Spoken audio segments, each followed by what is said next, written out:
counting of ballots still going on here, and people are still, they are counting the ballots with the electoral officer here. You can see some of them using their electronic devices to record the proceedings, while many are just, following them by counting. Okay, you can see what is happening on the camera there.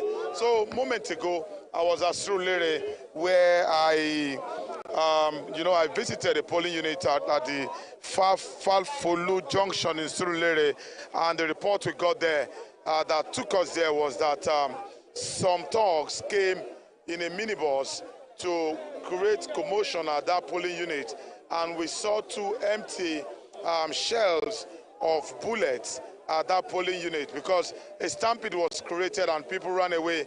And at the end of the day, we were told that the thugs, went away with the ballot box of the presidential election, leaving behind the ballot boxes of the senatorial election and the House of Rep election. So as it is right now, many people were injured in that polling unit, and were told that they are nursing their injuries in their respective homes as we speak at the moment. All right, okay, Oba, you've mentioned this as it stands right now. A lot of people, what's the security presence in Obalende? Because usually it's one of those flashpoints a lot of people were expecting things to unravel in. What's the security situation there? Yes, the security men are at alert. You can see them. I don't know if the camera can see them. You can see their truck. They are at alert, watching the proceedings of the election here. They are just some meters away from the point where the ballot is being counted. Everything is in order in Obalende. We have not heard of any clash or any violence whatsoever across Obalende. I agree with you that Obalende is one of the flashpoints when, elections take place. But today, I have not heard or I have not seen anywhere where there is any clash or any violence in Obalende right now. I want to give kudos to the military men, the police officers, and other uniformed men on duty. They have comported themselves so very professionally in this election. And in many places that I visited, they are practically on holiday because there was nothing really to tend to, except perhaps in Ikate, Elegushi, which I visited some hours back at one of the polling units in that area. We were told that some thugs also invaded them, destroying election materials, ballot papers, tables, the cubicles, and what have you. There we saw a detachment of military men with an armored tank. We also saw several policemen and other police officers in that place, but they were able to restore peace and orderliness in that environment before we left the place. So practically on the overall, policemen and other uniformed men in places that I visited have been on holiday, so to say. Very good, Oba. Now, in densely populated areas such as the scenario behind you, how would you say the logistics is like? Is it enough in terms of the beavers machine and, of course, other materials as well, and in other places you've been to? I think there's an issue with INEC logistics in this election in some of the places that we went to. In Lekki, for an instance, where the popular musician turned politician voted, that's Banky W. Election did not start there until around 19 minutes past 12. The election was supposed to start at 8:30, but it never started in that place until around 19 minutes past 12. We have about 3 to 4 polling units on that spot. So if you look at that, it's like it's a minus for INEC in terms of logistics provision for the election. We have not had too much of the beavers failing in this election, but we have had cases of elections starting quite behind schedule. We also got to a place in Victoria Island as at maybe 11:30, between 11:30 and 12. The election materials had not arrived at particular polling unit. So beyond the lateness of election materials getting to polling units, the beavers machines and other things, worked very well in places that I saw, that I visited.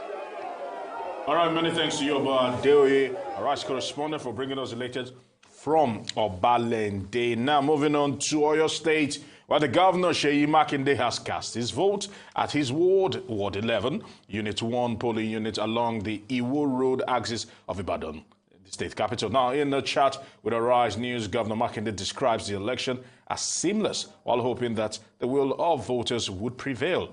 Arise correspondent Olutayo Famous Call has more. The late arrival of INEC election materials and personnel in parts of Ibadan, the Oyo State capital, did not stop prospective voters from exercising their rights as they patiently waited to vote.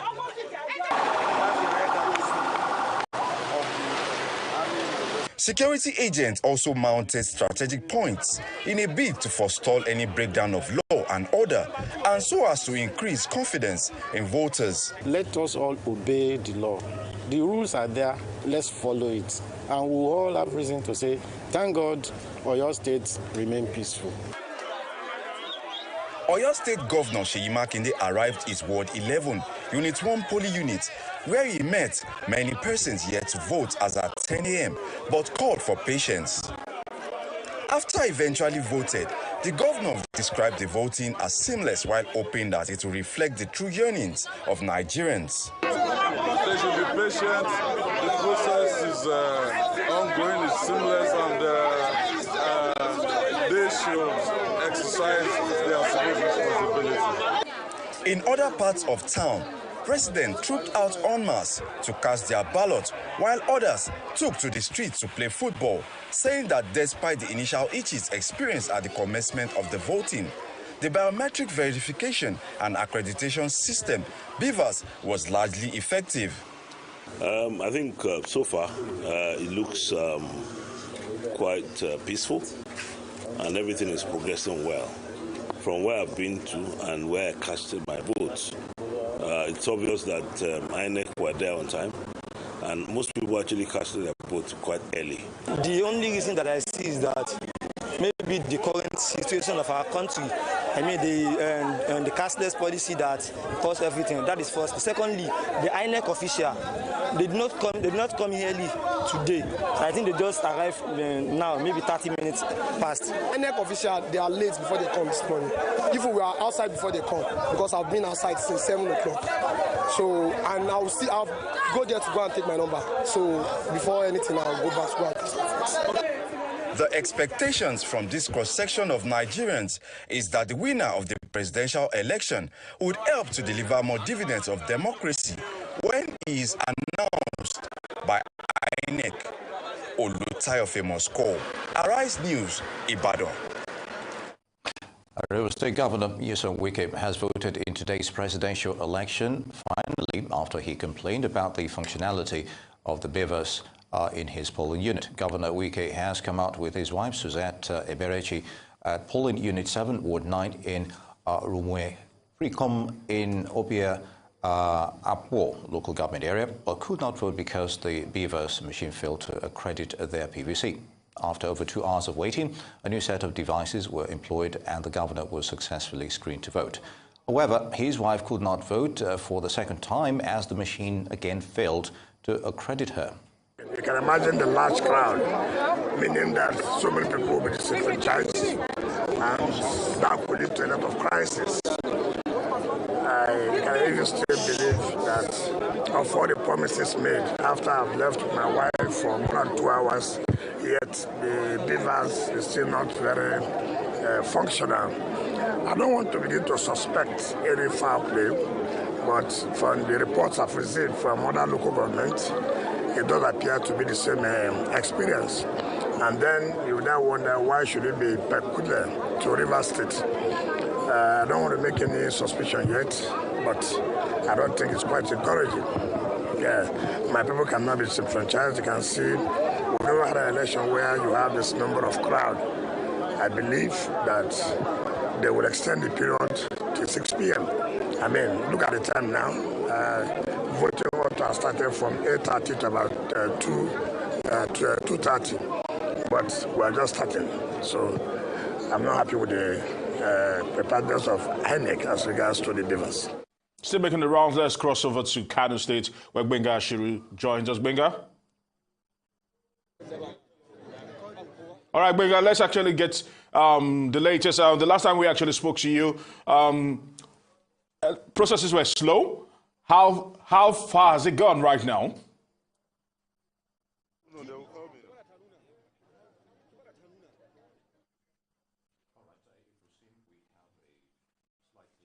Okay.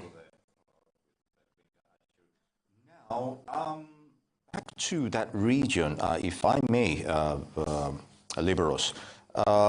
Governor El-Rufai mentioned the word inconsequential when it comes to ballot snatching. Now my question is, isn't this denying the voters their rights, when you take away that ballot? And of course, it still boils down to the same thing that, Oh, okay. We still have, we'll take that question later. Gbenga Ashiru is back online. Gbenga, what more can you tell us? What's the latest update where you are? Thank you, Aaron and Nee. We are live at Gamma B Ward in Kano, the ancient city of Kano. And interestingly, this ward has a very unpleasant antecedent. It's known as the origin of the inconclusive center in Kano. So you can see the massive deployment of security forces from different security agencies here to ensure that everything is orderly. And live here with us, we have the Commissioner of Police for Kano State, CP Mohammed Yakubu, live with us. Welcome to Arise News. Welcome. Thank you for coming. Yeah. How would you rate the security deployments in terms of orderliness of the conduct of this election, and in terms of its peaceful conduct? The deployment we have is very good.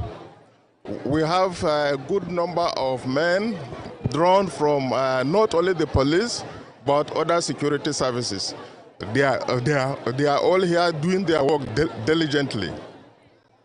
Yeah, but we visited some of these polling centers at Kwakwanso polling center at Madubi local government in the stronghold of the hometown of Senator Rabi Musa Kwakwanso, and we saw the crowd control there, which was quite awful in terms of organization, and the security presence was little until we cried out, and before we saw the arrival of security forces there. Could you explain what actually? Yes, the point you were quite outside. The policemen were doing their duty inside. They were protecting the materials for the election. They couldn't have left them to just be going about outside. In fact, that team was led by an SPO. They were there about 14 of them were there with one SPO. So police presence was good there, and they were doing the duty we sent them to do. Yeah, we saw the massive presence of minors, children, obviously, from their look, indiscriminately, unchecked at various polling centers. Couldn't this have been better organized to prevent minors from penetrating, from being part of this voting exercise? It is very difficult to determine by mere appearance who is a minor or not. Most of the ones you are seeing, maybe they are genetic, their growth rate might be impaired. So I don't know. All those that you see voting, they are those that have been approved by INEC. and I cannot change it.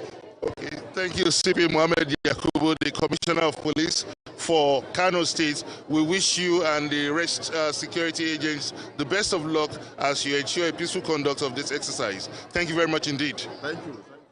All right. Back to you. Go ahead. Okay, Benga Shiru, thank you very much. Okay, back to you in the studio here. Of course, Professor Mahmoud Yakubu actually spoke, and we'll also be getting Jack's opinion about this. He mentioned some major talking points, one of them being that elections have been postponed in 4 wards, 141 polling units in Bayelsa State till tomorrow, 26th. So, and of course, he also mentioned we'll be getting reports about that in Eson North, Eson South, and the Gweben, where it says elections have been postponed till the 11th of March. More clarity will be given. But first of all, let's start here in the studio. We spoke about this. The one for Eson North, South, and Igwebe will not hold tomorrow because, according to the INEC chairman, ballot materials had been destroyed and in some cases snatched. And so they will have to print another ballot papers in those places. Were they destroyed or that? No, political parties' logo were not on the ballot. And so there's need to reprint the ballot so that will give everybody opportunity to be part of the process. Otherwise, that would be, giving room for cancellation of that election. What does this mean for the electoral process? So there's needs. If it is the presidential, then that means we'll have to wait a long time for a result to come, because if it is the presidential election in those areas that is postponed till on the 11th, that means you need to conduct elections in those areas for you to add the number of votes from those areas to the number that voted before you determine the actual outcome of the election. Very good. But if it is just the parliamentary, then the presidential election result would have been announced, and then the parliamentary election would hold simultaneously with the state parliamentary election and the governorship election in that area. But I need to get clarity, like I said before, I need to get clarity on that.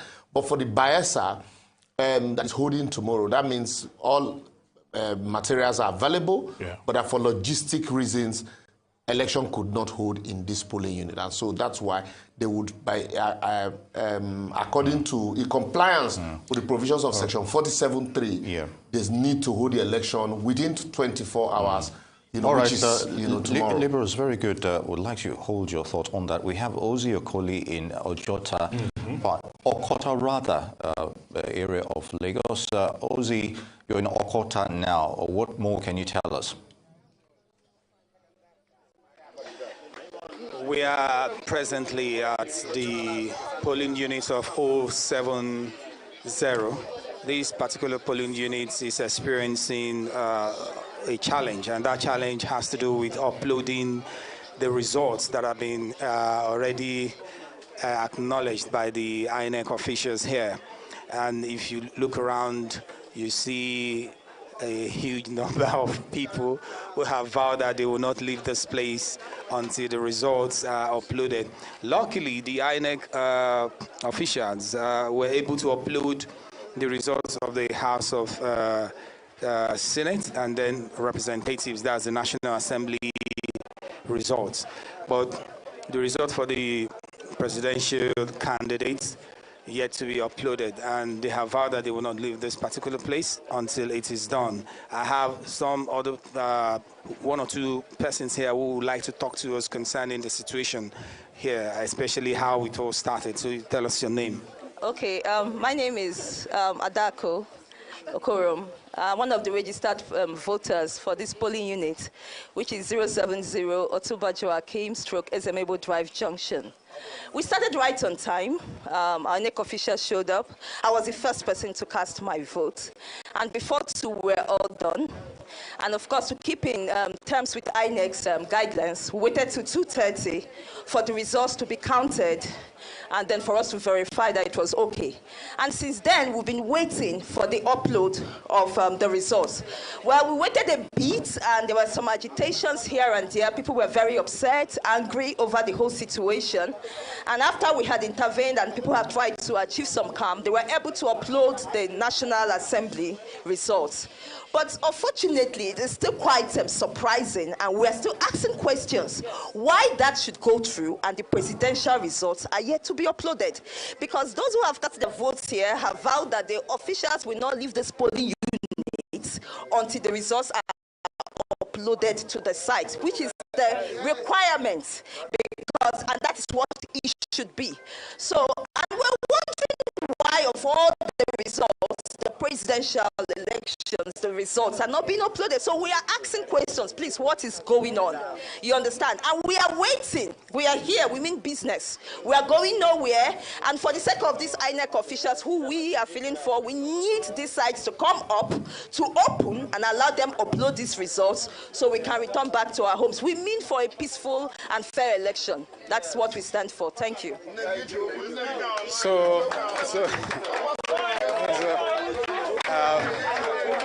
You can see the cheering and the jeering based on the fact that they really meant business staying here to ensure that the results are uploaded. It is no longer the case of accreditation or INEC officials, beavers, malfunctioning or whatever. The problem here now is the uploading of results to INEC server. Thank you very much, Ozzy Okoli, for the job you've actually done. And coming to you, Jack in Abuja. Jack, of course, we've just heard from Ozzy speaking in Okota, one of the places that Professor Mahmoud actually mentioned as having security challenges. Of course, he mentioned Mafuluku, Oshodi, Legushi. I want to get your overview because you mentioned quite a lot of states and the security challenges they are encountering, and more importantly, that hoodlums and detractors certainly have been targeting these beavers machines, although RFI says that it's to no avail. But talk to us about these developments we're seeing actually play out. Yeah, so our sense around the insecurity challenges we face across the country is this. In as much as we know the beavers is a game changer, and this election cycle, we've seen the zeal for Nigerians to register to get the PVCs and also to come out and vote. From observation, the amount of citizens coming out turning up to vote, it's impressive so far, and we have to look at the political economy of the entire election, security and economic environment. So before the elections, we've already we've thought of this with the economic hardships with regards to scarcity of the naira and also scarcity of fuel. Analysts have seen that it's a way to suppress vote buying. We've anticipated that skirmishes and violence in this nature may likely come up to disrupt the elections. And like I mentioned earlier, one of the key indicators we use for our analysis is its identity. And Nigerian politics historically has been the issue of identity, right? And the current election, it's really heightened with regards to the identity situation. So where voters have to weigh between. Jackson, I want to say thank you for your time. As Nigeria still decides, we'll be stretching our tentacles to Edo State, where Adibe Emeyonu, a reporter with our sister publication, This Day newspaper, is there in Edo State to give us clarifications. Adibe, talk to us. Professor Mahmoud Yakubu spoke about Edo State Esan North, Esan South, and Igweben. What's the latest? Well, the latest is that the INEC has stopped the election in that federal constituency because of the missing logo of Labour Party. First, when the youth, the voters discovered that, they protested that without the Labour Party logo, there will be no election, and the REC, yielded to that request and postponed the election. But every other election, the Senate and the presidential election held in that very federal constituency. Permit me, Adibe, just for clarity's sake, Yes. is it, so are we talking about the presidential elections, the Senate and House of Rep elections that has been postponed till the 11th of March, or what's the situation? No, it's the federal constituency, that is the House of Representatives election. Oh, I got you. Yeah. Thank you very much. Yeah. Thank you so much. All right, Adibe Emenyon of corresponding Edo State, many thanks. Torira, I asked Liberals this earlier. I still have to go back to El-Rufai's statement regarding inconsequential nature of ballot snatching, and aren't you still denying the voter that right to vote at that point in time? I mean, I think I just received a message saying if majority of citizens vote, if there are a few skirmishes in Lagos here and there, that it doesn't affect the entire turnout of the election. Election should still proceed, of course. But as much as possible, in everything we do in life, in Nigeria, in your polling unit, in your ward, you want to do it to the very best of your ability. And that's just basically our expectation from INEC. We always want the very best. I mean, we watched earlier a police officer or a security officer said, we cannot detect if those children are underaged or not. We have identification cards. We have varying means of being able to check. But I think to almost every visible adult, we can see that certain ages are beyond lower than 18 years old. Okay, Liberals, pick it up from that particular point, because you've been amused about the eligibility of those that actually showed up. The police officer said you cannot detect with the naked eye the ages. They might be having deformities, he says. I would have been shocked if he had said otherwise, because if you remember, in 2015, 2019, there were allegations of underage voting, underage registration, from that part of the country. And the allegation, the answer, the response was that some of them, even from the INEC polling unit staff, is the fact that when you raise these issues, their parents will come and say, yes, they are 18. How do you say he's not 18? So it's, and there's been this consistent complaint about underage voting. And we seem to accommodate it. And it's also, when you're reporting from that end of the country, you also have to be very careful so as not to, cross the borderline, because little things can trigger unrest in those places. So especially when you have such number of crowd, in some cases, largely uneducated, and so you want to also maintain a certain position. Still, these are some of the issues that Sanusi Lamido complained against, that led to his ouster from the throne. And then I'm bringing me to El-Rufai. El-Rufai has said this ballot, these beavers that were stolen are inconsequential because at the end of the day they'll be useless in your hands, whether you snatch them or not. But I agree with you that if those machines are the machines that are specifically designed for those polling units, you would have deprived those voters of the opportunity for accreditation. But with what had happened in the case of Wike's polling unit, we see now that you can have a backup.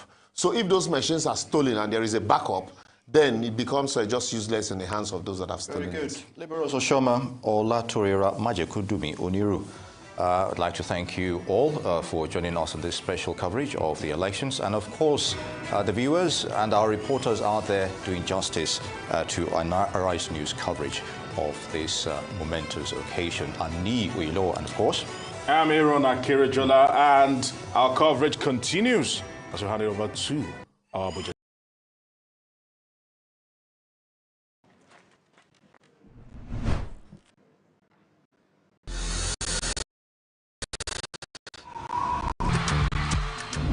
I need something we go ginger me. We tom I dey breathe for it now. I dey run kilometer. That's why I dey come with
we citizens have made up our mind to change this government because we have suffered a lot.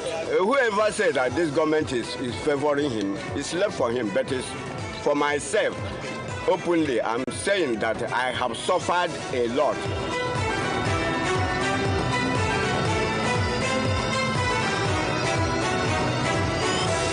The people who can do that to bring Nigeria together, people who can bring this country together, and more especially we people of the Southeast, is supposed to be a mandatory to every source and daughters of Southeast to come out a man to make sure that we cast our vote, because this is the greatest opportunity to us.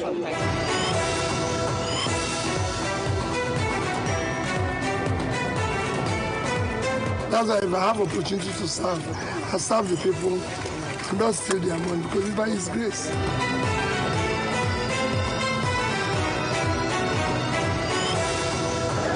I am very optimistic.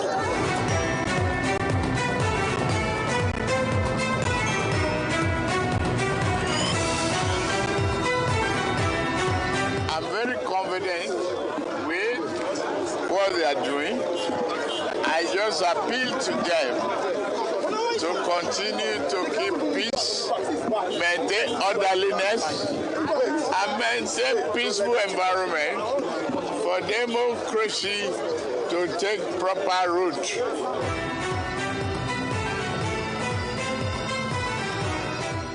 We definitely are very certain that the People's Democratic Party will win the elections nationally because we put in a lot of work. I'm happy that at least I have voted. I was a bit worried when I got here by 8:30 and there was nobody. Most peaceful campaigns all over Nigeria, one of its kind, as long as the elections are adjudged to be free, fair, and just.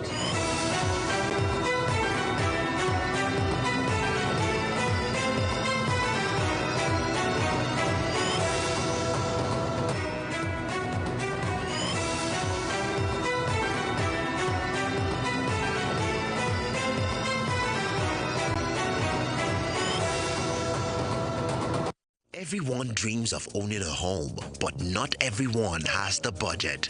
We understand this, and that's why at Meridian Park Estate, everyone has a fair chance to own a home in Ajah and environs. Over the years, we have consistently and creatively delivered homes at prices that beat the market by about 20% and still furnish them with a flexible plan that makes payment convenient.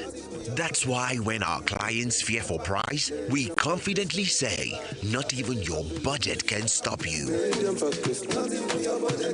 Don't let your budget stop you from owning a fully built 3-bedroom maisonette duplex in Ajah for as low as 9.99 million naira key collection deposit and spread the balance over a period of 24 months. For more details and inquiries on how to save millions on a home in Ajah, visit www.meridianparkestate.com.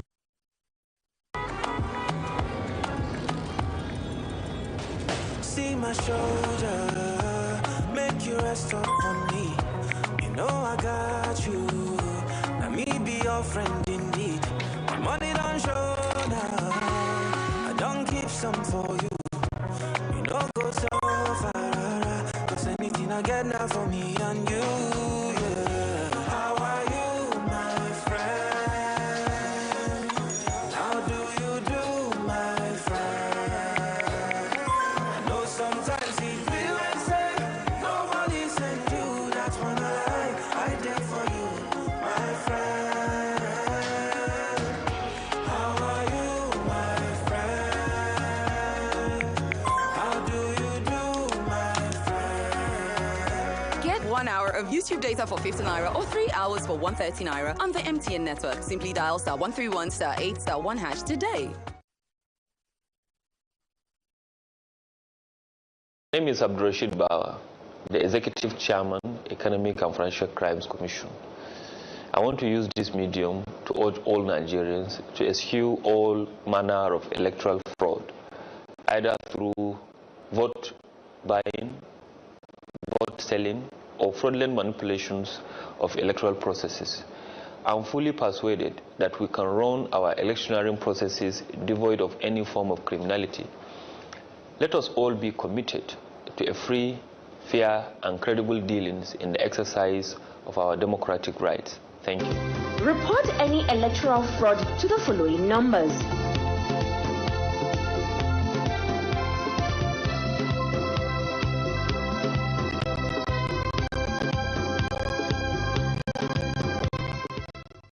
You can also send any relevant information to info@efcc.gov.ng or to all our social media platforms at official EFCC.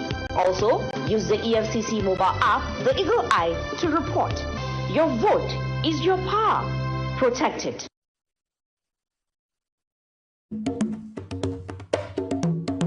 What is really happening in Akamata market? It seems these people don't want the election to hold. I hope you broadcast it. The world must hear. No. Is that how you people share sensitive news like that without verifying it? If I may ask, which news platform published the news? Jojo sent it. Jojo? Is that not the same Jojo that posted a fake election result the last time that almost caused a riot? You know they forget something. No. In this election season and after, one must be very careful. Or do you want to set the country on fire? Haba. Fake news is a threat to a free and fair election and to peace and security. So, before you share any news, check to be sure the source is credible. Check if there are supporting credible sources.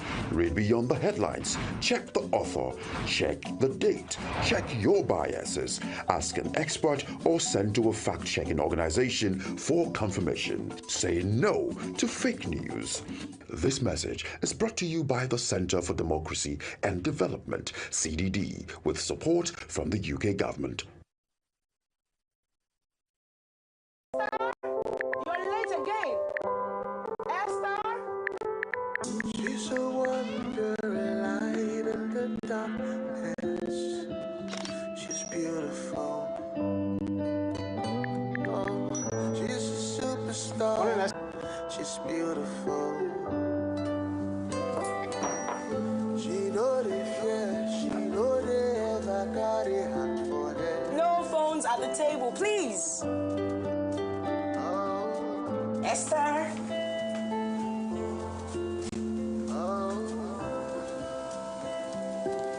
I love you too.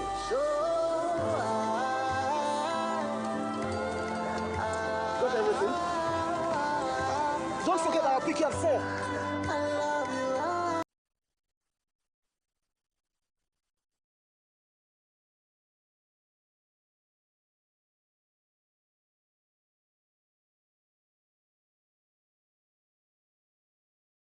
Counted. Now with sorting and counting out of the way and the PDP winning this polling unit 12.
This is the heart of the business world in Lagos, the commercial capital of Africa's largest economy. These aren't just our nation's sharpest minds, our most successful investors, our most inspiring bosses. In Nigeria, business is in our DNA. From micro-business to startups to world thinking common. They all started somewhere. Success is not final. Failure is not fatal. It is the courage to continue. One planet, our world. 200 countries, 500 cities of over 1 million. 8 billion people with your own story every day, every news day. We make sense of all the noise because you need to know what's important for you, your family, your business, and how it affects your story.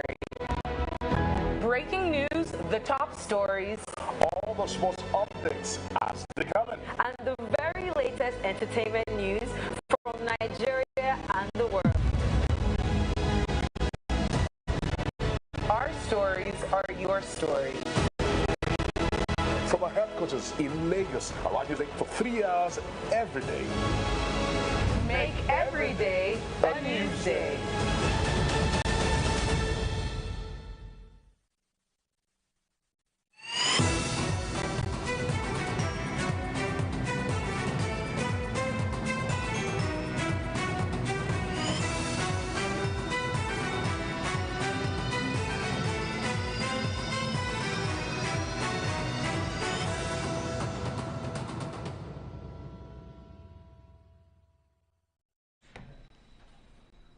Welcome to the program. You're with Arise News in Nigeria's capital, Abuja, as we bring you special coverage of Nigeria's 2023 presidential election, arguably the most competitive ballot in this country since the end of military rule.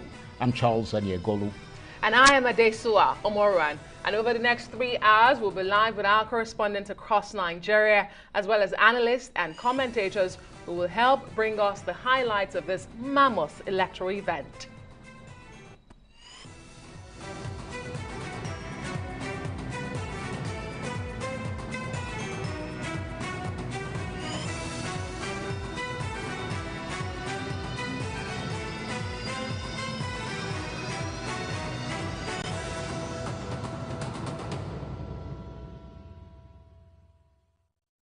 Dusk is approaching and the sun is setting on a hazy Harmattan day here in the Nigerian capital, Abuja.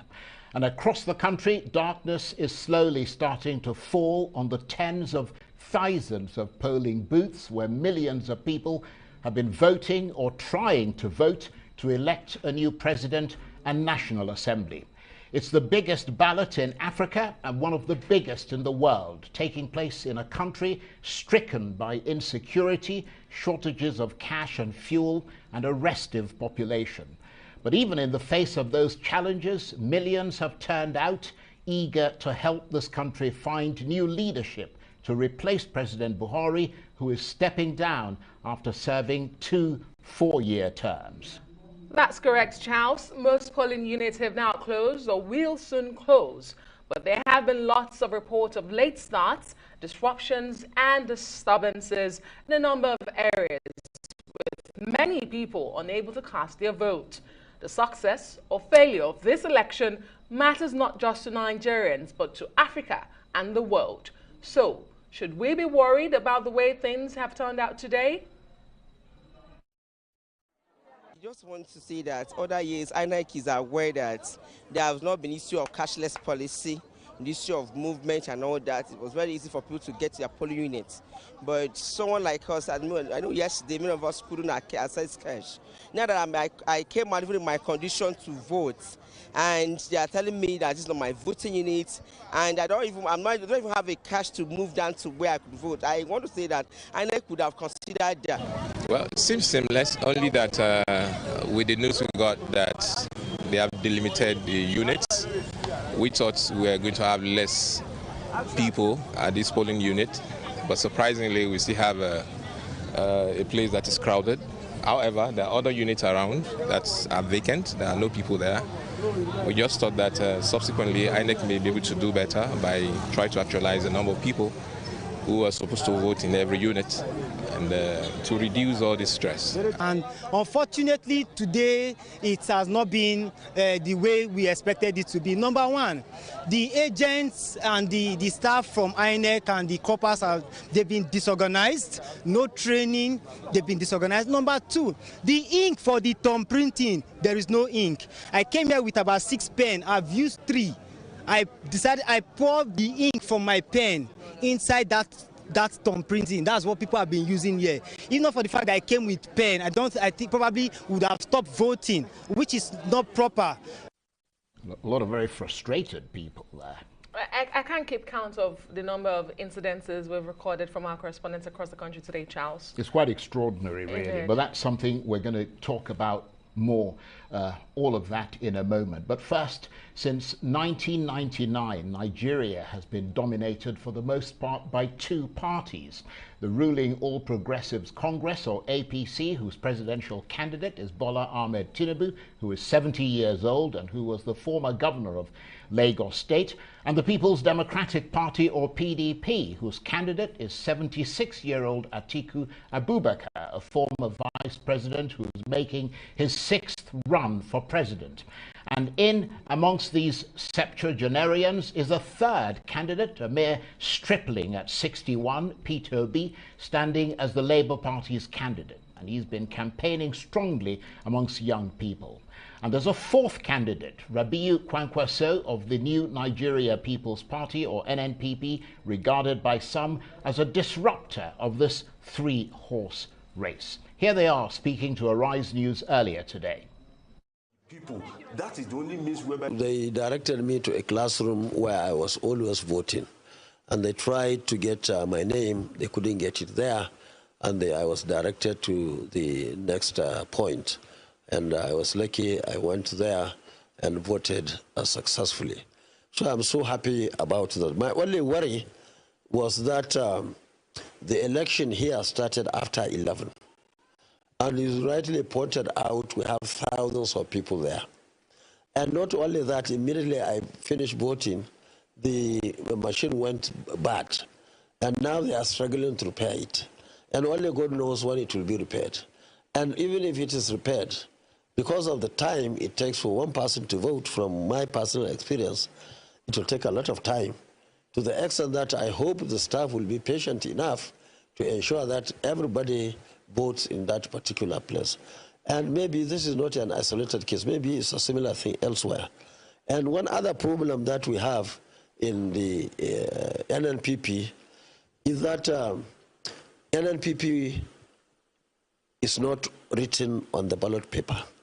It's only the logo, and the logo was not looking good. You cannot understand anything. And that's why in some places they are saying, especially in Kano, when they go, they tell them to ask for Kwankwaso's party, or call it in Hausa, a party logo, fruits.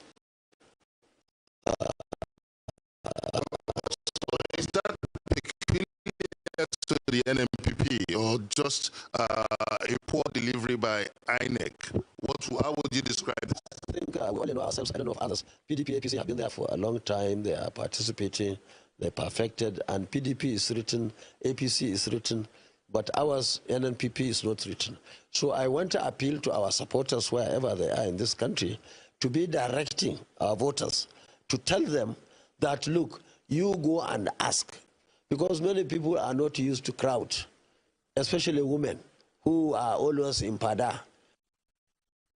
Presidential candidate of the NNPP, Rabiu Musa Kwankwaso, with our correspondent Gbenga Ashiru earlier today. Well, for a situation report on how the election process is going in the Federal Capital Territory, Abuja, let's turn to Arise News correspondent Chinaza Samuel. Chinaza, thank you so much for being on the ground there. Where exactly are you and what's happening there? Okay. Hi, Adesua. Hi, Charles. I'm standing in polling unit 007. It's just by the National Library of Nigeria. It's one of the biggest polling units in this area, where voting is still ongoing. Just behind me here, you see some voters still on the queue waiting to cast their vote. Now, that's as opposed to what the INEC chairman told us, that voting will end by 3. And of course, I inquired to find out why voting is still going at this time, when sorting and counting should be ongoing. But of course, they explained to me that the INEC officials arrived this polling unit late, and they insist that no one will be disenfranchised. But for the persons who were able to vote, the process was smooth. I'm going to be talking to some of them, and they'll share with us what their voting experience is like. Okay, so for our viewers who are watching, can you tell us what the voting experience is like for you? Well, it went smooth. There is no problem. We coordinated ourselves. Everything went smooth. Okay. Thank you. Okay, were there any case of vote buying or selling in this area? No. Anything? We have nothing like that here. Here is very peacefully. We coordinate ourselves, and everyone is eye of everybody. Everyone is eye of everybody. So we coordinate ourselves. There's nothing like that. Okay, thank you very much. So we have someone else who would also share his experience with us. Good evening, sir. Could you share your voting experience in this polling unit with us? In this polling unit, it is peaceful. Okay. There's no violence, there's no ballot snatching, So I voted early in the morning, but I'm still waiting. I'm waiting for the vote to be counted so that I know that I've done it. Okay. So we're taking our country by force. By fire, by force. We're taking it back. We also have persons who are yet to vote, and they'll be sharing their experience as well. Yes. Okay. So let's have your experience. You're yet to cast your vote. Yes, I am. What are your expectations? Well, I hope for a new Nigeria, and our polling vote went well, except for some issues with the distribution. We are quite many in here, so I helped in arranging the people. We had to do a list, and I'm expecting a good thing. I'm going to be the last on the list, and we have about 10 more people who should be done. But just to advise INEC, next time I think they should do a better distribution. There were too many people in some polling booths, and there were very few in some. And so some people finished very early, and some people are finishing late. And there are no provisions for lights. So we have to get our lights now to be able to count, because everybody wants to know what the result is. Okay. Well, that's the situation here at polling unit 007 in Area 2, Abuja. Thank you so much, Chinaza Samuel, Arise News correspondent on the ground there. Well, the frontline presidential candidates speaking earlier to Arise News, and those men who are asking Nigerians to give them votes have themselves voted. We'll hear from some of them later in this broadcast. Charles. Absolutely. But now to our analysts who've been keeping an eye on all the developments across Nigeria today. And to help us assess the day, we're joined now by the constitutional and human rights lawyer, Clement Nwankwo, who's also the executive director of the Policy and Legal Advocacy Center in Abuja and was the convener of the Civil Society Situation Room, which monitors Nigerian elections. And from our off-site studio, we're also joined by the policy strategist, Arise News analyst, and founder and executive director of Agora Policy, Waziri Adio. Gentlemen, thank you very much indeed for joining us. So let me come to you first, Clement, just starting with the logistics of this. More than 87 million voters out there trying to vote, an enormous thing to get right in a country such as Nigeria. And predictably, it's gone wrong in several places. You yourself were not able to vote. I still haven't been able to vote, and I am keeping an eye on what's going on. Voting is continuing. I am registered to vote right in the middle of Nigeria's capital city, Abuja, in Asokoro, which is right in the center of Abuja. It's 3,000 people on one polling unit, which is unusual. And I am number 784. Good God. Waiting on the queue to vote. Voting started very late this afternoon in this particular polling unit, and indeed across several polling units in Abuja. But I've also been getting reports with the Situation Room, the Civil Society Situation Room. We've been getting reports from across the country. And a lot of the indication is that a lot of polling units opened late. The information we have and the statistic we have indicate that only 33% of polling units across the country opened close enough to the opening time. As at 2:30 p.m. today, when we're supposed to have poll close, we've only had we still have about 33% of voting polling units not opened as at 2:30 today. So I think that for a lot of people, and we've issued a lot of reports about elections in this country right from 1999 to date. Logistics has always been an issue. Two things particularly: logistics, which means the preparations by INEC, and also collation. So we are going to the next stage, which is collation, and everyone is keeping an eye open for that. But that has also been a challenge with Nigeria's elections. And when you look at what is lying ahead, we've seen reports from across the country. There are concerns about voter suppression, about intimidation of voters in some states. We've received an incredible number of reports from Lagos State. We've received lots of reports from Imo State, which has been a constant challenge for Nigeria's elections, and across several states of the country. In Kogi State, all of these are concerns that we all have. But you would expect that if we had an electoral act, a new one, made 2022, signed by the president, there was enough time for us to prepare for this. Dates for elections were announced, and INEC indicated preparedness. I think it's a huge disappointment in terms of these logistics failures. Bayelsa has got its own issues. Rivers State has got its own issues. So it's a bit puzzling for us why this should be a major concern at this time. Okay. To Waziri Adio, let me bring it into the conversation. The INEC chairman has briefed Nigerians twice today. At the last briefing, he did mention some of these issues that one call has mentioned, including postponement of election in Bayelsa State because they could not hold. But he also mentioned the Electoral Act, Waziri Adio, Section 3, subsection 3 of that Electoral Act 2022. One of the major amendments there was for INEC to receive funds at least 1 year before the elections. When you look at the delays in most of these polling units today, it was as a result of late starts by INEC itself. Would you say this is justifiable given that they've been giving, or they were supposed to be given funds at least 1 year to this election?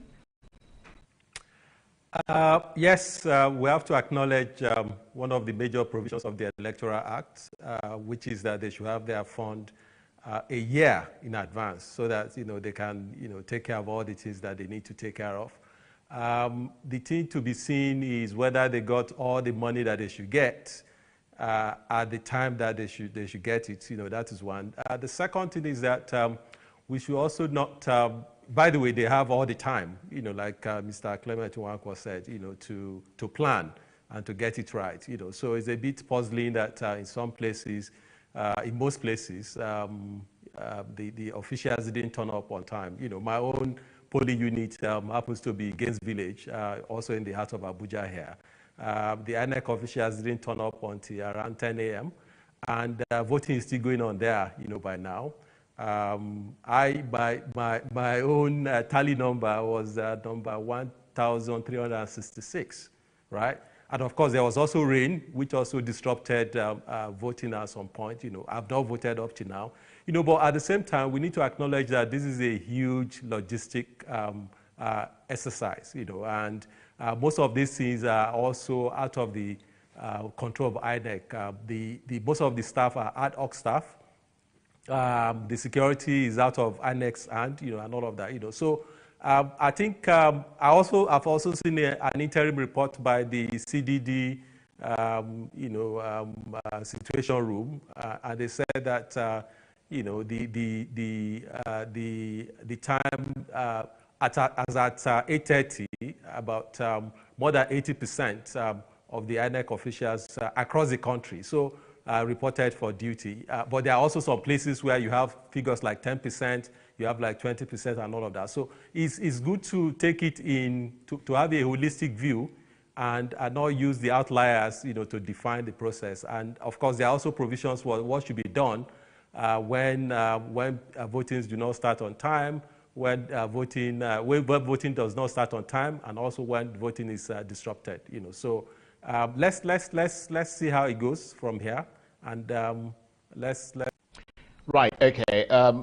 Stay with us, Waziri. Let me come to you, Clement Nwankwo, because there were concerns. For instance, you mentioned Imo State.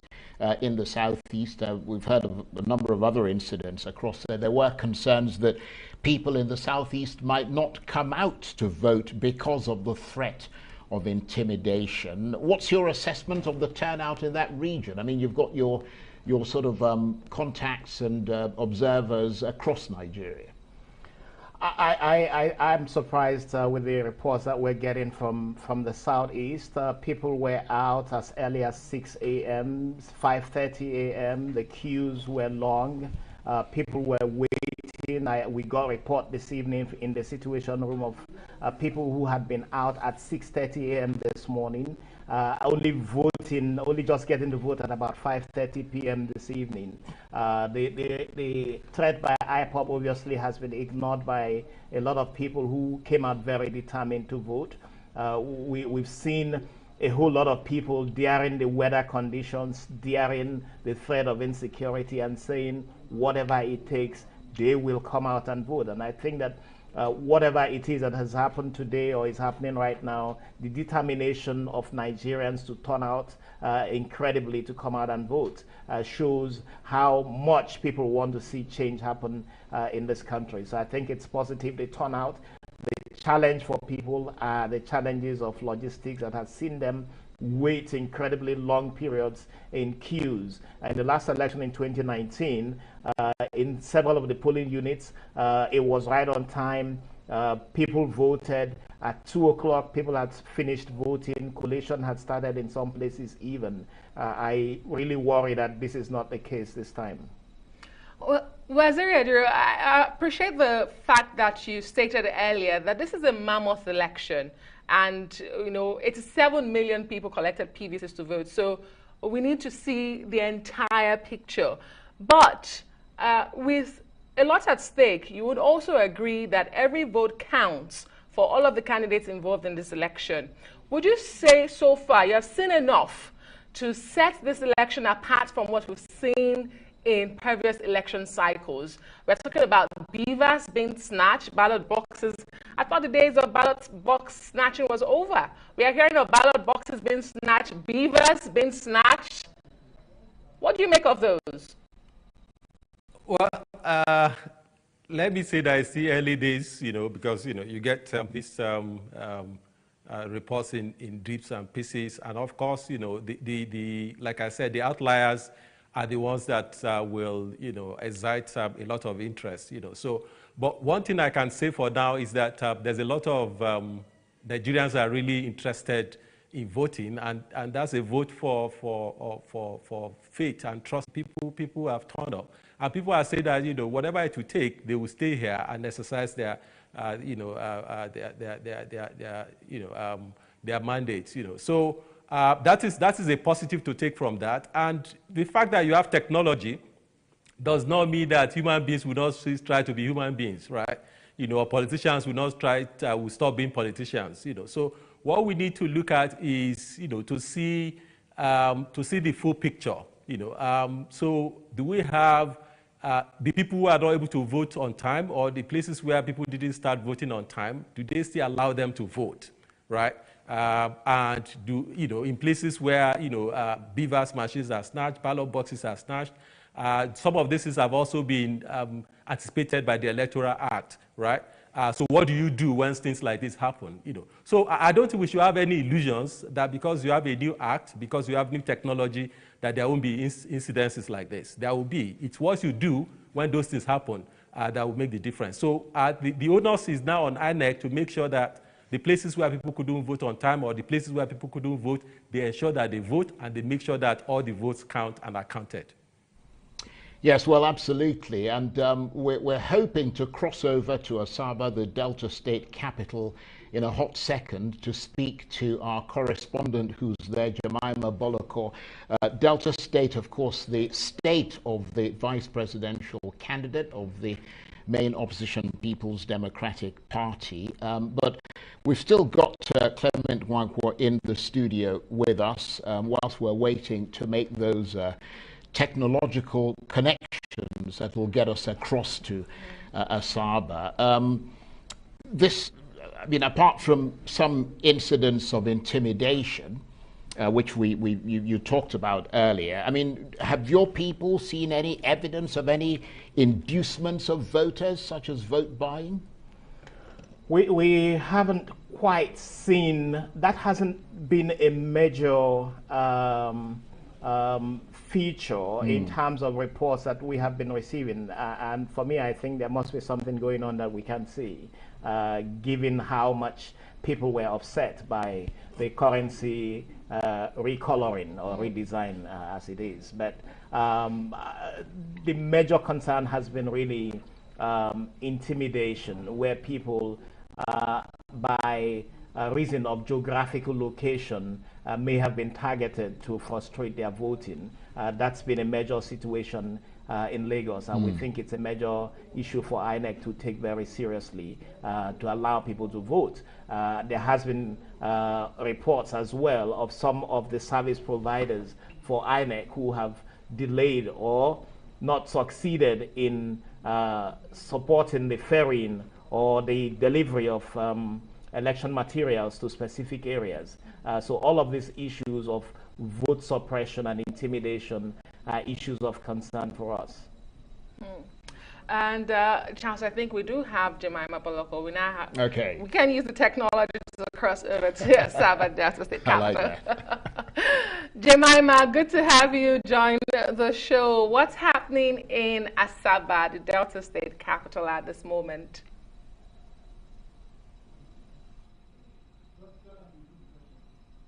Jemima, if you can hear us, what's happening where you are? Has voting ended? Okay, hello everyone. This is Asaba, the Delta State Capital in Oshibili South. So far so good. The process has been peaceful, aside from the disturbance of the rain. Back and forth, it has been a peaceful process here in Oshibili South. If you look right behind me, people are trying to still vote due to the disturbance of the rain, like I said earlier. And earlier, around 9:45 a.m. in Ika North, where the vice presidential candidate of the PDP voted, he praised the electoral process for also a seamless and peaceful process. And also earlier we were in Anambra State, where the presidential candidate of the Labour Party, Peter Obi, voted, and he also commended the electoral process for a seamless and flawless process as well. Back to you. And good to see you, Jemima. Let me ask you this. I mean, we're hearing that turnout in many places was unusually high, particularly among young people. What did you observe about that? Yeah, the turnout in Ika North earlier on, when we visited the governor's polling units, the turnout was very high. Also, the turnout in Oshimili South around here was very high. But we're yet to get information from central of Delta State and the south of Delta State for more information on the turnout. We'll follow up as time goes on. Back to you, Charles. Okay, thank you very much indeed, Jemima. Jemima Boloko is a RISE correspondent, and she was talking to us there from the Delta State Capital, Asaba. So we've got Clement Nwankwo here, and of course Waziri Adio. Clement, I suppose you could say that this is a day that you could say that things kicked off a bit late, you know, with INEC gently easing into the voting process, to put it politely. Well, with INEC, I don't know about gently easing, but INEC getting the starts in most areas. Indeed, when you have elections start very late, some of the voting started around 5 p.m. It means that you're going to have voting go deeper into the night. And I'm talking even of Abuja.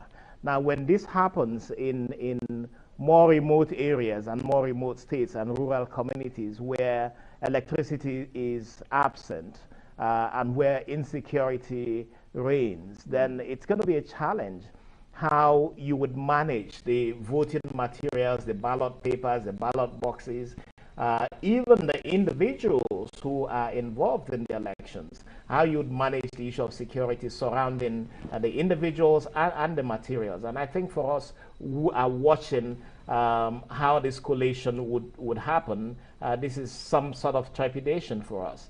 Also looking at the fact that in some cases, INEC has already announced that it may postpone voting into Sunday. It's a question where if people have not finished voting, half the people on a voter's roll have voted, how do you manage the other half or the other population that haven't voted in the period? So all of these are challenges that is of worry at this time. Well, I'm told that you've got to trot off, Clement, because I expect that you're still trying to, being the person that you are, making efforts to ensure that you do vote, although I suspect that you probably won't get to do it today. Is that something you think might still happen? I am determined to vote, and I did go to that polling unit about an hour, 2 hours ago, and for me it was amazing to see people in that rain determined not to move an inch because of the weather conditions. They were determined to vote. I am determined to vote, and if I don't vote today, it would be an issue for INEC to consider ensuring that all those who are not able to vote have the opportunity to vote, even if it means postponing to the next day. Okay, Clement, for the moment then, thank you very much indeed. Clement Nwankwo is the Constitutional and Human Rights Lawyer. He's also the Executive Director of the Policy and Legal Advocacy Center in Abuja, and he was the convener of the Civil Society Situation Room, which monitors Nigerian elections. Thank you very much indeed. Thank you. And you're watching special coverage of Nigeria's 2023 presidential election here on Arise News. Let's take a quick break. We'll be back in a moment. Stay with us.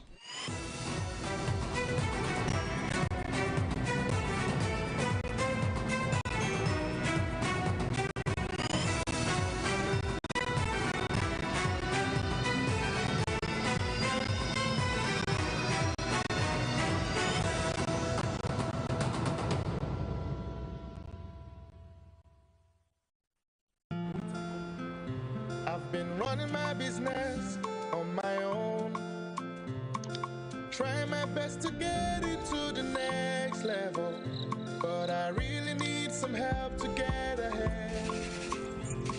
I know just what to do, I'll vote it for my loans, overdraft, step by step to my dream business with vote. Salary earners, entrepreneurs, get your loans with no collateral. Quick sign up, zero paperwork, step by step to your dream business with Vault. Vault is available to individuals, SMEs, and corporate customers. Download Vault by Polaris Bank from the Google Play Store or Apple App Store to get started today. 34 million hectares of arable land. Over 200 million people. One nation.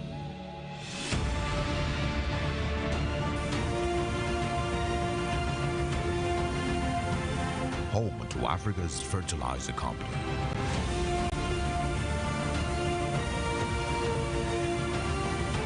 Dangote Fertilizer. Pure urea fertilizer.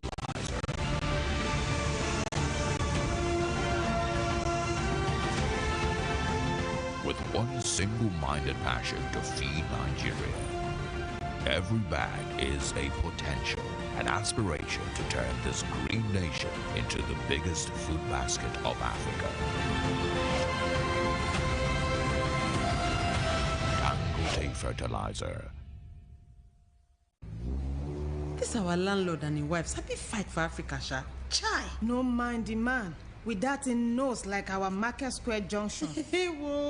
Una don't start this now gossiping again, Abi. Okay, una met there at Akamata Community Square. They sell their votes to politicians for cool 5K. Una sit down here the mumu una safe. It's alright. Omo, make we sef go collect our own cash. Collect wetin? God forbid. So you wan sell the next 4 years of your life for 5k abi? Well done. You sabi say this 5k na 4 naira per day for the next 4 years. Make una get sense na. Haba. Na nonsense na dey talk. Make month end reach, make una no pay me my rent. Na that time una go see fire. Make una no dey listen to people like this landlord. Election no be business. Na your civic duty to your country to help elect the correct leaders them. We go fit create better life for us and no go get future for our children. Make you no sell your vote. Cause if you sell your vote, na your future you don't sell be that. This message now from the Center for Democracy and Development, CDD, with support from the MacArthur Foundation. Here's a card we no go give you stress at all.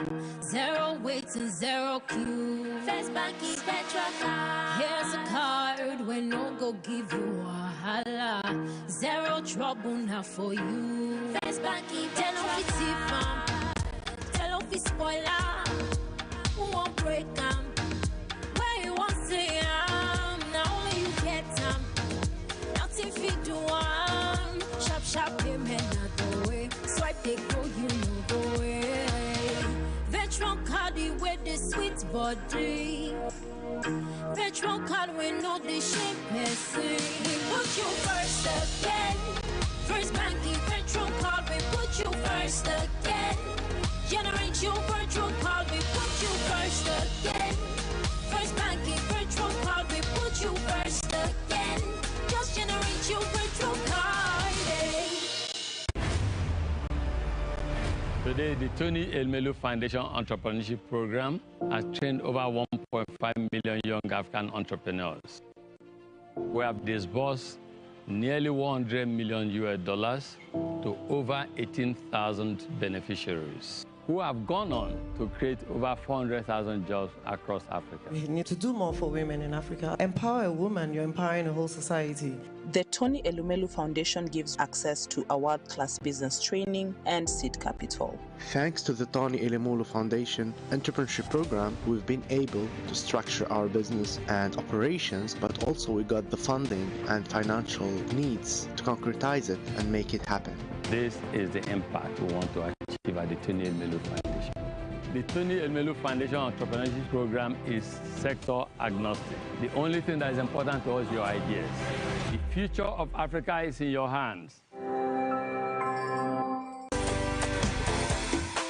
The Independent National Electoral Commission, INEC, will conduct the 2023 general election using the Bimodal Voter Accreditation System, BVAS. On election day, the BVAS equipment will be used to accredit voters by verifying their fingerprints or facial photographs. In each polling unit, every voter must be verified and authenticated before they are allowed to vote. Any intending voter whose fingerprint or facial photograph is not verified by the BVAS equipment will not be able to vote. With this, one man, one woman, one vote is assured. As no one can engage in multiple voting, neither can anyone use the voter cards of another person to vote. After polling, the BVAS equipment will also be used to transmit election results electronically from polling units to the INEC result viewing portal for everyone to see. BVAS will eliminate multiple voting, identity theft, or impersonation. The BVAS will guarantee one man, one woman, one vote. INEC, making your vote count, consolidating our democracy. This message is brought to you by the Independent National Electoral Commission, INEC, and the Center for Democracy and Development, CDD, with support from the Osiwa Africa Foundation.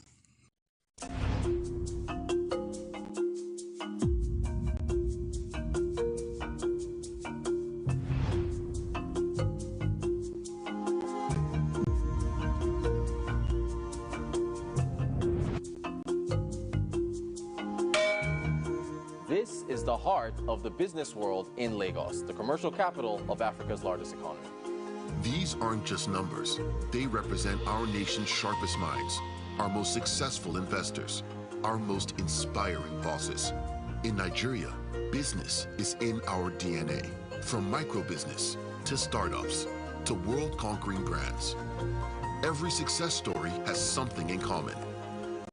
They all started somewhere. Success is not final. Failure is not fatal. It is the courage to continue that counts. Global Business Report gets to the heart of business. We bring you the stories making headlines across the globe with in-depth analysis from experts and executives.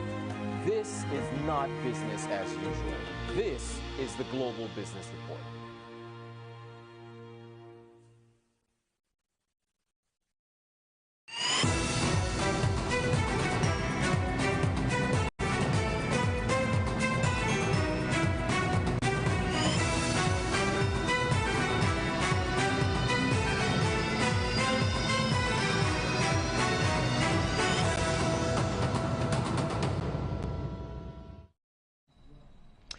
And you're watching special coverage of Nigeria's 2023 presidential election here on Arise News. I'm Charles Enyegolu. And I'm Adesua Omoruan. Voters in Nigeria, Africa's most populous nation, have been at the polls today. And Buhari, who served the maximum 2 terms, is the most open race since the military left power in 1999.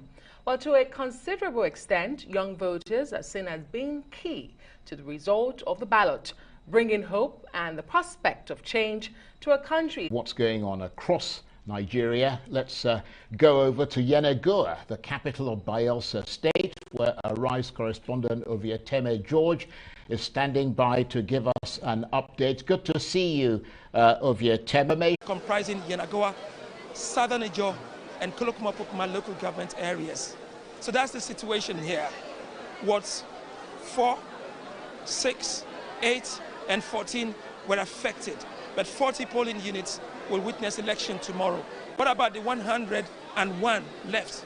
That is left for the Independent National Electoral Commission to give an update. Charles? Indeed, Obietime, I thought I had the INEC chairman say today that 141 polling units would be having elections tomorrow. He said the polls were disrupted. But bring us up to speed, because... It's very true. Now look behind me. You see a lot of ad hoc staff. They are here. This is the Opolo Town Hall, which is the collation center in Yenagoa local government area. They are all waiting. So some are still not here yet, I understand, from Kolokuma local government area. So you see, there's a lot of problem in terms of logistics. Yes, the Independent National Electoral Commission may beat its chest and say, we are trying, but there's still more left to be done about safety, about security, and about getting it right. Imagine talking about ballot papers for House of Representatives being one of the reasons for the postponement in Yenagoa local government area. Is that good enough, Adeswa? I don't think so. I don't think so as well. Well, absolutely. And Ovieteme George, for the moment, thank you very much indeed. And thank you for doing an absolutely sterling job down there. Ovieteme George talking to us from the Bayelsa state capital, Yenagoa. And we still have in the studio with us the policy strategist, Arise News analyst, and founder and executive director of Agora Policy, Waziri Adio. Good to see you again, Waziri. Is it possible, as some have suggested, that where you postpone elections in some polling booths, the results emerging from other polling booths where voting took place might influence voting in places where the polls were postponed?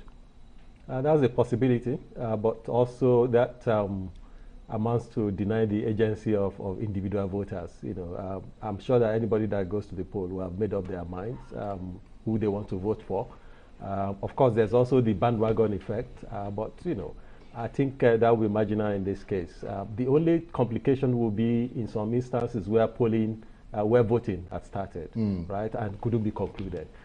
So how do you secure the votes already cast, and you know, do you count the votes in that polling unit when you are done?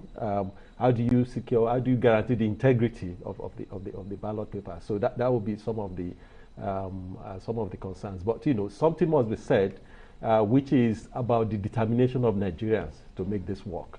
So it's possible that the turnout might have overwhelmed INEC or maybe surprised them. But you know, they still have the room to catch up and to make the necessary amends. Yes, I have to say on that note, I mean, Amoro is going to come in a minute, but I have to say I was really impressed with the vigilance of ordinary people who seem determined to, to see the process through. I mean, I saw after voting in many places, people staying back and, to observe the counting and to ensure that the results are uploaded. And they were very emphatic. Yeah, that has been there for some time, because if you go back like 3 electoral cycles, the idea of protecting your vote has been there for some time now, because people know that it's not just about voting, it's about the counting of the votes, and especially now where technology has been introduced to improve the process. So it's not just that you vote, you wait until the votes are counted, and the votes are now transmitted live. So because, there could also be some issues or some hanky-panky between the polling units and the collation center. But with technology, the room for mischief has been minimized, if not totally eliminated. Yeah, of course. With human beings, there will always be the human element. And that's why there's also the room for seeking redress. People will always be people. But, whatever it is that's decided at the polling units, at the collation center, and even when INEC announces the result, that is why there's a room for for those who feel aggrieved, to seek redress, and you now get the courts to look into it. Indeed, it's a process that doesn't end until a winner is declared, right? And in that process, there are a lot of people, stakeholders involved in the chain, and it looked like even Mother Nature came into play a role today. Yeah, I noticed it rained today, which is quite extraordinary. Indeed, in Delta States, we heard from Jemima Boloko, the rain, disrupting in the Federal Capital Territory, Abuja, where we are. The rain also played a role. But let's talk about the police security, which should have also played a role in these elections today. How would you rate security? Because that's important for the elections. Well, let me admit that I'm based in Abuja, so I can only speak, to what I've seen. On my way to my polling unit, I met like 2, what's it called, roadblocks by the police on the way, and they say, what's up? And I told them I was going to vote. I showed them my PVC, and when they looked at it, and they waved me on. So that is. So you drove? Yes, yeah, I drove. Right. I drove to the to my polling unit. And when you get to the polling area, you also see some security, some police presence there. And by the way, the one for the Gates Village is also in front of a police station, right? But this is something that is also very important. We have 176,846 polling units. Our entire police force, I don't think it's more than 250,000, right? So you can't have even 2 police officers, to one polling unit. So it's always going to be tough. Of course, there are also security forces that are supposed to back up the police. Yeah. But the police is the lead agency in this instance. But by and large, I think the performance that I've seen in Abuja,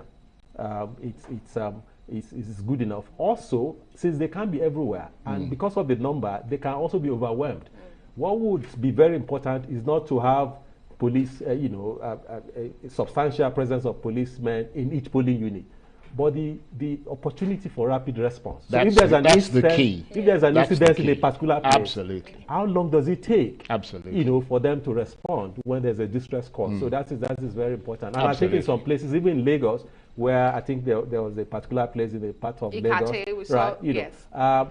Things were disrupted, but eventually order was restored. But I mean, we saw the fact that people they call generally hoodlums in Nigeria. I mean, they were making off with beavers' equipment in some parts of the place, and beyond just being generally disruptive. I mean, what's the idea behind that? What are they going to do with the beavers? Well, you see, the thing is that based on the process we're using now, you can't be accredited without a beavers machine. And the beavers machines are polling unit specific. Right. That is what I think, right? So people try to play games, So if you think, for instance, that you are not going to win a particular place, so it's one of the devices of vote repression, right? But there will be stuff like that. The most important thing is that how does the police respond? How does INEC respond?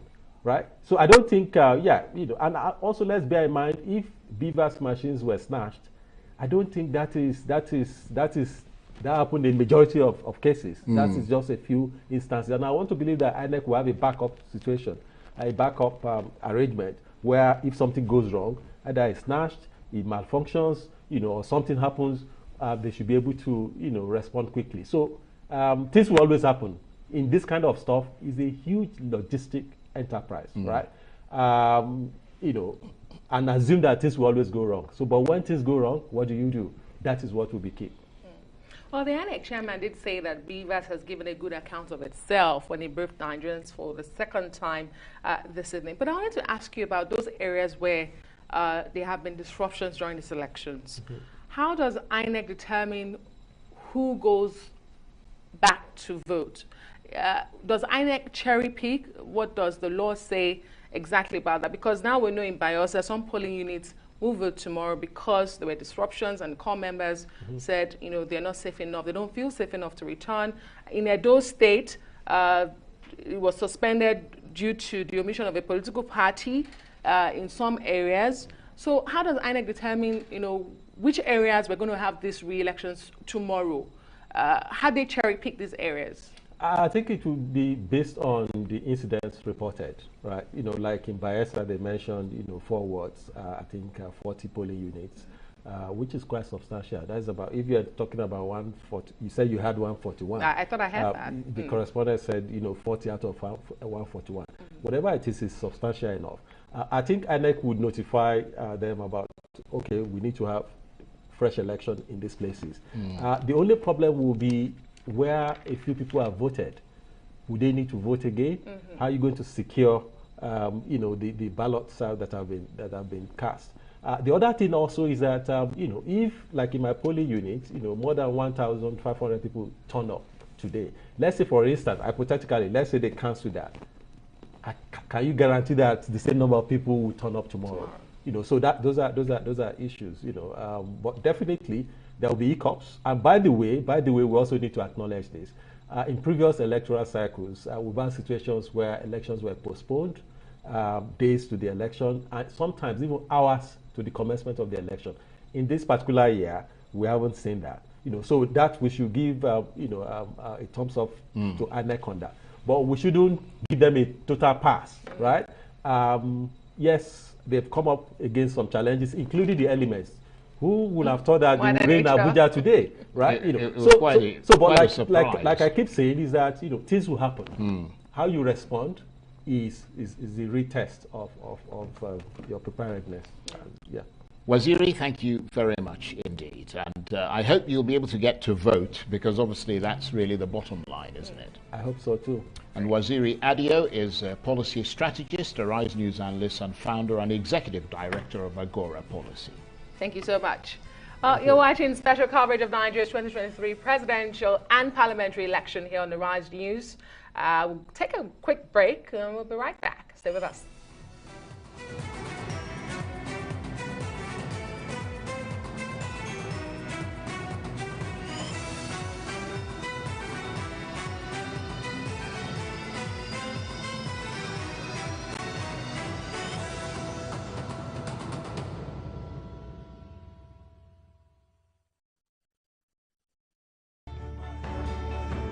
As you adjust to the new realities for operating your business and engaging with your customers, let us help you transform your business into a digital powerhouse capable of adapting and taking advantage of today's opportunities. With our best-in-class array of digital solutions, you can conduct your business, receive payments from your customers, and perform transactions quickly, safely, and conveniently, because we've got you covered with the right people, technology, and service offerings.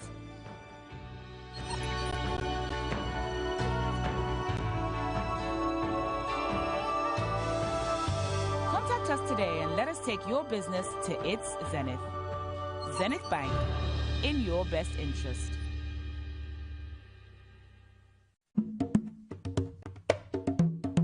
What is really happening in Akamata market?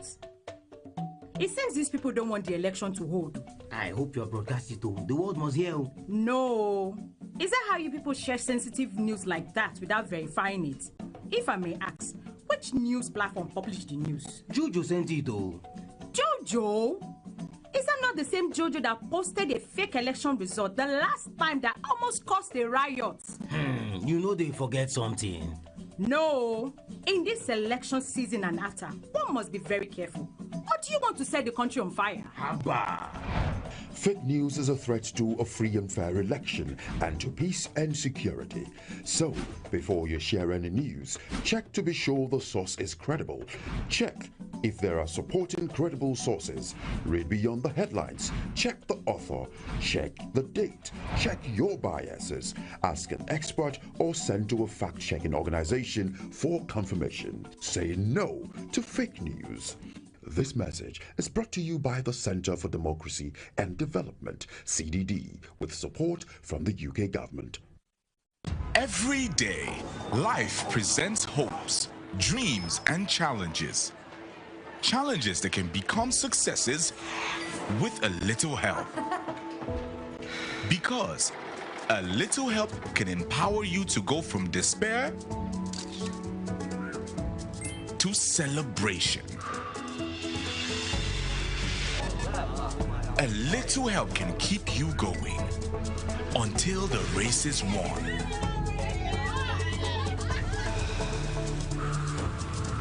A little help can turn bundles of anxiety into a bundle of joy. And with Glow Data, you get much more than just a little help. You get the biggest data deals in town to make every day glow with small wins and big wins. Dial *777# to select your Glow Data plan. Me, I'm not afraid of that man. Me too. What can you really do? I hope you people are discussing about paying me my rent. Oga landlord, calm down. We are discussing about the upcoming elections. Nonsense. Don't tell me to calm down.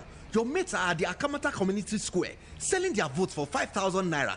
But you are here doing what I don't know. Oga landlord, do you know that 5,000 naira spread over the next 4 years is just 4 naira per day? Is this what we should sell our votes for? God forbid. Oga landlord, wise up. We must vote in the right people this time, instead of selling our votes to people who have nothing good to offer our community. That one is your business. You ladies better go and collect yours, if that will help you gather my rent at the end of the month. Do not listen to people like this landlord. Election is not a business venture. It is your civic duty to your country to help elect the right leaders who will create a better life for you and a great future for your children. Do not sell your future. Do not sell your vote.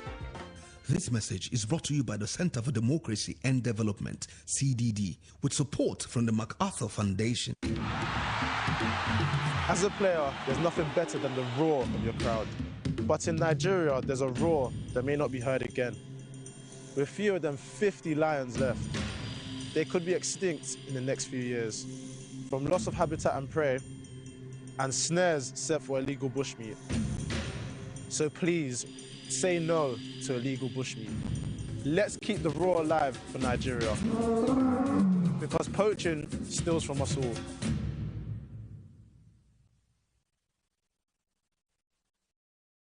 Welcome to the Airtel side of life, where you're covered in a variety of reliable ways. Get a router for just 10,000 naira with up to 240 gigabyte, or this MiFi for 7,500 naira with up to 150 gigabyte, or this for 5,000 naira with up to 125 gigabyte bonus data. More data, more you. Reliable home broadband by Airtel, the smartphone network. My name is Abdurrashid Bawa, the Executive Chairman, Economic and Financial Crimes Commission. I want to use this medium to urge all Nigerians to eschew all manner of electoral fraud, either through vote buying, vote selling, or fraudulent manipulations of electoral processes. I'm fully persuaded that we can run our electioneering processes devoid of any form of criminality. Let us all be committed to a free, fair, and credible dealings in the exercise of our democratic rights. Thank you. Report any electoral fraud to the following numbers.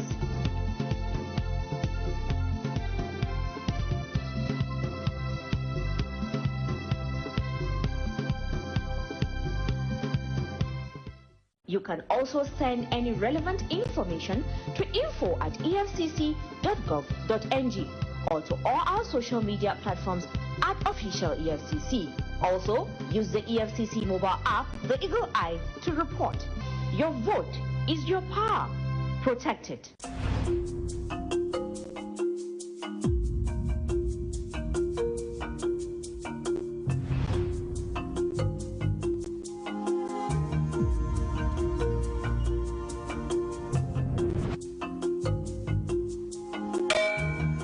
This is the heart of the business world in Lagos, the commercial capital of Africa's largest economy. These aren't just numbers. They represent our nation's sharpest minds, our most successful investors, our most inspiring bosses. In Nigeria, business is in our DNA. From micro-business to startups to world-conquering brands. Every success story has something in common. They all started somewhere. Success is not final. Failure is not fatal. It is the courage to continue that counts. Global Business Report gets to the heart of business. We bring you the stories making headlines across the globe with in-depth analysis from experts and executives. This is not business as usual. This is the Global Business Report.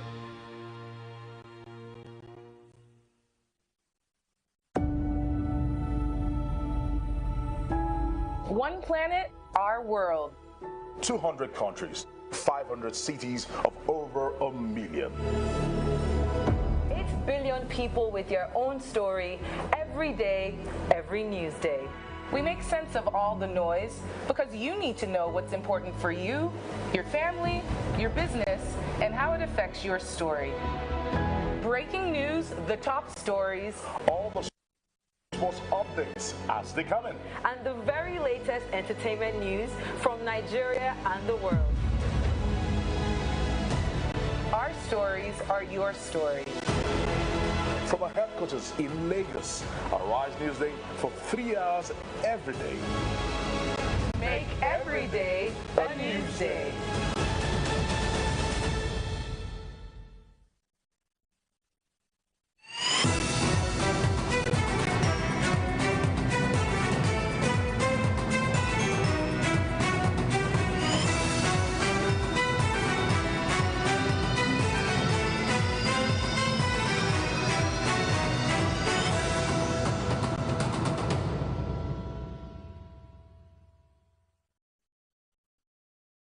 You're watching special coverage of Nigeria's 2023 presidential election here on Arise News. I'm Charles Enyegolu. And I'm Adesoa Omorwan.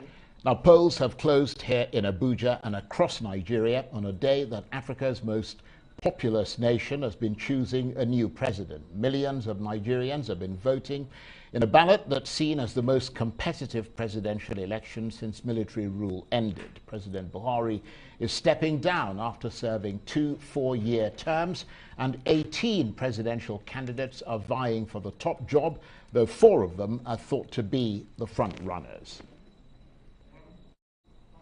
Well, for more, we are delighted to tell you we have been joined in the studio by Amina Zachary, who is a former INEC National Commissioner. And in our overflow studio, we have Arise News analyst, Dr. Constance Ikoko. Thank you both for joining us on the program. Thank you very much indeed. You were, of course, a former national INEC commissioner. What's your assessment of your former officer's performance today? Well, I think the election went well in most of the places. There was a lot of hitches in terms of arriving early for the polls, and this has to do with logistics, and I think it has a lot more to do with the kind of vehicles and the arrangements they make for logistics, which has always been the National Union of Road Transport Workers. And sometimes they don't deliver as required, as at the time due.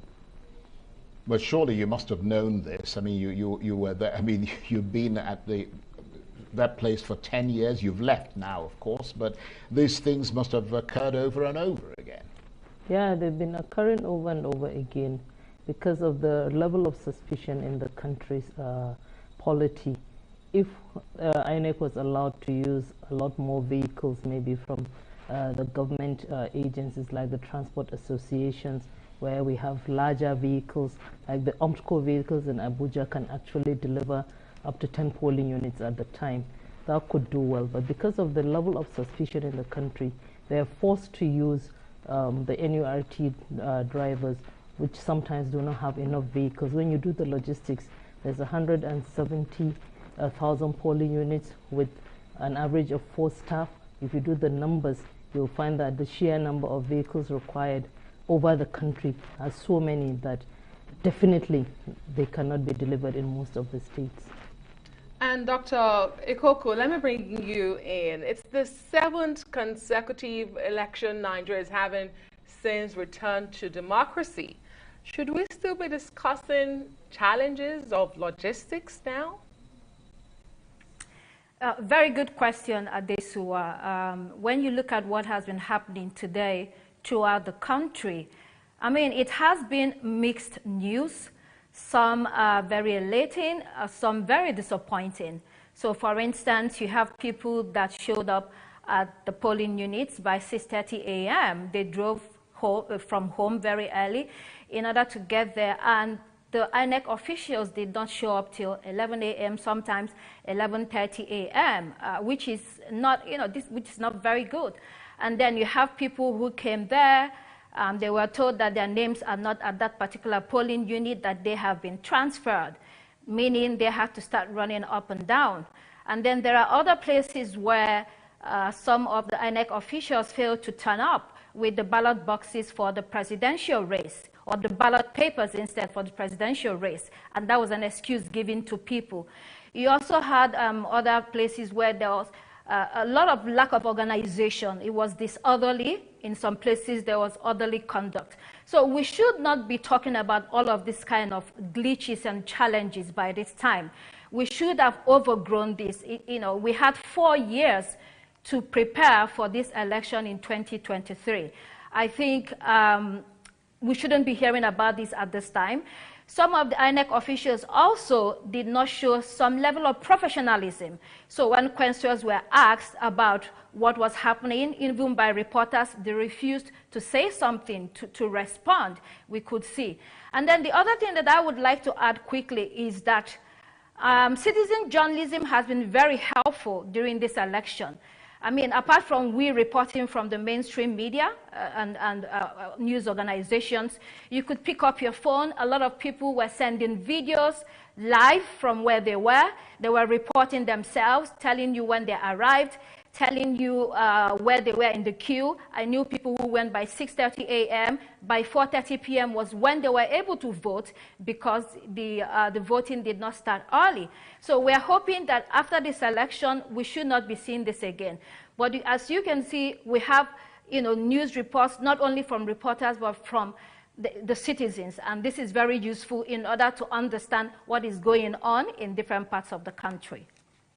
Well, thank you very much indeed, Dr. Ikoku there. And Amina Zakari, you heard some of that. I mean, as we said, not to put you on the spot, but you were at INEC, so you can give us kind of the inside track on what goes on there. How would you react to some of the things that Dr. Ikoku just said? Well, some of them are really not excusable, like starting an election well after 12, because INEC has, since 2011, has designed what we call racks, the registration area camps, where the ad hoc staff are supposed to be camped at night. It brings them closer to the polling units. But you find still in some states, due to security concerns, these racks are not activated. And INEC should have been really on top of the situation to understand the number, to know the number of racks that were activated, and we will know when to anticipate delays. And we can actually, INEC could, I'm no more in INEC anyway, INEC could actually begin to tell people that this number of racks have not been activated, expect delays in so-so states, and so-so. The technology can take care of that. We've gone way beyond certain manual things. This can be done technologically. People can know that their voting will not commence at 9 because their rack was not activated. And we have ways and means of tracking through the election management systems. However, INEC needs to be more transparent about the findings of the tracking. If we've tracked that ballot papers are not complete in a certain state, we should be able to come clean and tell people that your ballot papers are not available for tomorrow's election. Maybe you carry on to Sunday, or you may start your election late because your ballot papers are coming later. All these things can be done. There's enough technology in the system and in the situation room of INEC to be able to track and give information on these incidences. Indeed, and just to say that there's nowhere in the world where you have 100% perfect elections. But like you said, some of these logistical challenges we've seen today are inexcusable. But we cannot also say we've had an election without it being inclusive. And Amina Zachary, I want to ask you this question because we do understand you've been working with people with disabilities. And I wonder what you noticed today during the exercise, the elections. How inclusive would you say this election was where you monitored? Well, I'm here representing the Albino Foundation, Africa. I came to the situation room. The Albino Foundation has been working assiduously to ensure there's data for persons with disability, and INEC has also been working on inclusivity. I particularly had been a champion of inclusivity in INEC. We with the Albino Foundation and other persons with disability groups, we were able to come up with a poster for persons with hearing disability. We were able to design assistive ballot guide for persons, for blind people. And we also have been providing magnifying glasses for the albino people, persons with albinism. And this, for the first time, we were able to get data of persons with disability per polling unit so that there could be strategic deployment of assistive guides to those persons at the polling units. And the Albino Foundation, for the first time, also has been able to deploy observers to about 273 polling units to be sending live information on issues affecting persons with disability, like access to balloting, assistance, politeness, whether they were given preference to vote, whether they were even able to vote, and then there are other issues like whether the BVAS was working at that polling unit. So we've been getting live feeds in the situation room, and we've assessed it, and we've come out with a report, a preliminary report of our findings, and then at the end of the day, when all the 700 observers we deployed to the field come back, we'll have a robust final report on inclusivity matters in this election. Right. Well, thank you very much indeed. I mean, that's obviously a very important aspect of this election, and that's a measure of how advanced a country is, the way that people living with disabilities are able to participate in elections such as this. Let me come to you, Dr. Constance Ikoku, because, I mean, you've been keeping an eye for us across the country, talking to different people, some of the election monitors, the situation rooms, and all the rest of it. One of the big issues in this election that's raised concern has been the question of security. I mean, I don't understand why, despite the apparent deployment of soldiers, police, Department of State Security, or state services, you know, civil defense and all the rest of it, all these disruptions have been taking place. I mean, what's your assessment of the security presence across this country? Well, as I said earlier, it hasn't been a uniform report across the country. So in urban areas, we have seen the presence of security officers.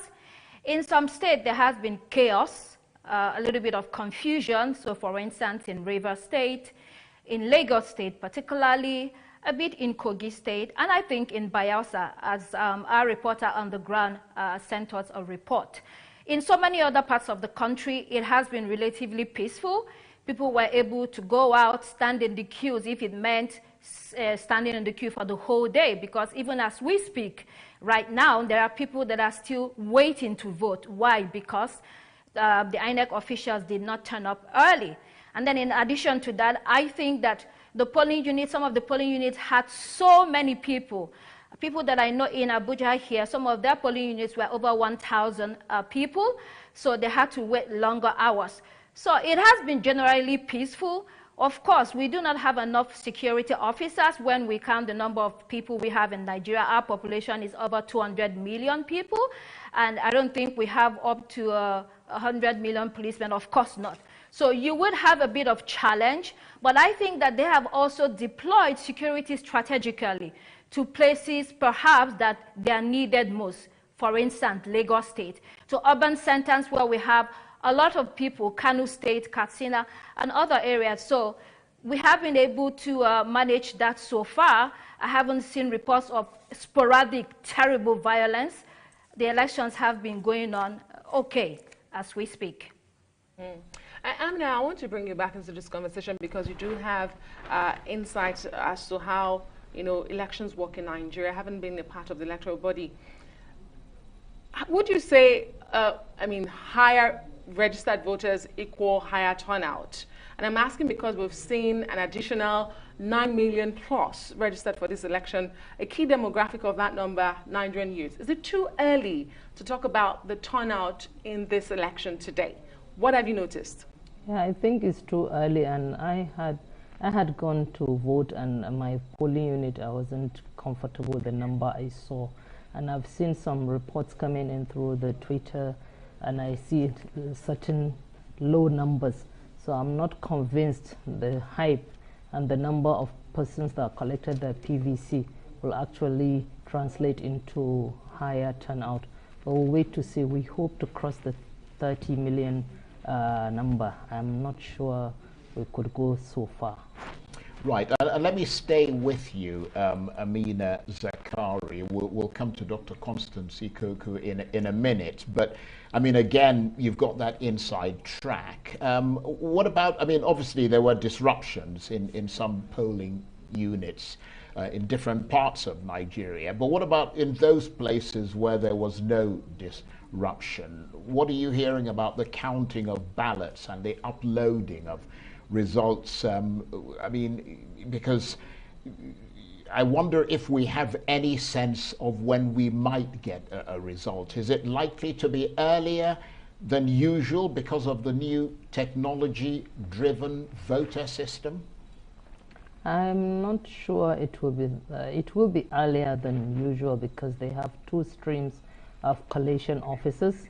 One collating just the presidential so that it can be quickly done with, while the other stream will be collating the senatorial and the House. However, we can't really say we're going to get an earlier than usual because it's still the same system, the same manual input at the collation center, and we still have to wait for the recs to come into Abuja individually to deliver the results with the returning officers. So I think if we get it early, maybe Tuesday night.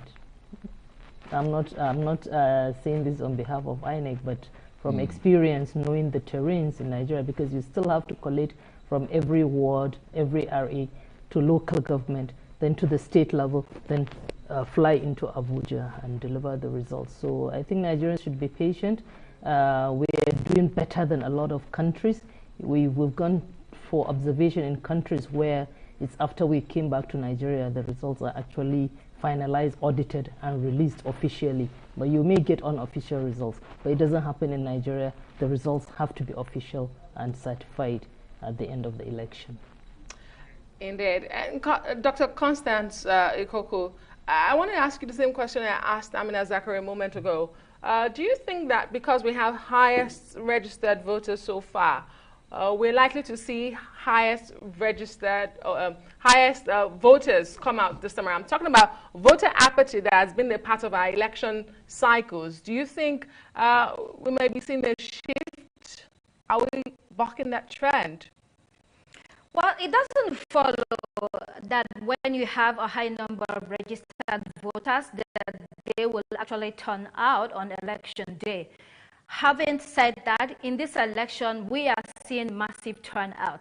I mean, I live in Abuja, and I've been talking to people. I went around to some polling units, and there were a lot of people queuing and waiting patiently. I mean, from morning till evening, people are still waiting to vote. So I think that during this election, Nigerians want to send an incredibly powerful message that, you know what, we are tired, we really want to do something different. Whoever wins in this election, I think that they will be sending the message that we either want to go forward or we want to go backwards. So I think that at the end of the day, by the time the votes are tallied and the numbers start coming out, we might see that there has been a high number of turnout across the country. And that is very good for Nigeria. That is really good for Nigeria, because it begins to tell politicians that you can no longer do what you used to do. I think this election will be a teachable moment for many politicians and for a lot of leaders in our country. It's going to say you can no longer be abrasive. You can no longer get a position and do whatever you like and go away with it and get away with it. People are going to be asking the questions. People are going to want to hold you accountable for whatever position you hold. So we're hoping to see that this election is a turnaround from the past. We're waiting for the results to come in. Right, and Dr. Amina Zakari, I don't know if you've become a doctor quite yet, but if you are, then I certainly wouldn't have any problems calling you one. But I mean, we've got a couple of minutes left before we have to end the conversation and set you free, because I know you've got other things to do. But given your experience of spending the amount of time that you did, a decade at INEC, and being an objective person now, I mean, you don't owe INEC anything necessarily. Is it your sense that this poll has been generally compliant? Yeah, it's normally compliant. It's been generally compliant, except for a few areas, and those areas where materials were not delivered on time. Certainly there will be lapses. There will not be enough time for people to actually complete voting before maybe the young men get agitated to leave the areas. So for me, those areas that were peaceful and compliant are plenty, are many.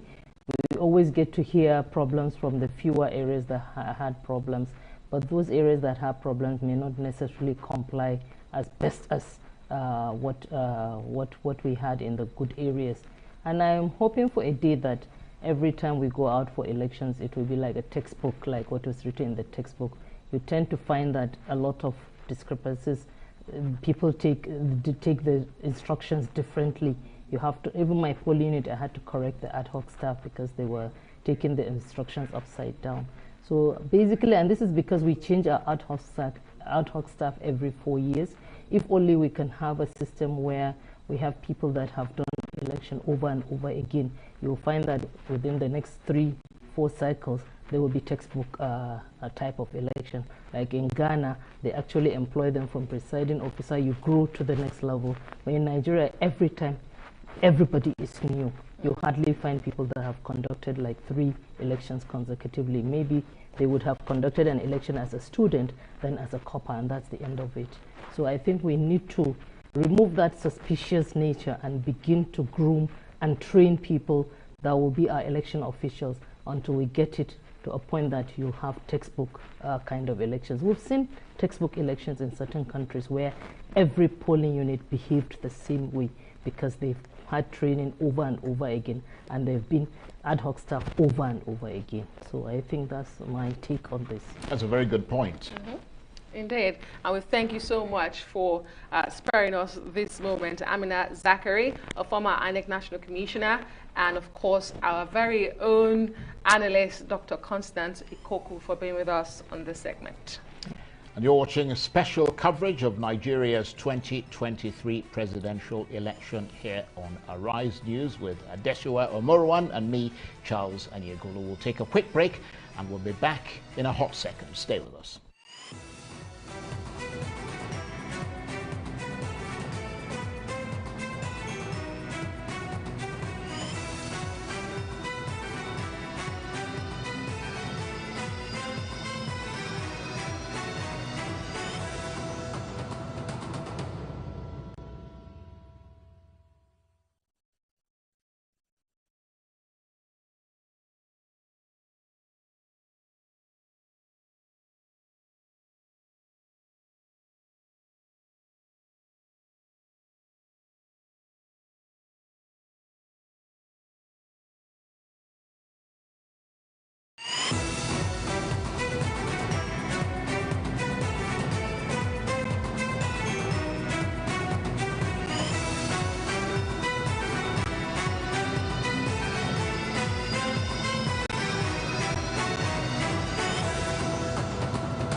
what is really happening in Akamata market? It seems these people don't want the election to hold. I hope you broadcast it. The world must hear. No. Is that how you people share sensitive news like that without verifying it? If I may ask, which news platform published the news? Jojo sent it. Jojo? Is that not the same Jojo that posted a fake election result the last time that almost caused a riot? You know they forget something. No.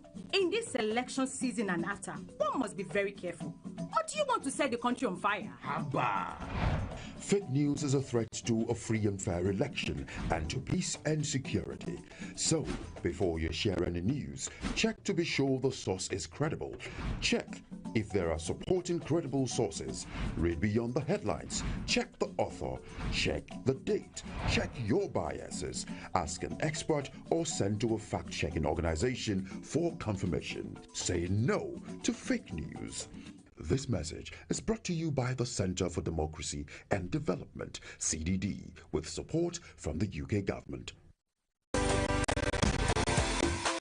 The Independent National Electoral Commission, INEC, will conduct the 2023 general election using the Bimodal Voter Accreditation System, BVAS. On election day, the BVAS equipment will be used to accredit voters by verifying their fingerprints or facial photographs. In each polling unit, every voter must be verified and authenticated before they are allowed to vote. Any intending voter whose fingerprint or facial photograph is not verified by the BVAS equipment will not be able to vote. With this, one man, one woman, one vote is assured. As no one can engage in multiple voting, neither can anyone use the voter cards of another person to vote. After polling, the BVAS equipment will also be used to transmit election results electronically from polling units to the INEC result viewing portal for everyone to see. BVAS will eliminate multiple voting, identity theft, or impersonation. The BVAS will guarantee one man, one woman, one vote. INEC, making your vote count, consolidating our democracy.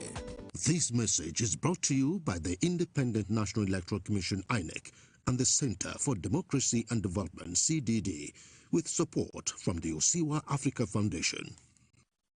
Every day, life presents hopes, dreams, and challenges.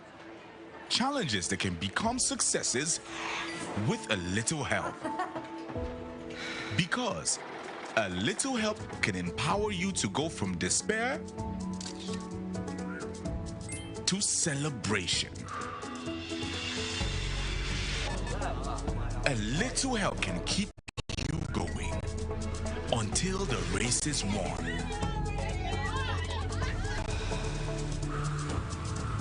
A little help can turn bundles of anxiety into a bundle of joy.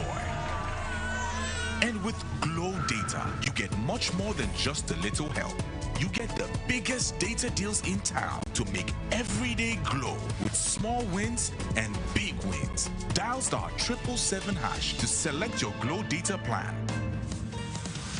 The community of persons with disabilities is set to participate in the 2023 general elections and beyond. The Independent National Electoral Commission, in partnership with TAF Africa, is ready to drive inclusion of persons with disabilities in the electoral process. Different disability clusters will have access to various assistive electoral materials, magnifying glasses for persons with albinism, braille ballot guide for the blind, residual link voting for persons with leprosy and bilateral amputees, election day written instructions for the deaf, and priority voting for all persons with disabilities. These resources are in line with provisions of Section 54, subsection 1 and 2 of the Electoral Act 2022. Come out on election day and exercise your civic rights. This message is brought to you by TAF Africa and funded by the European Union through its support to democratic government in Nigeria. Join our Able to Vote Guide micro series, same time, same station, as well as on all our social media platforms. TAF Africa, Disability Inclusion Champion.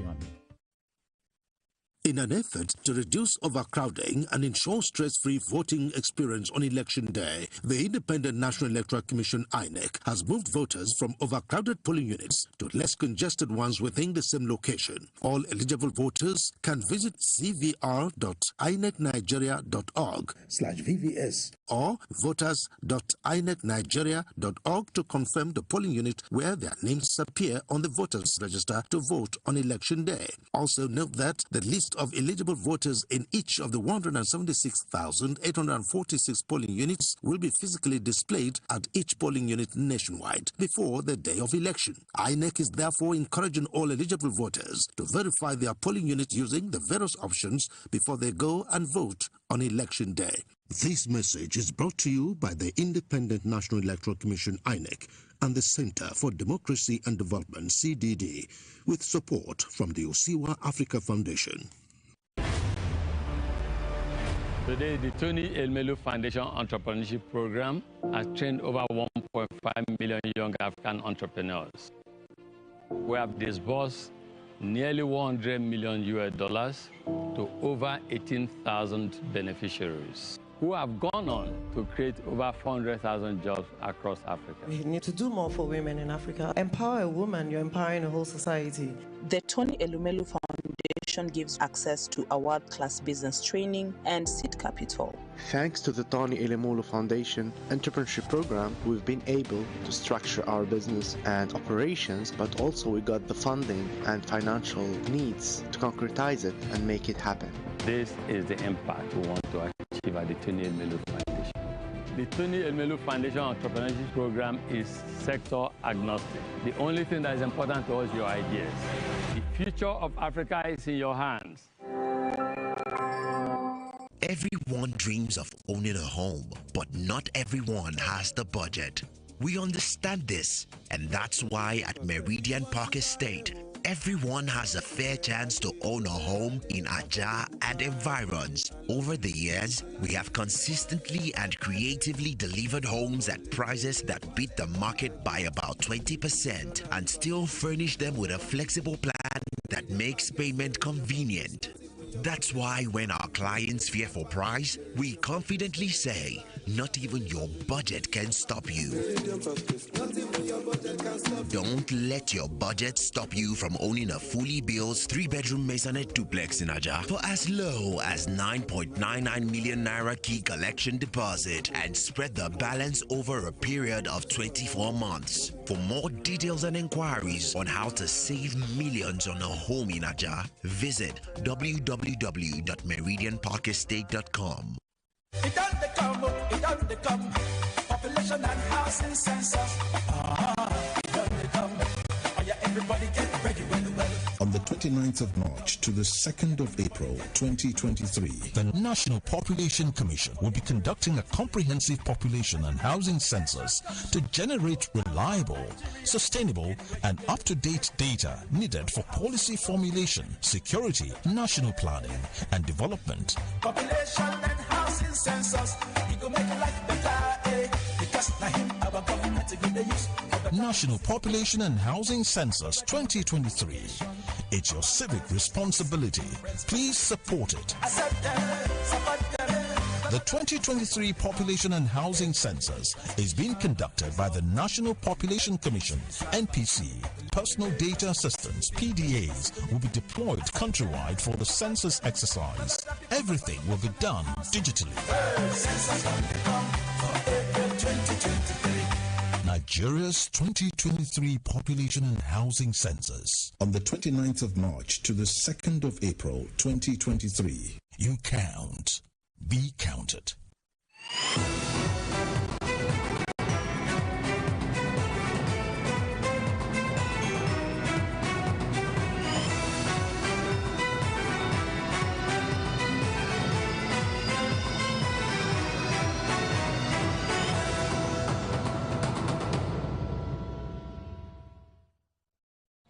Welcome back, and you're watching special coverage of Nigeria's 2023 presidential and parliamentary election here on the Rise News. I am Adesua Omorwan.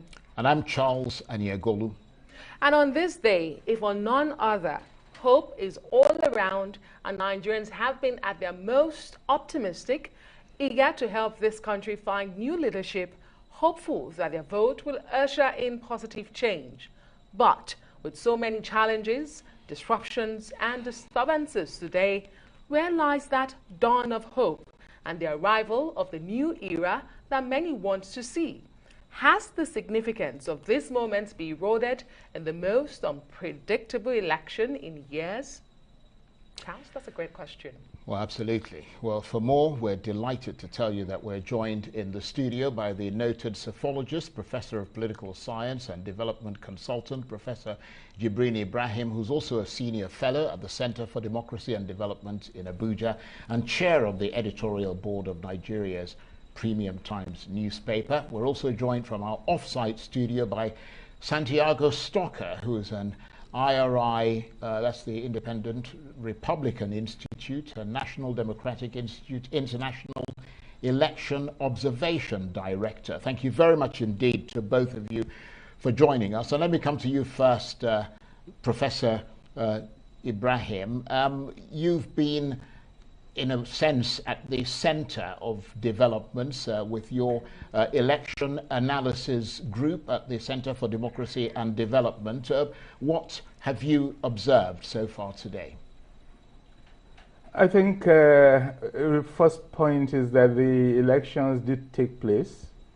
There are lots of concerns whether the situation leading to the election will actually allow it to proceed. So we did observe it proceeded.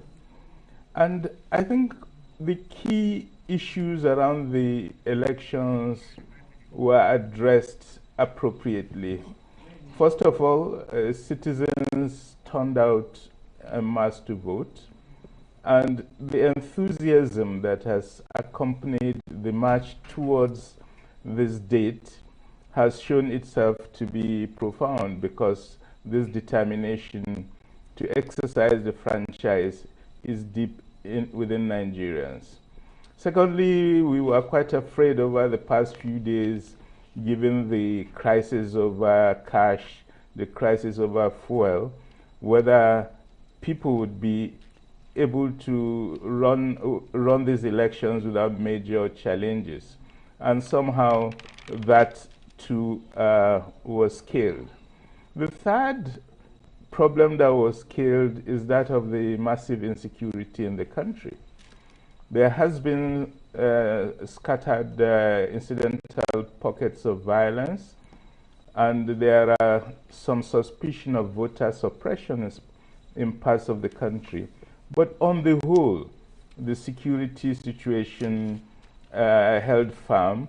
And I think we do need to commend the security agencies for the series of measures they have taken over the last few weeks and days to make sure the elections will be conducted fine. The fourth issue has to do with the technology. We have been raising the level of technology used in elections since 2011. And this time, it's the famous beavers, which was designed here in Nigeria and which addresses specific concerns Nigerians have about elections. So there was some anxiety whether it will work. On the whole, the beavers has worked excellently, and the score we are able to estimate at the level of the Election Analysis Center is about 98%, and I think that's really commendable. Of course, there are traditional challenges in our elections that always occur with regularity, and I'm one of those who can't understand why. Logistics was not significantly improved. Voting opened late in a lot of the polling units we observed. There were issues about some of the material, but in a very few places.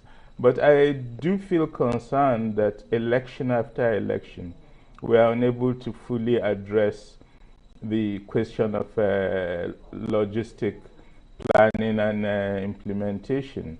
And as the saying goes, we Nigerians plan very well, but then are unable to implement the plans. So my sense is that on the whole, the anxieties we have had over these elections were justified because that created the urge to make sure those problems are addressed. And at the end of the day, we have held the elections. There were significant delays in certain parts. Some areas they haven't concluded the voting. But I would say on the whole, I feel relieved more than anything over these elections. And Santiago, are you relieved as well? I mean, what has been your observation so far? Well, thank you so much for having me. I appreciate it. We're very humbled and honored to be here with our delegation, which is headed by Her Excellency Dr. Joyce Banda, the former President of Malawi, and Ambassador Mark Green, who's the former administrator of USAID. We have observers in 20 states, and we and the international community are standing with Nigerians and their desire for democracy. I will say that the story of this election is not yet written.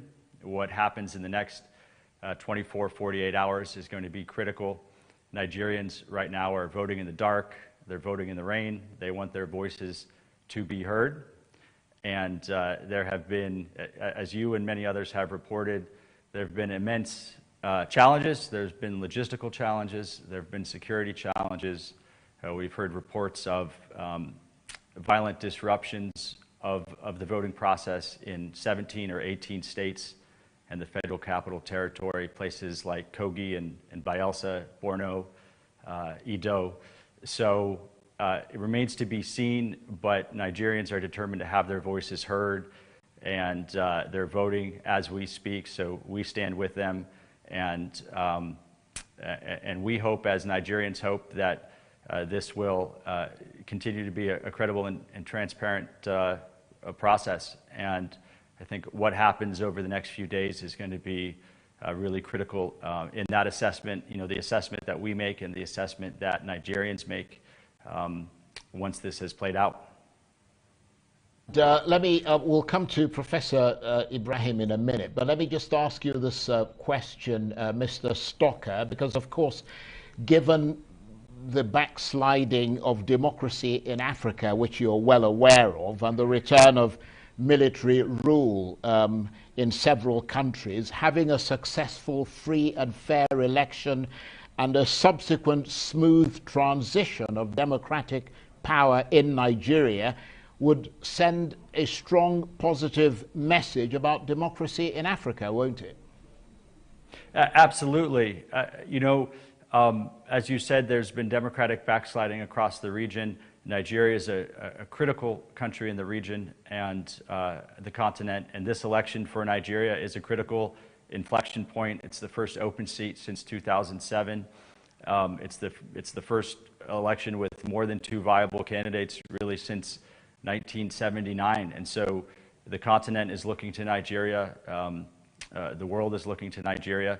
And the Nigerian people, at a time of great difficulty in terms of the economy and security, they want their voices heard. So we stand with them, and I think we're all hopeful that this will be a transparent, incredible process. That those who engage in violence and malfeasance to undermine the process will be held accountable, and that whoever wins is going to will win with the mandate of credibility.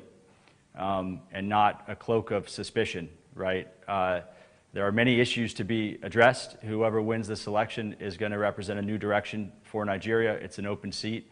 What we've seen is Nigerians turning out. Nigerians want to determine their own future. And yeah, as you said, it's important not just for Nigeria, but for the continent and the world. Indeed.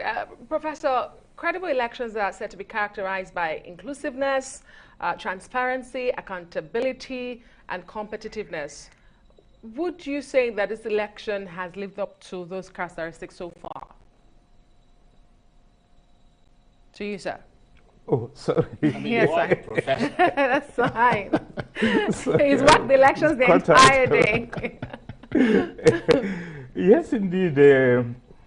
I think the first issue, that of competitiveness, that has been guaranteed from the very first go of the elections, and that was by the fact that Nigerians felt that they needed to search beyond two leading candidates of the two big parties and try to open up the democratic regime. I think the question of transparency is extremely important. My view is that INEC has been extremely good in its communication with Nigerians. Even today, they've had all these press briefings. We visited the collation centers, and we did see even Arise Studio is setting up a camp there tomorrow. And this constant response to queries and questions from Nigerians has been part of what was able to calm citizens down to believe that, yes, these elections will take place. It will be transparent and it will be a good election. I do feel we are heading towards the consolidation of Nigerian democracy. The fact of the matter is the elections is not over. We are still going to go through delicate phases, and there will be the whole question of the electoral outcome. What will be the response to the electoral outcomes? We'll get to all those over the next 2-3 days. But so far, I think we are on the good path, and I feel quite confident that this path is that of consolidation of Nigerian democracy.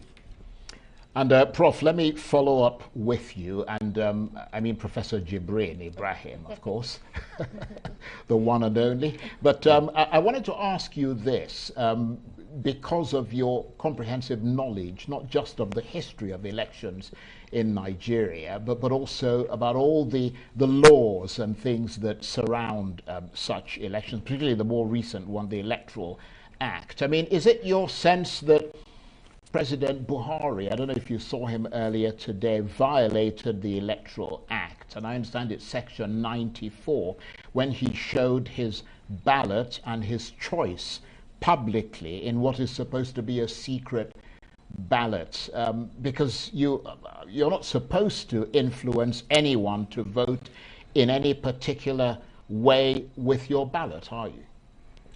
Absolutely right on that. We have a system of elections based on secret ballot, and we do recall that under the military transition, we once held elections on the basis of open ballot, and it created a lot of new political tensions that were expressed during that open ballot. And the two issues that were raised when that was attempted was, one, the question of undue influence, that by showing where you are, if you are a community leader, and I remember the then Sultan of Sokoto said it was destabilizing the whole political hierarchy in Sokoto Caliphate kingdom at that time, that people would feel obliged to follow the advice. And the second issue, which the Sultan raised at that time, had to do with the spike in divorce cases,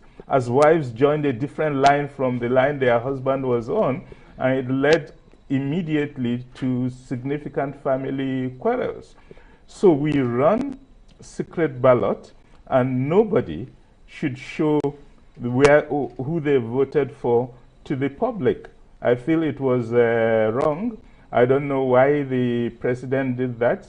He might have had other reasons, but I think his attention should be drawn to the fact that it's a problem on which he should apologize to Nigerians for going out of the accepted protocol of our law and our voting culture. And I've seen so many more government officials display their ballot papers since this election began today. But Professor Jibrin and Santiago, please stay with us, because we do understand what this election means to Nigerians. Arise News has been on the ground before the commencement of ballot today, giving you blow-by-blow updates of the event. Now, let's have more as we cross live to Adamawa State, where Arise News correspondent Mary Chinda is standing by. Hello, Mary. tell us where exactly you are and what's happening. Are they still voting? Has voting ended? Good evening, Adesoa and Charles over there in the studio in Abuja. I am right here in Yola, the state capital of Adamawa. And Yola is a big deal because it is the state where one of the major contenders, the PDP presidential candidate Atiku Abubakar, hails from right here. Now, it's from morning till now, it's been a very peaceful atmosphere, even though, of course, voting had already ended towards evening, and people had to, in a lot of polling centers where we visited, people had to stay to count their votes. This election was such a big thing for voters. Many of them had to stay to ensure that they count their votes and they know who's taking what in the polling, in their polling units. However, in the beginning, in the morning, when the voting started, there was, of course, a delay, slight delay, I would say, on the part of INEC officials who brought in election materials and sensitive materials quite past 8 o'clock, especially in the polling unit where I monitored, which happens to be the polling unit 012, which was the polling unit of the PDP presidential candidate. As early as 6:30 a.m.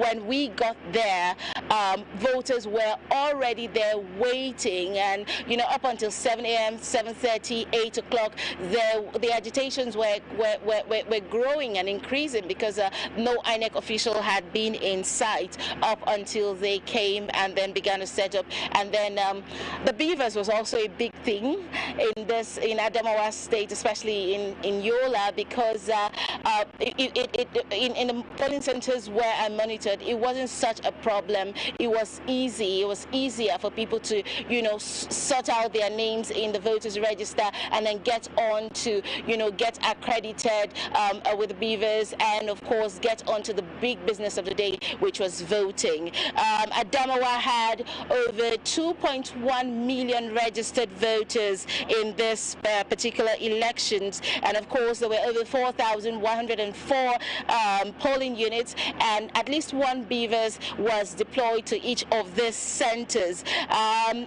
Peace was such also another area where in Yola peace actually reigned a whole lot because there was a heavy presence of security. Now, the police had deployed over 12,000 policemen. The army had deployed over 1,400 army personnel, and of course 250 officers of the NSCDC were actually on ground. I would say that in the centers where we visited, where I monitored, there was not exactly an issue of underage voting. Many of the people who came out to vote and stood there to count their votes and all of that were actually young people. There were people who were older and above 18 as we saw it. Well, thank you very much, Mary Chinda, our correspondent in Yola, Adamawa State capital.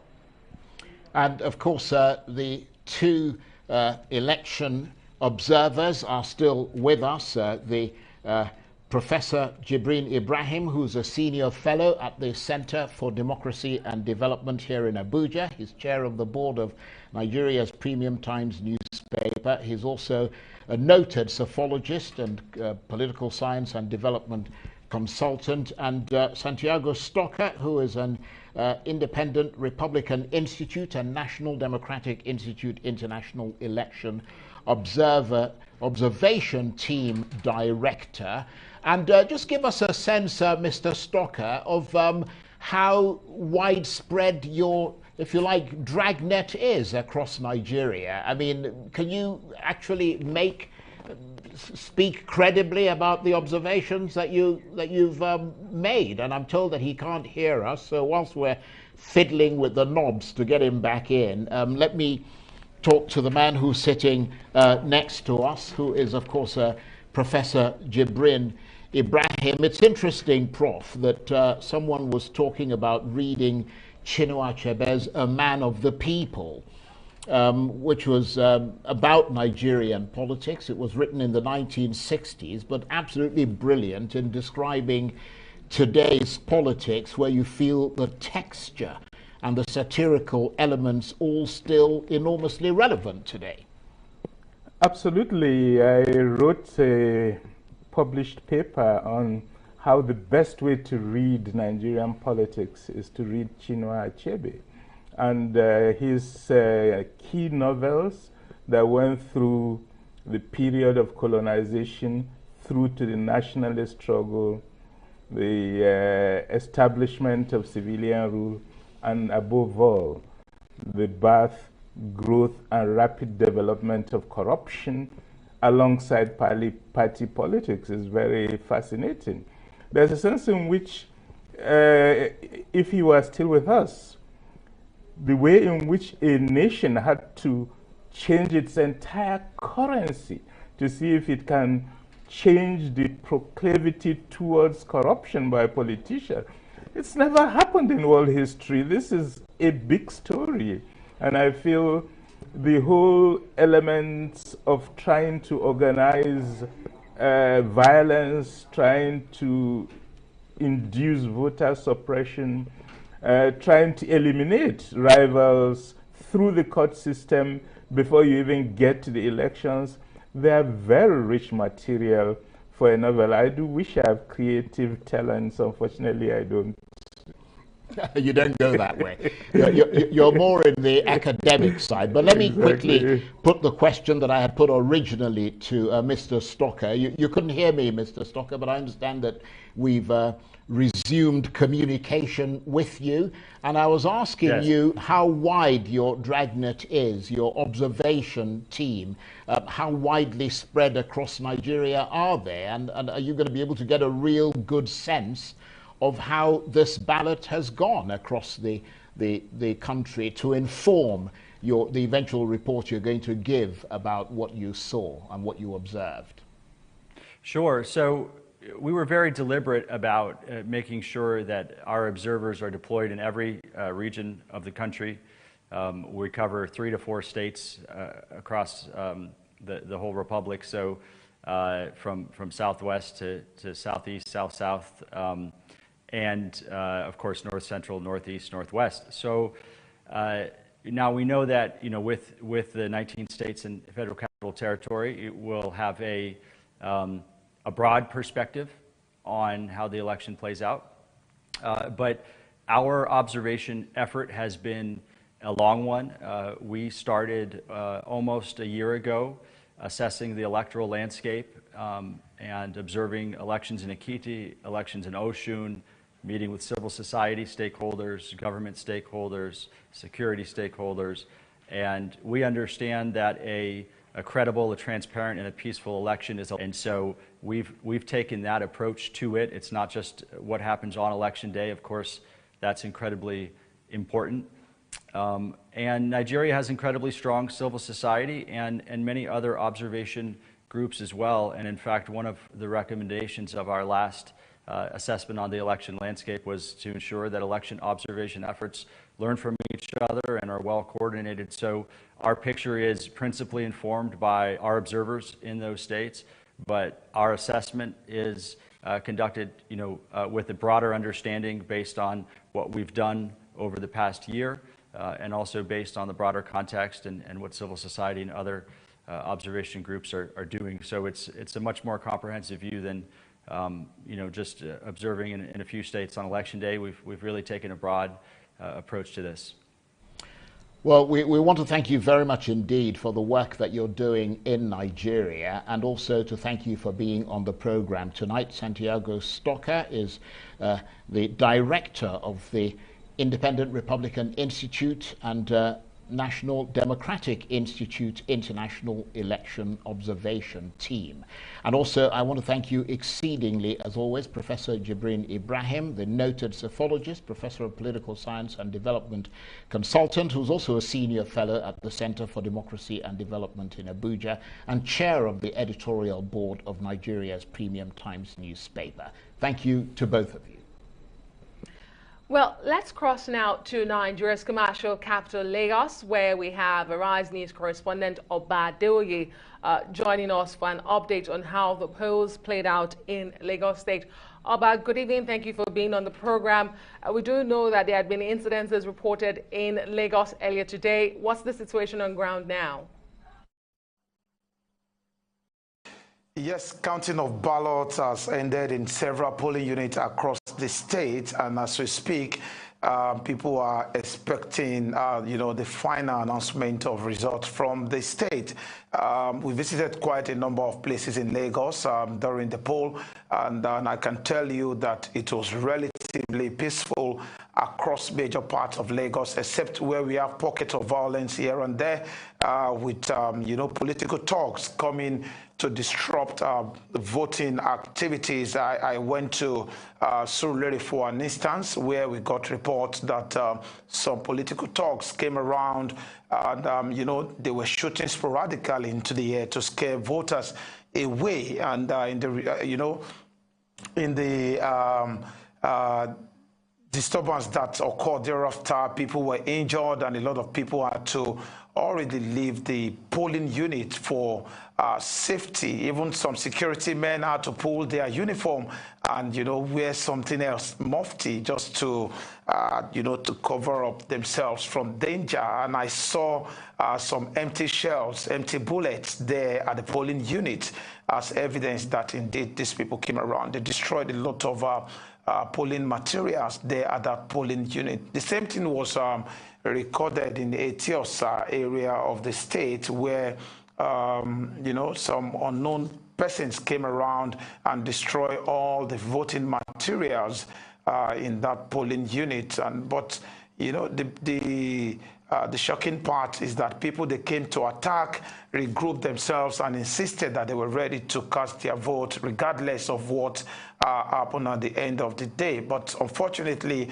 nothing of sort happened before we left that place. So all in all, the elections was peaceful in Lagos, except for where we had pockets of violence here and there. And so I can tell you, and if you talk about the logistics of the election management body, that's INEC, in some places, elections started very late in Lagos. In Etiosa, for an instance, I saw a particular polling unit where election did not start until 19 minutes past 12. The election was supposed to start at 8:30 in the morning, but the election did not start at that polling unit until 12:19 p.m. That's about 19, 11, 12, about 4 hours away from the official time that the poll should have started. I saw another place in, on the Victoria land where the election did not start until around 12 p.m. So, except for situations like this, on the overall, INEC's logistic should be, commended. The polling officers should also be commended for comporting themselves, in accordance with the dictates of the electoral law.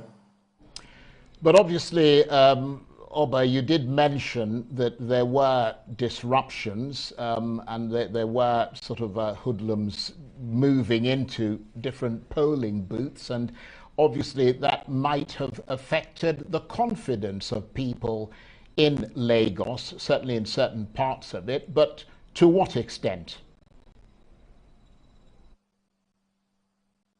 Yes, I spoke with some of the voters. Some of them came back. There's even a situation where a lady was injured, and despite that she was already treated, she returned to a polling unit insisting that she must cast a vote. So I think a lot of people were undaunted by some of this violence. In Surulere, where I went to, I saw people, coming back to that polling unit with the hope of casting their vote. But unfortunately, the electoral officers on duty had already, left that polling unit, and there was no security measure put in place, so there was nobody to even attend to them.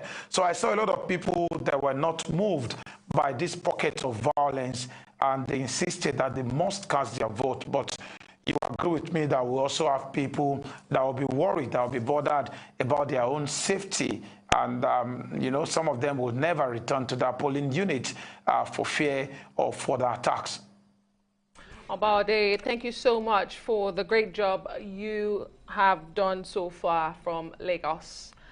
Leon Obade is reporting from Nigeria's commercial capital, the election coverage today. And of course, you're watching special coverage of Nigeria's 2023 presidential and National Assembly elections, Charles. We also have National Assembly elections today. Absolutely. We mustn't forget that. Yes. But let's take a break and we'll be back with more. Stay with us.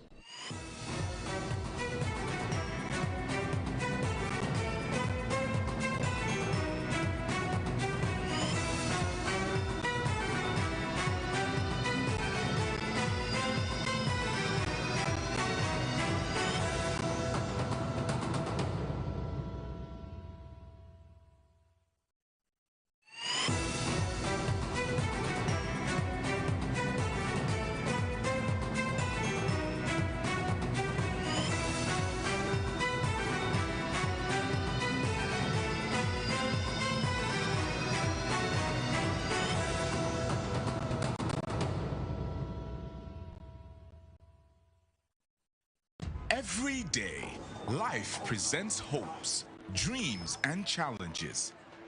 Challenges that can become successes with a little help. Because a little help can empower you to go from despair to celebration.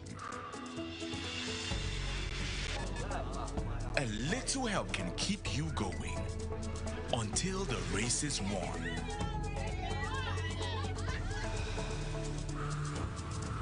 A little help can turn bundles of anxiety into a bundle of joy. And with Glow Data, you get much more than just a little help.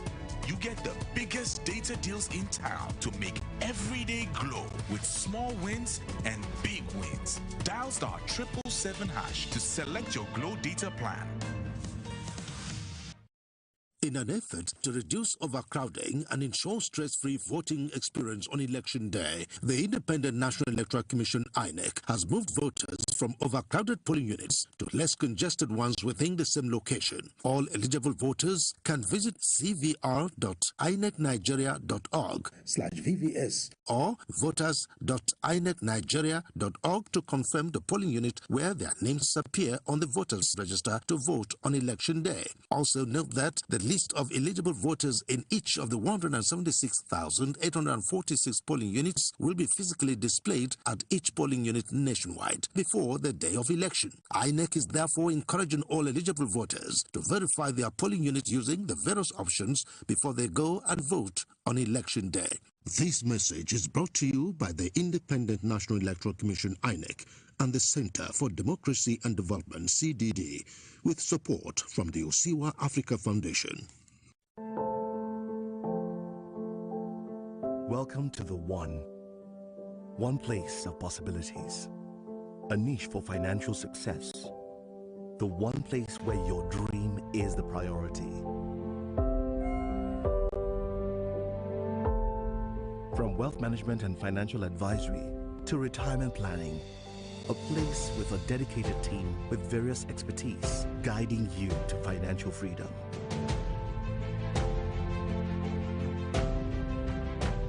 One door always opened for end-to-end business solutions. One place to help you exceed expectations. Welcome to the One. For further inquiries, visit www.investment-one.com to get started.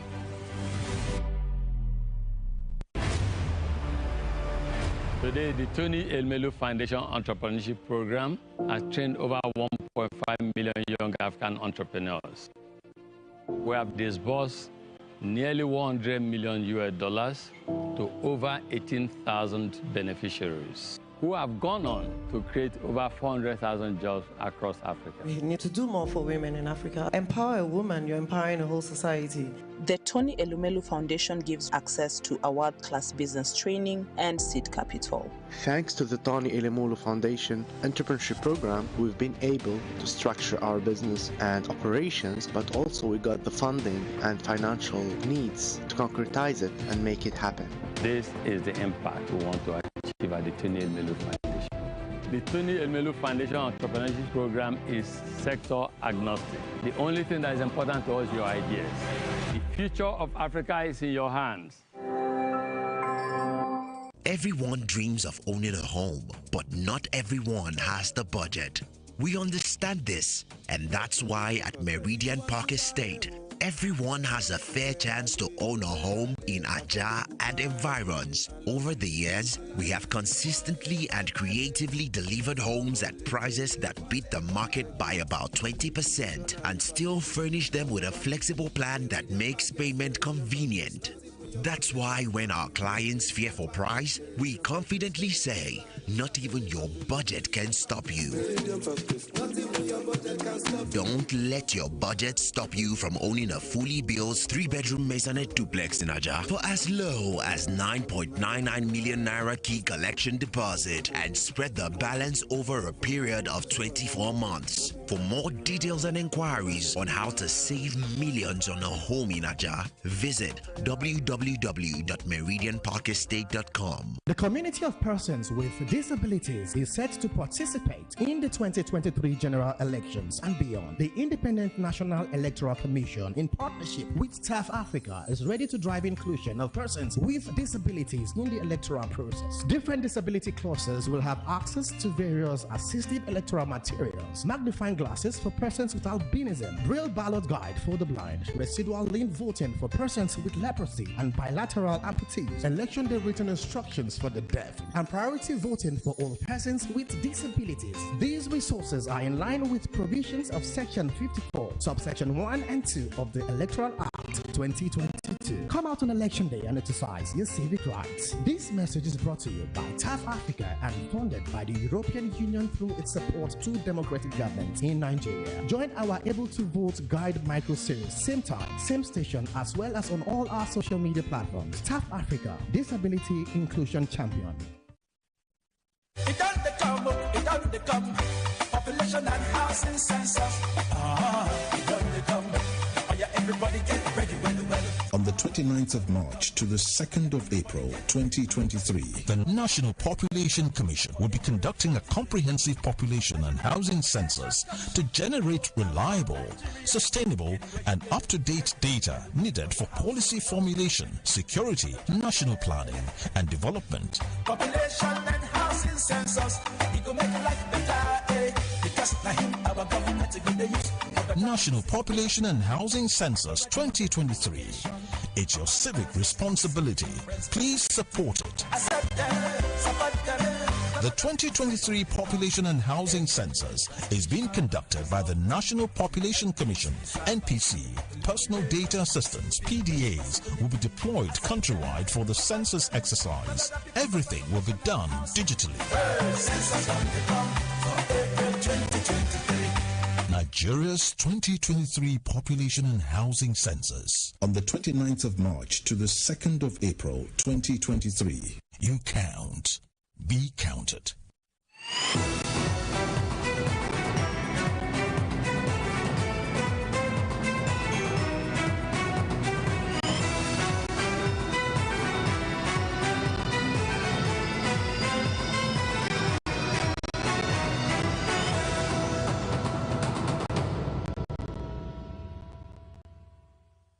If you have just joined us, you're watching special coverage of Nigeria's 2023 presidential and National Assembly elections here on the Rise News. I am Adesua Omoruwan. And I'm Charles Anyegolu. Well, voters in Nigeria, indeed, Africa's most populous nation, have been at the polls today in the race to elect who succeeds President Muhammadu Buhari, who served the maximum 2 terms as the most open race since the military left power in 1999. And to a considerable extent, young voters are seen as being key to the result of the ballot, bringing hope and the prospect of change to a country that suffered from years of economic stagnation, insecurity, and corruption.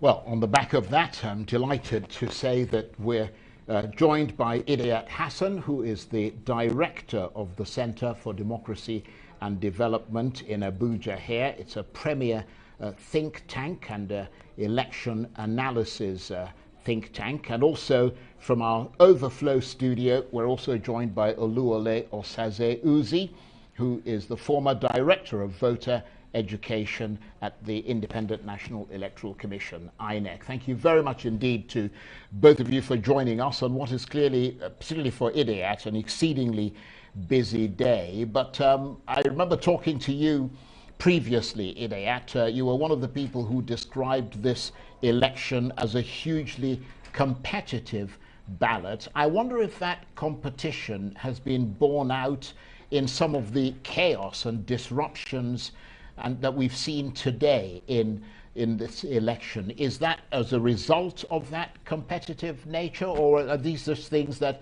happen normally in Nigerian elections?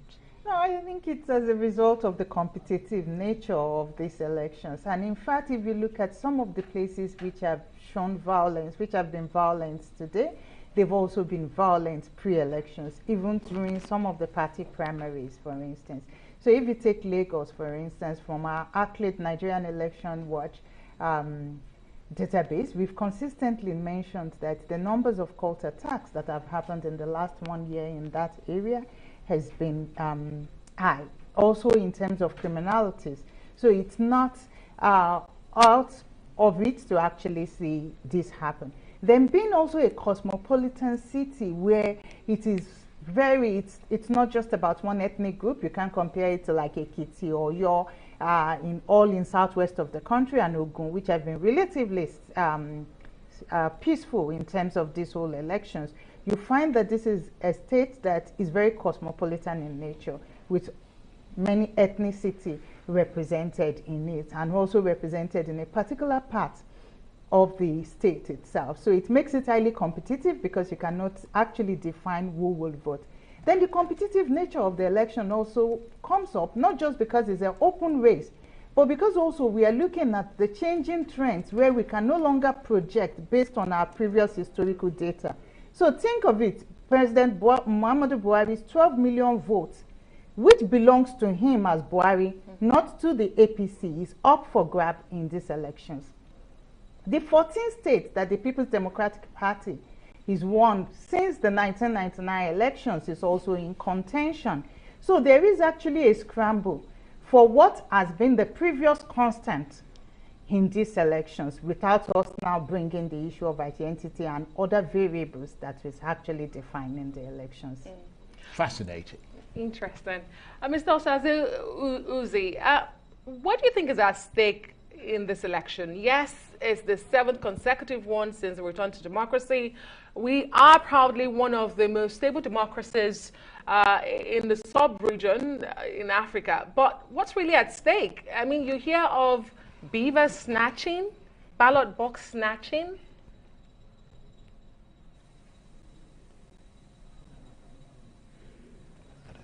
Okay, I'm told that we have a problem with the connection to Mr. Osaze there. Let me come back to you, Diat, then. I mean, what would you say is really at stake? You've highlighted the fact that, you know, a lot is for grabs for the politicians, talking about the votes. Every vote counts. But when you hear that we have this number of disturbances, despite a peace accord that was signed 3 times, the last one being just days ago with President Muhammadu Buhari in attendance. What do you make of all of that? Does it speak to lack of voter awareness and the importance of this election? What do you make of it? I think it's because elections in Nigeria is a zero-sum game. Actually, you have to win at all costs. It's an investment. This is not just only about the candidate, it's also about the party. You are out of office for 4 years. Do you know what it means? Let alone being out of office for 8 years for some of these actors. But what's also important to note is that with the improvement and deployment of technology itself, it means that the previous ways of actually rigging are no longer in contest. So you have to deny people the vote. You have to do voter suppression in different ways we have seen in these elections. Either the destruction of electoral materials, either the intimidation of voters, either, you know, in different ways. I'm sure by tomorrow we are coming up with our report. We'll actually be very expansive with it. Also, the demonetization policy also means that you cannot instrumentalize vote buying the way you should. And we have also noted that in previous presidential elections, vote buying isn't rife the way it is when you have the subnational elections. You must indeed have a huge war chest to be able to buy out the whole of Nigeria, buy off the whole of Nigeria to win. So it will be a bit of everything. And now there is naira scarcity. How many people can you actually pay in dollars? Or how many people do want to collect the rice or the clothing or the wrappers that are being shared?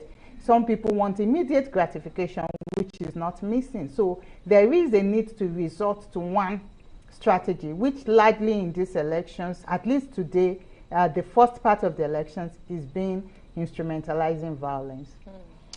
Well, let's see if we've got Mr. Oluwole Osaze Uzi. You couldn't hear us just a minute ago, but I'm assuming that you can now. So let me go ahead and ask you the question. Thank you very much indeed for joining us. And of course, he is a former director of voter education at INEC, the Independent National Electoral Commission. I wonder, given that you were at INEC previously, what your assessment of how it's performed today is. I mean, are you encouraged by how they've performed, or are you disappointed? Thank you for having me. By and large, I think all fair-minded people were quite encouraged. Definitely, there are one or two glitches here and there, especially with the deployment and the logistics. But when you look at the background, the circumstances, especially with regards to the issue of the challenges everybody has had with accessing cash, the challenges regarding fuel and moving around, I think it's incredible. It's almost a semi-miracle that INEC could proceed with the elections today. And I think you should judge these things against that background. It's almost miraculous, and I am very, very encouraged. The beavers, for which quite a number of people had expressed some apprehension, worked almost faultlessly in almost all the units. And for the reports we've been receiving from the field, I think INEC should be commended for that. They've done a wonderful, wonderful, wonderful things. And I've been receiving calls, I've been monitoring the media, social media. And I think a lot of people, apart from the violence, which INEC has no control over apparently, I think that it is a commendable outing. Save for that, those little glitches, I think is a good outing for the Commission. Well, Inaya just spoke about weaponization of violence. Let's talk about weaponization of information. And I wonder if CDD is also considering that aspect in this election. We've had speculation, fake news, disinformation, whatever you want to call it. How much of a role did those play in elections today? How much of that have we seen so far? I think so far so good. It's played a very huge role in the elections. And I think as media houses, as civil society, we have to keep telling Nigerians to be wary of the information they consume. Because as polls are rounding up, we'll start seeing a lot of results coming out. This is the stage of weaponization of results. From yesterday, we started with the audio, which we fact-checked at the CDD and came up with the fact that there was a 97% that it was actually a doctored one, deep fake. We've also seen a lot of deep fake in our social media analytics since the beginning of the day, with voices alter. You see at the beginning of the polls is about candidates stepping down for the other in order to ensure that their vote goes sideways. In between polls, they also bring pictures. Some of it emanated from Ghana, not even Nigeria, suggesting violence, really. Some of these are also used as voter suppression strategy. It's also the idea to confuse people. And in this electoral cycle, we have actually seen much more disinformation than what we saw in the 2019 elections. And it's really worrying because especially as we are towards the end of the polls, where counting will begin. Not because if you think just of results, the way it can rile up tension, the way it can come up that people will start believing that one candidate is winning or another candidate is winning, without putting it again in context that in this country we have 176,846 polling units and only in 240 are empty polling units. Who is able to tally? Who is able to know what is happening? And even looking at the electoral geography of the country. So this is the time to keep talking about be wary of what you consume. Check, fact check. Everybody must become a fact checker, because one of the factors influencing this election is that of information, really. Well said. Absolutely. And let me come to you, Osaze Uzi. you have already talked about the fact that you think you're quite encouraged by the way that the Independent National Electoral Commission performed. Some people would argue that we find ourselves going through the same rut over and over again. I mean, you've had, you know, as my colleague Adesua mentioned earlier, 4 years to prepare, not you in particular, but INEC, to prepare for this election. But be that as it may, let's look forward, because the things that have happened. Presumably by Sunday, I would imagine proper counting will begin, and it'll presumably take about 3 or 4 days for results to emerge. Is that right? Well, I think the question was put to the INEC chairman yesterday at the media briefing, and I think he did answer it very well. I don't know what you mean by proper counting. Proper counting has begun in all those units where elections did hold and were concluded. A lot of, in the IRF portal, results are already being uploaded, so I don't know what you mean by proper counting. All those areas where elections took place seamlessly, the results have been announced at the polling unit level. First of all, the ballots have been sorted, they've been counted, and results announced. So what we are waiting for is actually collation, or the units where results are still being awaited, they will be uploaded. The units where it did not take place tomorrow or whatever subsequent date that the Commission fixes for the election, it will be held. But collation will start, and nobody knows for sure how long it will take.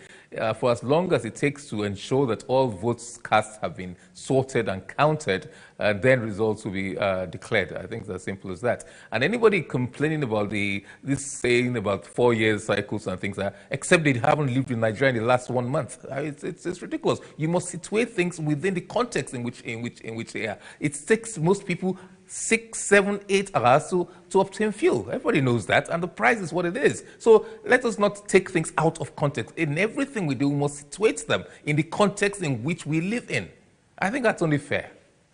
Indeed, and just quickly to add to that, or ask you, because we had a former national electoral commissioner here from INEC moments ago, and she said something. She raised an issue about institutionalizing the workers we use for electoral processes. Perhaps that will make the process a bit more, less hazardous than we have it now, for lack of a word to use. What do you think about that? Every 4 years, we change the ad hoc staff that we use, we change people that we use for our elections, and that might actually cause some problems at the polling units because they're inexperienced to a certain level. It also speaks to training that we give our ad hoc staff. What do you have to say to all of that? Well, like all good arguments, there are two sides to the coin. When you institutionalize, professionalize ad hoc staff, they no longer become ad hoc in the first place. They now become institutional staff. And then you know these people. So all those politicians and the political class, for example, who want to reach these people, they know where to reach them, how to reach them, and they know these are the people that will be deployed. So that is the flip side of the coin. The advantage is that you may not have to do as much training as you would otherwise do because you understand the basics.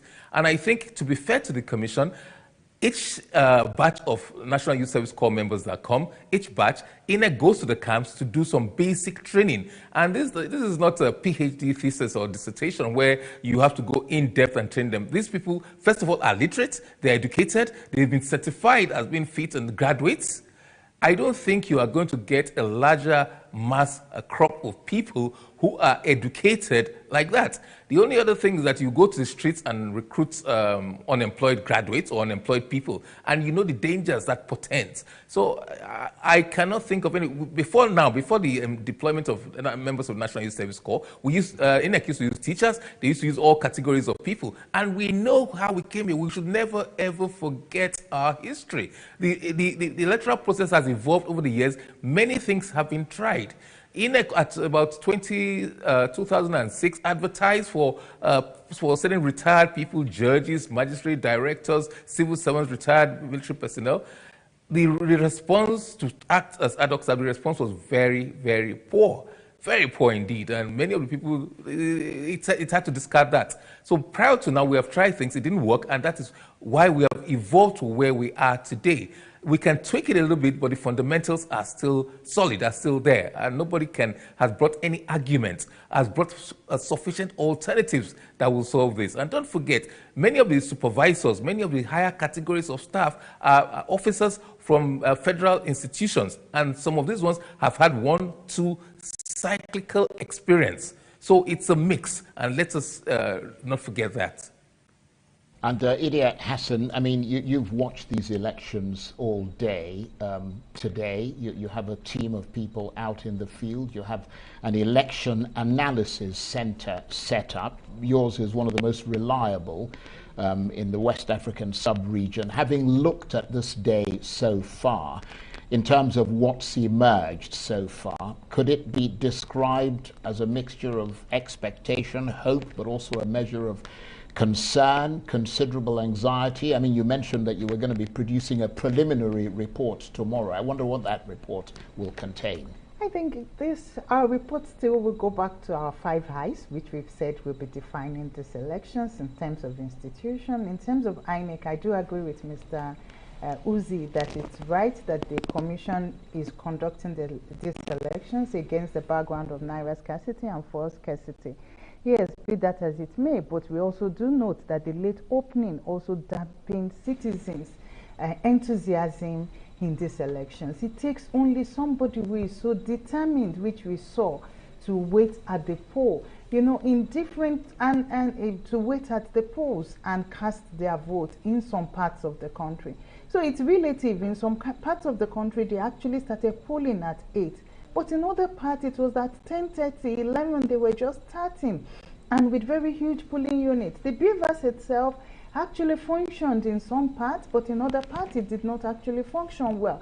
So with the functionality of the beavers, the only thing I think we should give INEC kudos to, from what we are finding from our report, is that where there are histories challenges of like malfunctioning within the hour, the rack takes, like the technicians, they came and they actually fixed it, which is actually commendable. But these elections, for many people, was a signpost for many things to happen. It was for them to see what technology could actually bring. And maybe we raised the expectation of people too much. But again, the positive, like I want to start seeing the positive, I think. I started the day by saying that this will be the first time since 2011 that we've not postponed the elections, either during the elections, maybe a few weeks to the elections, or a few hours to the commencement of the elections. Many naysayers actually expected that the elections will be postponed. We woke up and we had these elections, but we still have to do very well in terms of our logistics management. Then we also have to actually communicate properly, which I think the Commission has done in this instance. In every part of the world where they are trialing technology or scale for the first time, they've all experienced this kind of teething problems. What we can say is we have experienced it and we have seen attempts to actually correct it. But moving forward, we need to do a lot. We need to do a lot to instill citizens' confidence in the whole electoral process, and it starts with the management of logistics and other sundry issues. Very well said, Inayat. Charles, you need to go.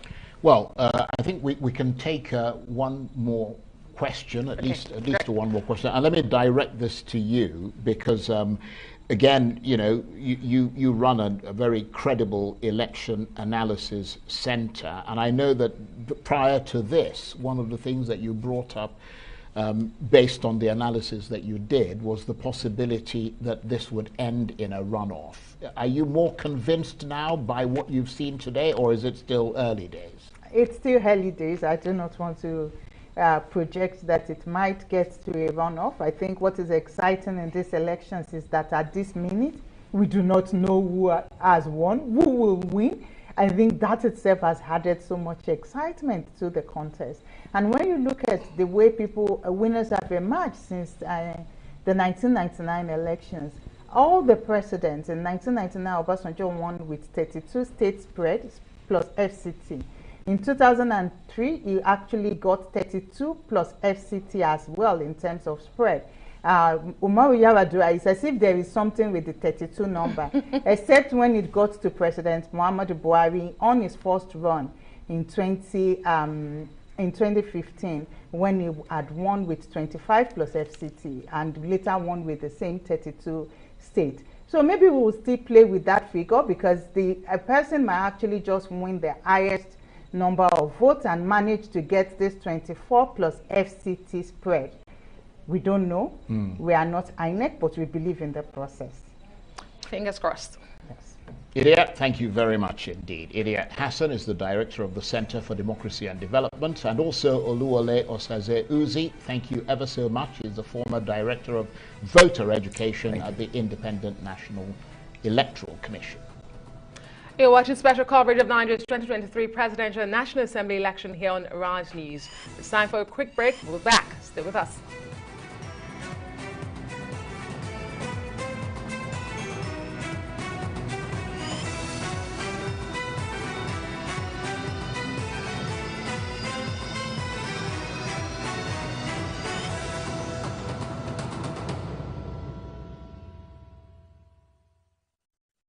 I'm not afraid of that man. Me too. What can you really do? I hope you people are discussing about paying me my rent. Oga landlord, calm down. We are discussing about the upcoming elections. Nonsense. Don't tell me to calm down. Your mates are at the Akamata Community Square selling their votes for 5,000 naira. But you are here doing what I don't know. Oga landlord, do you know that 5,000 naira spread over the next 4 years is just 4 naira per day? Is this what we should sell our votes for? God forbid. Oga landlord, wise up. We must vote in the right people this time, instead of selling our votes to people who have nothing good to offer our community. That one is your business. You ladies better go and collect yours, if that will help you gather my rent at the end of the month. Do not listen to people like this landlord. Election is not a business venture. It is your civic duty to your country to help elect the right leaders who will create a better life for you and a great future for your children. Do not sell your future. Do not sell your vote. This message is brought to you by the Center for Democracy and Development, CDD, with support from the MacArthur Foundation. As a player, there's nothing better than the roar of your crowd. But in Nigeria, there's a roar that may not be heard again. With fewer than 50 lions left, they could be extinct in the next few years, from loss of habitat and prey, and snares set for illegal bushmeat. So please, say no to illegal bushmeat. Let's keep the roar alive for Nigeria, because poaching steals from us all.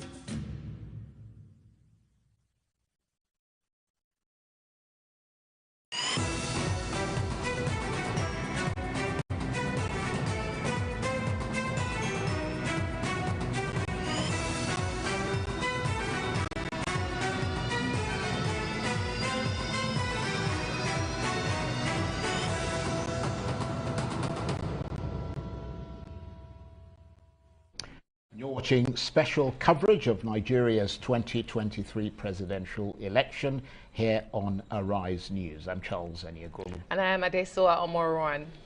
And we're joined now in the studio for the final lap of this marathon coverage. Well, this part of it, because we're going to continue on Arise News, but we're joined in the studio by Ene Obi, who is the country director of Action Aid Nigeria and is also part of the Situation Room, the Nigerian Civil Society Situation, the convener, of course, yes. Thank you very much indeed for joining us and for the great job your Situation Room has been doing over the years, and not just now, but specific to this election. What is your sense of what has happened so far? I think for me it's been exciting.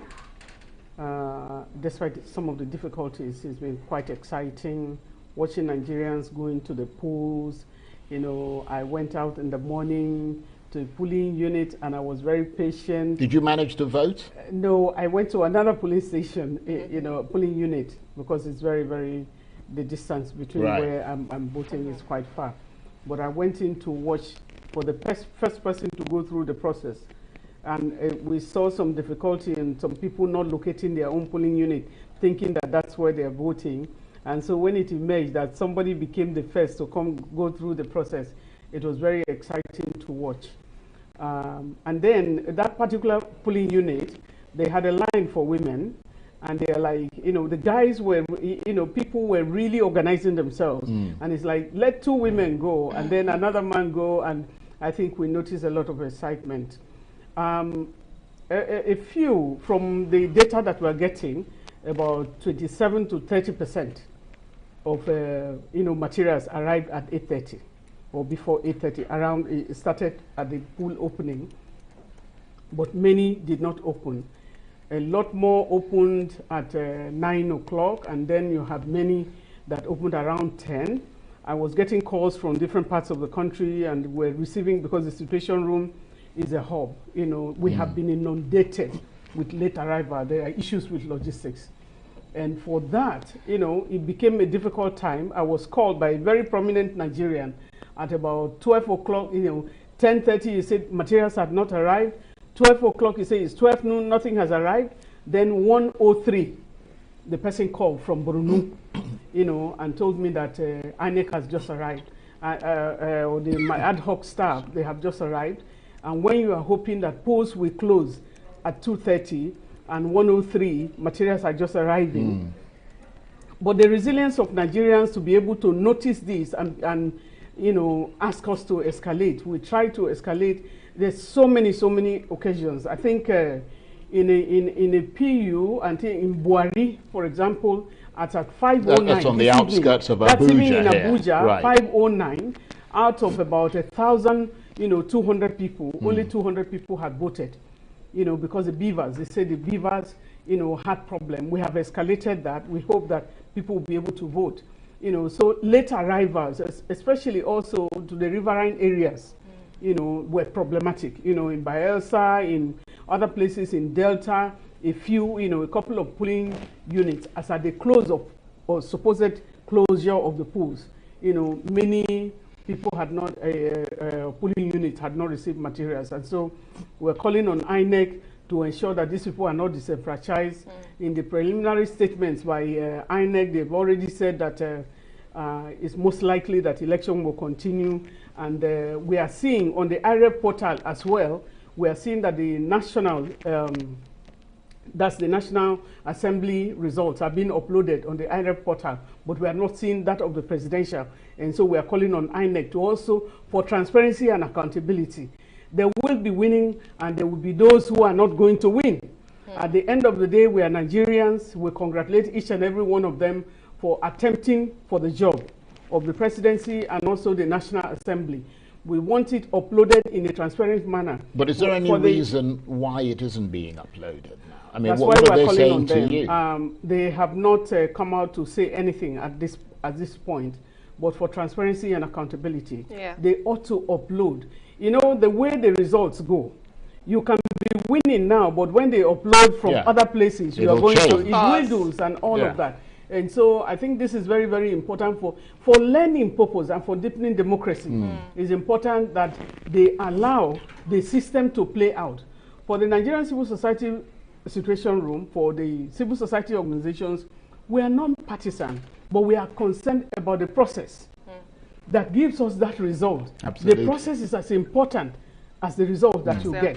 And so those are some of the things that we're looking at. But I think, you know, it was an uneasy camp when we were going into the elections. I think if you look at 2019 elections, the kind of violence that we had in some places were much more, and the alarms.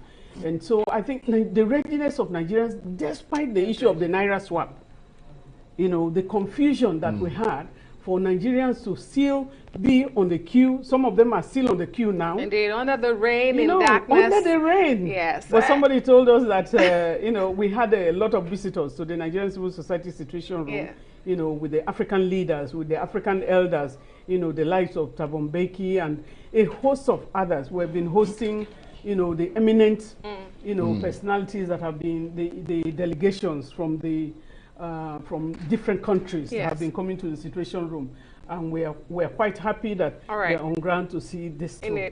And you know, despite these challenges that we've seen across the country, because we've also had reporters across the country, we've had observers and analysts speak about this election today, we do have adjectives that have been recurring that you have also used: excitement, enthusiasm, optimism. So, I mean, are you able to situate, despite these challenges, why we have Nigerians so optimistic, so excited, and so enthusiastic about this election? Are you able to factor what's responsible? Nigeria is a beautiful country, and I am incurably hopeful, like Bishop Coker, you know, who will say that Nigeria is one of the greatest countries in the world. We are blessed by both human and natural resources. We just need the leaders that can manage the economy of Nigeria and the people of Nigeria, because you cannot be growing at the rate we are growing without managing and planning for the population, especially with a young population like Nigeria. If you don't plan for it, it means you have looming things that, you know, development. You have the human resources, you have the material resources to be able to capture, and if you have a good plan for development, sky is the limit. And Africa is watching. The whole of Africa is looking at Nigeria. And so the excitement that with the cash crunch, you know, is worse still, that even when you don't, you took money to the bank, you cannot get your money, you do a transfer, they may take your only money. So if you don't have money, the little money, they take it, and you are still moving on. And I like when you say they. They. Those monsters with horns behind desks that you can't see. I'm telling you. Sometimes after 3 days, then they return the money, and somebody is telling you, you didn't send me the money. You say, I sent it, and all of that. And not having the money itself, with the poverty in our land. We know that we're running this election, more than 133 million Nigerians are below the poverty line. And they are still doing this at this point. It means that we are blessed. And so the excitement is that an election gives us an opportunity, you know, to change our leaders and to be hopeful that the leaders will do something positive for the population. Well, let me sort of build on that, because I think you've said it very well indeed. So the hope must be that this election will move the needle forward and Nigeria will no longer be stuck in that mud, but will advance beyond that and really, truly chart a new course. It is again dependent on who wins, you know, the mantle of leadership. You know, it is important that we have somebody who can manage the economy, who will be able to at least take us to the next level. Nigerians, we have finished the interview. You know, the interview is still going on. You know, jobs were advertised and people applied. And so we have finished the interview, the results will come out. Whoever comes out, like was promised during the peace accord signing, we ask that they have the courage to accept, so that we can continue on at least on the path of development. We don't know who is going to be, but we have candidates, and I hope that Nigeria chooses who they want. For us, we monitor the process and say the process must be transparent. We are worried about some of the violence against women, female candidates, and all of that, some of the dark spots that we have had. You know, in the area of, I think we had Kogi, we have rivers, we have a few, Lagos, you know, we have some hotspots. And these hotspots were known to the security agencies. So if there is anything like non-deployment of security agencies, then you have to quit, you know, the IGP and his team, they will have to answer to that, and we'll hold them accountable to that. Because even as with the results that we got when we were at the conference with IGP yesterday, some of the reports that we're getting about the women, you can imagine where a whole local government, somebody comes and bulldoze and cut off, you know, the road and say no INEC, you know, so that roads will not get to somebody. What we want, we're not asking for a special preference for anybody. Let the process be fair. Whoever is the best for the people, let them choose, let them make their choices, you know. So I think on the whole, we congratulate Nigerians for all of their attempt, for the perseverance today, even in the rain. Some people were in the rain just to make sure that they're able to cast their votes. So the sky is the limit, you know. We are very, very hopeful. We hope that change comes, more change or better, you know, change comes to Nigeria. We're very positive. Well, we want to thank you very much indeed and commend you once again for the work that you're doing. NOB is the Country Director for ActionAid Nigeria and convener of the Civil Society Situation Room. Thank you so very much. Thank you. It's been a pleasure. Well, you've been watching the special coverage of Nigeria's 2023 presidential and National Assembly elections here on Arise News with me, Adesua Omorwan. And with me, Charles Aniagolu. Keep it here on Arise News as we continue our coverage of Nigeria's 2023 presidential election. Stay with Arise News.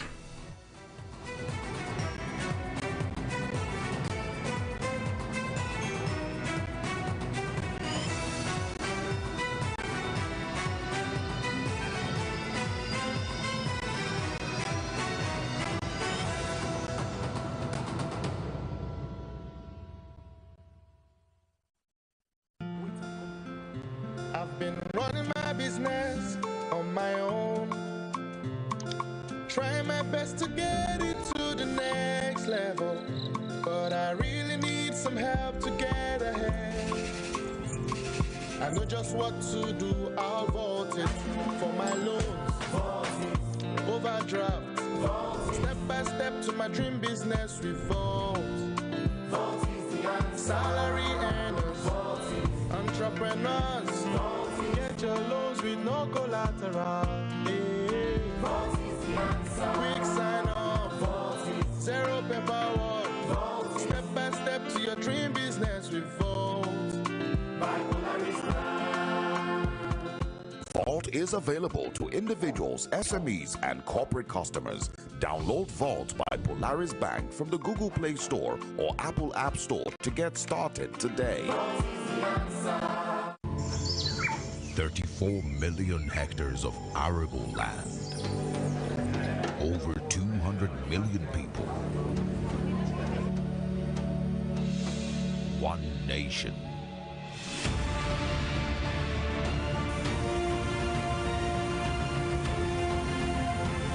Home to Africa's fertilizer company.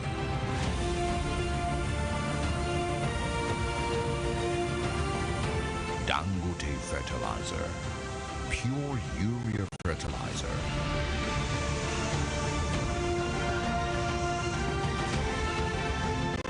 With one single-minded passion to feed Nigeria. Every bag is a potential, an aspiration to turn this green nation into the biggest food basket of Africa. Dangote Fertilizer.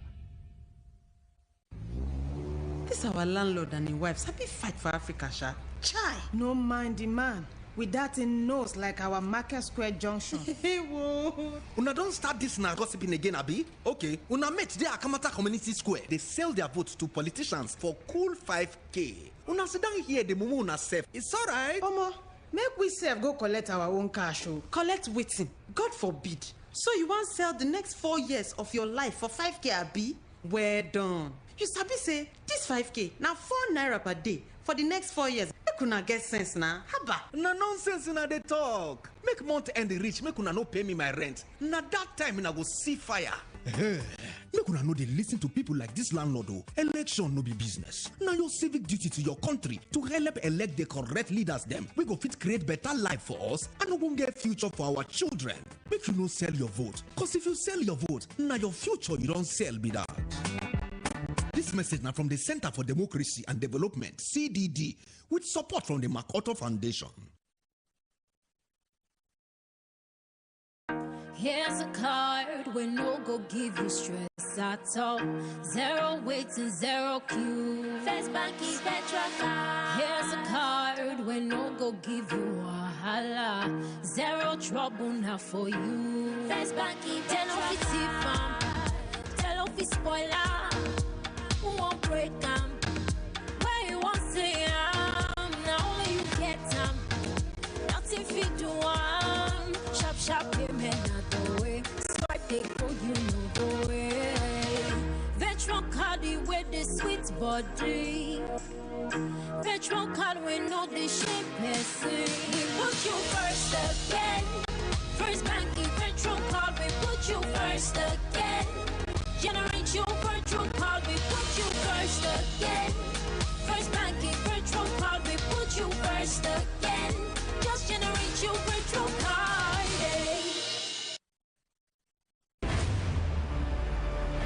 Today, the Tony Elmelu Foundation Entrepreneurship Program has trained over 1.5 million young African entrepreneurs.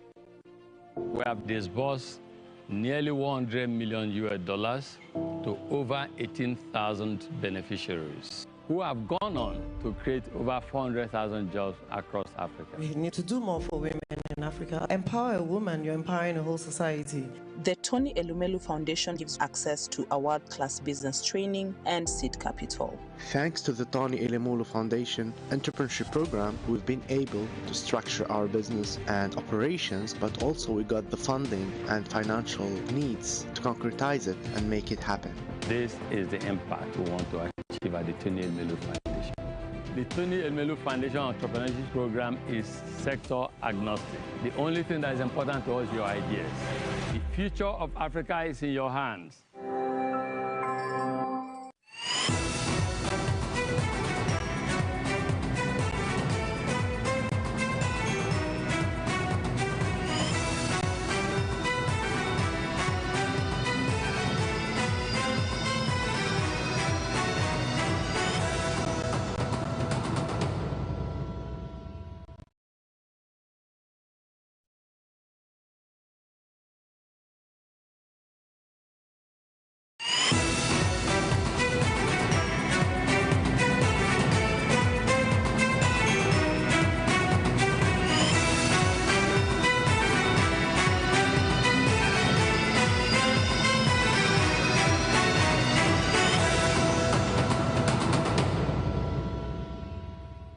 Welcome to the program. You're with Arise News in Nigeria's capital, Abuja, as we bring you special coverage of Nigeria's 2023 presidential election.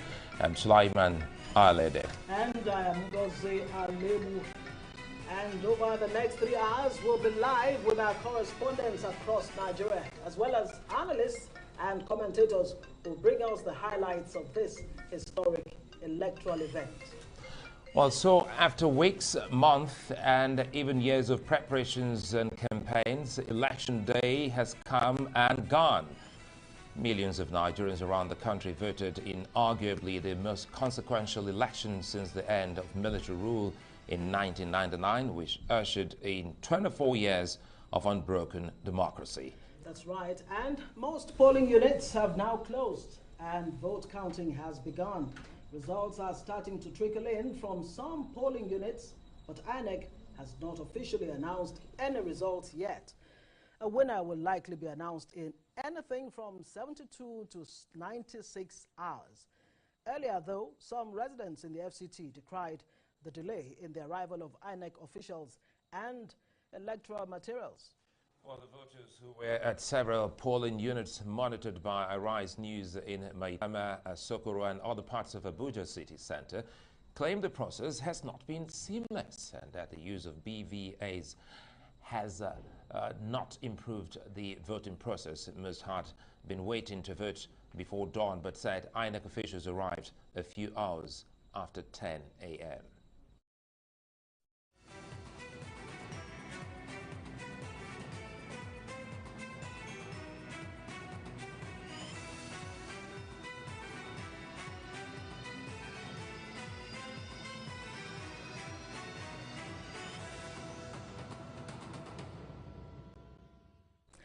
All right, let's cross now live to our correspondent, Chinaza Samuel, who's waiting to speak to us. Of course, she's been at the INEC headquarters, of course, where they have been looking at events as they unfold from the point of view of the Independent National Electoral Commission.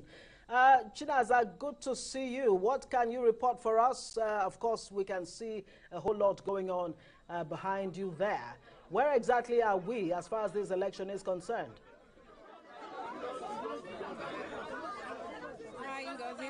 It's such a hard word to hear you. I'm literally struggling to figure out what your question is. But I believe I heard you ask where I am. Well, I'm at a polling unit of the Sokoro district here in the nation's capital. This is called the New Capital School.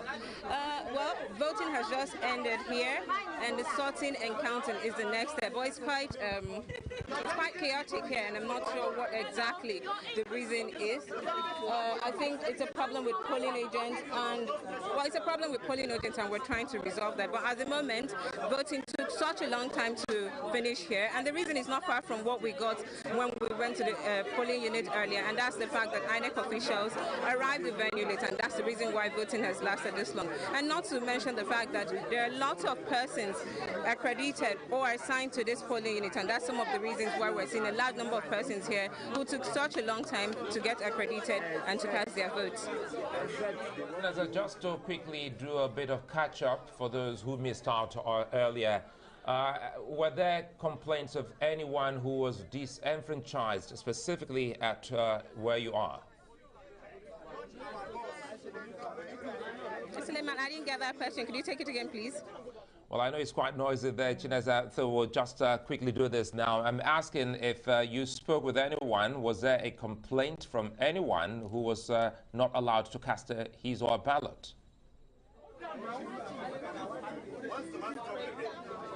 Okay, if there were complaints, yes, of course there were complaints. But the people were able to organize themselves to ensure that the process is heat-free. Well, we have someone here who did bulk of the organizing, and perhaps he will just share with us what the process has been like. He told me just before I came live that he was here since 5 a.m. and it's past 9 and he's still here. So he will share with us what the process has been like. Good evening, sir. Good evening.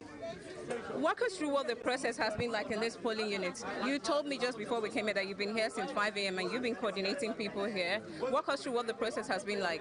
The process is very calm. We came in the morning to get numbers for people. So once you come, we bring your numbers. You understand? After your numbers, you just walk up, do your voting, and we'll get the numbers from here and tell it. So it was very peaceful, orderly. At least you can see we've been here, no fighting. With the policemen have not had an issue to arrest anybody. It has been so calm and very orderly, very orderly. But right now, it's not looking very orderly. What's going on? No, I don't think they are just having issues with the way the remaining ballot papers are being cancelled. But don't worry, it's just one of those things. But in the next few minutes, when they start counting, everyone will come. Everyone will come. Yeah. We're back to you guys in the studio. Yeah, maybe before we let you go, I mean, did the delay really dampen enthusiasm on the part of voters at all? What can you tell us about that? I didn't get that question, sorry. Can we take it again? Chinaza, we'll have to let Chinaza go there as she keeps an eye on developments right there at the polling unit where she is. Still a lot of work going on there, apparently, Sulai. Right, okay, let's... well, the voting was not without controversy, definitely. Not least from President Muhammadu Buhari, who showed off his ballot paper after casting his vote. Sulai? Well, Attorney General of the Federation, Abubakar Malami, the Deputy Senate Leader, Orji Uzokalo, and Humanitarian Affairs Minister, Sadiq Umar Farouk, also showed their ballot papers. Well, it's an act that seems controversial, with the likelihood of contravening the Electoral Act.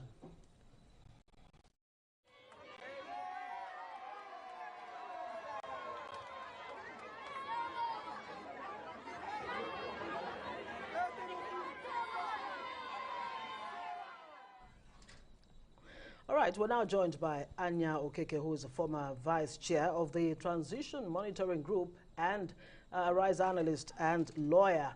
Dr. Sam Amadi joining us, both of you gentlemen. Thank you for joining us. First off, let's start off with your observation of today's balloting process. Well, President Muhammadu Buhari did promise. He said he was going to leave a legacy of free, fair, and credible elections. And we heard from INEC repeatedly tell us, we are ready, we are ready, we are ready. Let me come to you, Okeke Anya.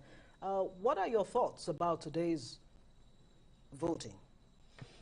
Okay, thank you very much. The issue of today's voting is that citizens came out in their numbers to exercise their franchise, and there were a lot of hiccups from the side of INEC in terms of delivery of materials. Our organization, Transition Monitoring Group, had observers in almost all the 774 local government areas. Yes, in some areas it went smoothly, and in some areas, even what INEC acknowledged that there were hiccups. So generally, we are still studying the situation. Reports are still coming in from our own end, and we cannot fully make a categorical statement to say this is how it has been concluded. But by and large, I think we need to commend Nigerian citizens. They were ready for this election. They came out, and unfortunately, those hiccups that that have been reported both by your media and some other media houses and institutions are actually the things that we observed in the field. Let me bring in Dr. Sam Amadi here, and now very quickly, let's talk about what we've seen so far. Not just the president, but 3 of his aides also did show how their balloting went. Help us make sense of what the Electoral Act, your lawyer, says about this. I think first, a very regrettable error or deliberate mischief. I don't know. I mean, it's bizarre for the president and his key officers to show their votes. And you can see how the crowd reacted. So that's basically campaigning. Now, we are doing a secret ballot. And the essence of secret ballot is not just so that nobody sees you vote. The whole essence is that people don't see who we are voting for, and then it creates a domino effect. We used to have option A4, where people line up, and it could actually lead to crisis. It can lead to crisis, for example, where people who are notables in community line up, and people have tendency, the cost of doing otherwise is high. So what the president did actually was open campaign at the time that the Electoral Act has closed all forms of campaign. We recall in 1993 when Chief Emeka Abiola wore a SDP dress with a faint horse, SDP horse. It was a big issue because he didn't talk to anybody, he wore it to vote. And that dress that had the party insignia, even though very faint, was constituted some kind of passive electoral offense. So I think the president acted disgracefully and irresponsibly if he knew what he was doing, and others would do so the same. Because look, you can't come to an election you are conducting where you have made effort to be free and fair, and then you vote and show to a large crowd of over 500. And look at that word. What came out result was almost like 500 votes for his party, APC. And so it freezes. I mean, people look up to the president for a homeboy. Our president, and it shows you, guys, this is what I voted for. That can be constructed as a campaigning. It violates secrecy and it's undue influence on voters. And then that's really sad. Again, back to outcome today, like he said, we've seen voters patient. My wife left by 5 o'clock in the morning. As at 3, 4, as at 6, 7, 8, she was still waiting to vote. INEC failed bigly. If you look at places like Ubogoro in Rivers State, 700 voters no voting at all. A few places like that, the Electoral Act says, well, if those votes numerically do not constitute a problem to victory, to anybody's victory, INEC will go ahead. But basically, disenfranchising citizens, maybe tactically, why would a polling unit with 700 voters in Obiabo in Rivers State not have the opportunity to vote till now? No voting, no nothing. I mean, that's a scandal of election. So it's surprising that INEC gets all this funding, INEC gets all this support, INEC gets all this international support. And every day, INEC becomes even less efficient than they were. Look at today, we can't upload the results. Why? Hitches. This is elections off-season, you upload, nowhere in the country. So it really, look, after this election, INEC should be unbundled and reconstituted. It's terribly inefficient and very corrupt.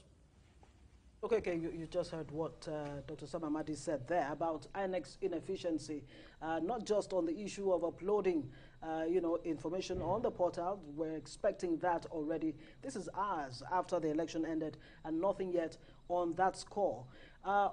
I would like you to address that and the fact, as far as you're concerned, would you say that INEC truly was prepared for this election? I mean, considering the things that have unfolded today. Yeah, I think most of the issues for us was that INEC was going to upload these results. And this was when Nigerians were talking, when the electors were talking, they were so happy that results are going to come real time. I think, like Dr. Amadi said, INEC has failed in those areas because if, for example, if people that voted are no longer seated there, seeing these results being uploaded, they cannot be sure that what will later come in is what they really saw at the polling booth. And I think the whole question of INEC not doing this has really, questioned the integrity of the election. Because in so many ways, in so many areas, in so many places where people did not have time to vote, people received reports that INEC materials were coming in around 2 p.m.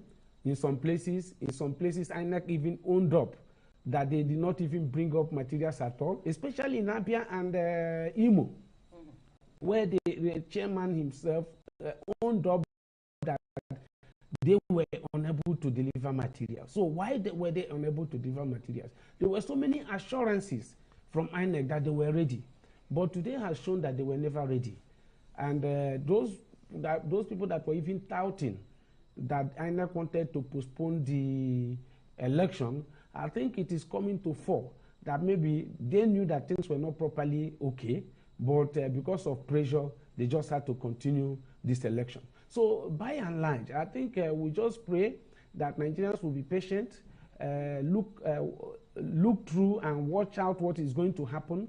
But I think by and large, the integrity of the election is already a bit in question, because those things that citizens expected to be done to give sanctity to this election is actually so much missing. Let me bring in Dr. Sam Amadi. You know, Nigeria would have thought that there's some kind of positive evolution in its election process with Mahmoud Yakubu and his team. You heard him a while ago, and some elections have been suspended. Would you have expected more places in the country to have the same suspension of election rather than a few we've seen?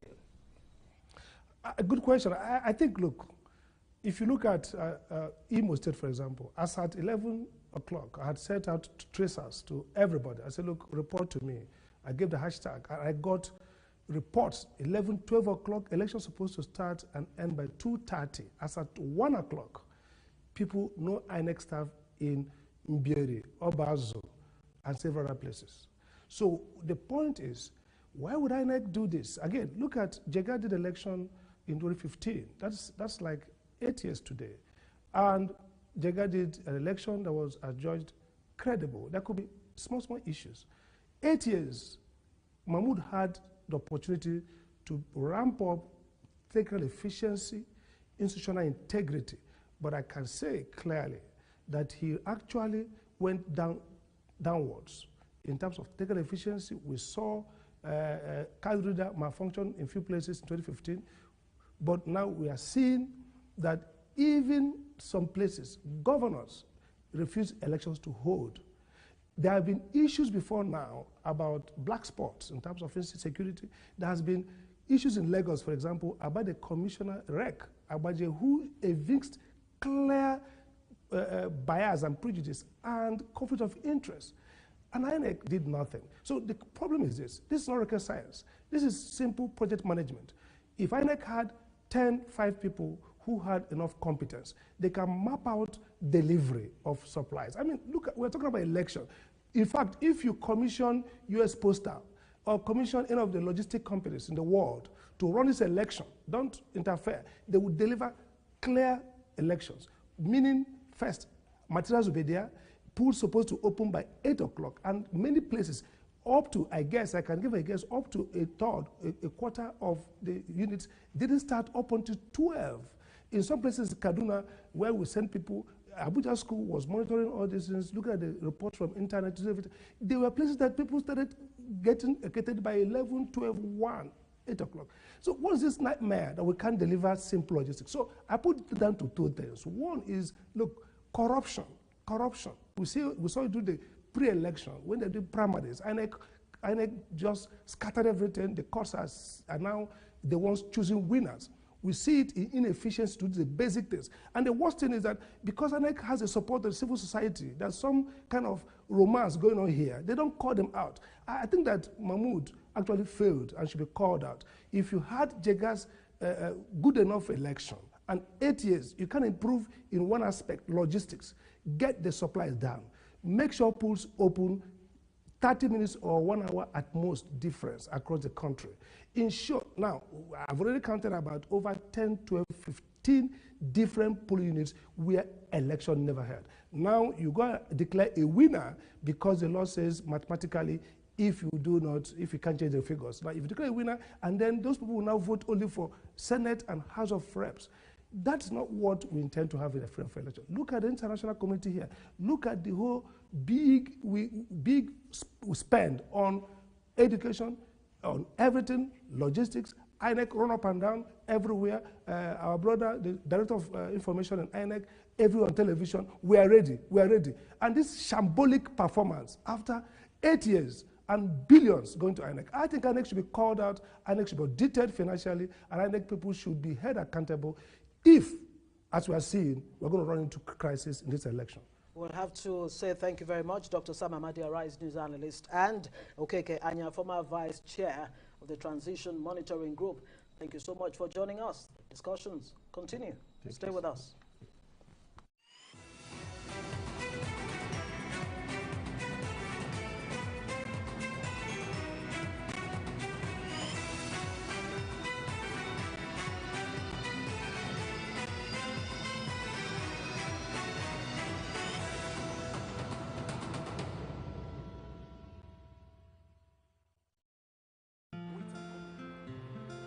Running my business on my own, trying my best to get into the next level, but I really need some help to get ahead.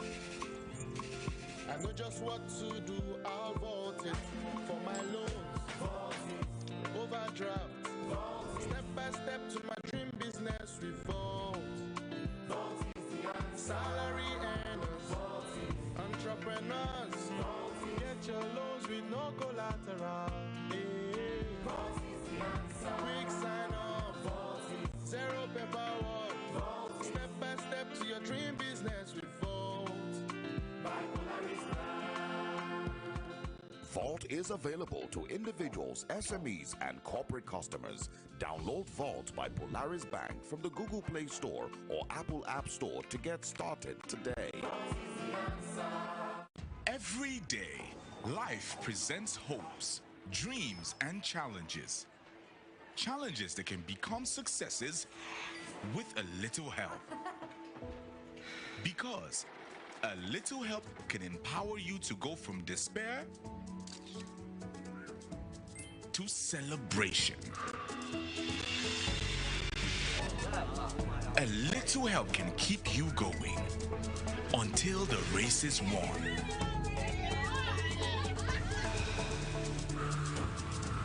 A little help can turn bundles of anxiety into a bundle of joy.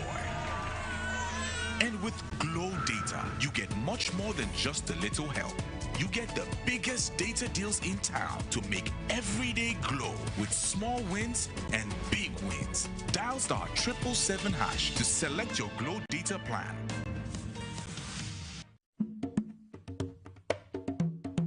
What is really happening in Akamata market? It seems these people don't want the election to hold. I hope you're broadcasting to the world must hear. No. Is that how you people share sensitive news like that without verifying it? If I may ask, which news platform published the news? Jojo sent it though. Jojo? Is that not the same Jojo that posted a fake election result the last time that almost caused a riot? You know they forget something. No. In this election season and after, one must be very careful. Or do you want to set the country on fire? Haba. Fake news is a threat to a free and fair election and to peace and security. So, before you share any news, check to be sure the source is credible. Check if there are supporting credible sources. Read beyond the headlines. Check the author. Check the date. Check your biases. Ask an expert or send to a fact-checking organization for confirmation. Say no to fake news. This message is brought to you by the Centre for Democracy and Development, CDD, with support from the UK government.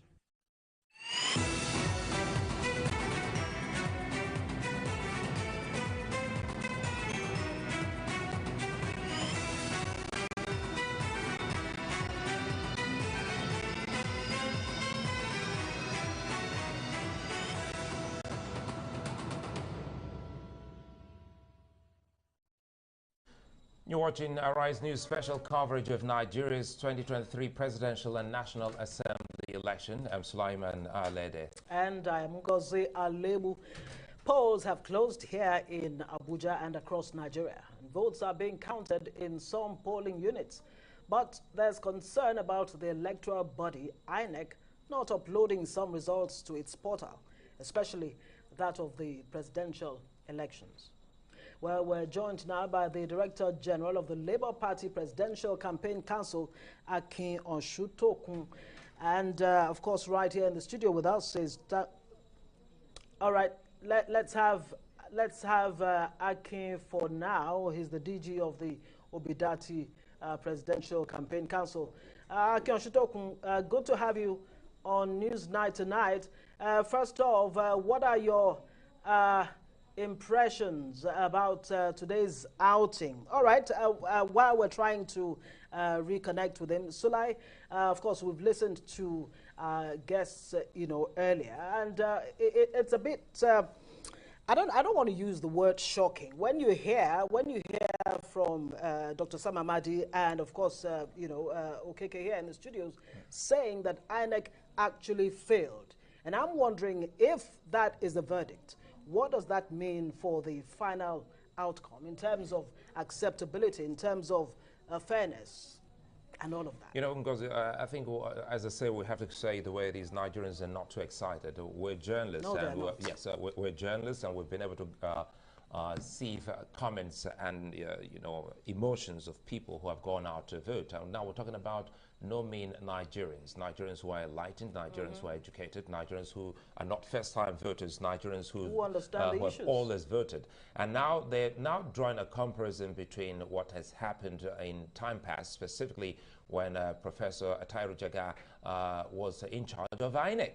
And just when Nigerians thought that we're getting it right with the BVAS and a few others, you're getting to see inability to upload data. For some, it's a bit more unforgivable, considering the fact that the same INEC chairman right now, he midwifed the 2019 election. All right, we have Akin Oshutokun, the DG of the Obidati Presidential Campaign Council. I asked you earlier, well, thank you very much, good to see you. I asked you earlier what your impressions are generally about today's electoral process, the voting process today. What are your assessments? Well, I've always been skeptical about the ability of this INEC to do its job with credibility. It's good that you mentioned the precedents of 2019. And you know that was a shambles. That election was nothing to be proud about. Now, of course, anybody who could have engaged in that kind of act, in kind of despicable, very low standard before, I would be stupid to think that the person has suddenly become a credible, instrument of delivering democracy in Nigeria. But there are one or two things that, look, science, is an equalizer. Whether you like it or not, it will give you a result that it is predetermined to do so. So when they came out with the electronic transmission device of VIVAS, again, it seems as if, finally Nigeria has arrived. But even then, I had my own doubts that. And the thing I say is that, look, it's more or less a circumstantial evidence. I have no reason to believe that the INEC has a vested interest in the credibility of elections in Nigeria, free and fair. And they are more than confirmed my own suspicion, today. Suddenly developing cold feet, at upholding results that have been clearly delivered by Nigerian electorate. The presidential election and the down ballot candidates, both elections took the same arithmetic time. Now, they were able to upload the senatorial and House of Representative election to their server. Then they started playing with our intelligence. That after doing that, it became difficult. Or somehow something happened now with the server, and they are unable, to upload, the results of the presidential election, which is in the public domain already anyway. I mean, as I said, that is science is bigger than anybody, and so it is already in the. But look, the Nigerian public and electorate, they are always ahead of their leaders. This is what is being demonstrated today. Nigerians have made a verdict, right? Regardless of why everybody had reservations about the capacity of the Nigerian electorate to do the right. Now they have done it. You ask reports of people giving dollars and so on and so forth, took their money and voted their conscience. Where an inflection point.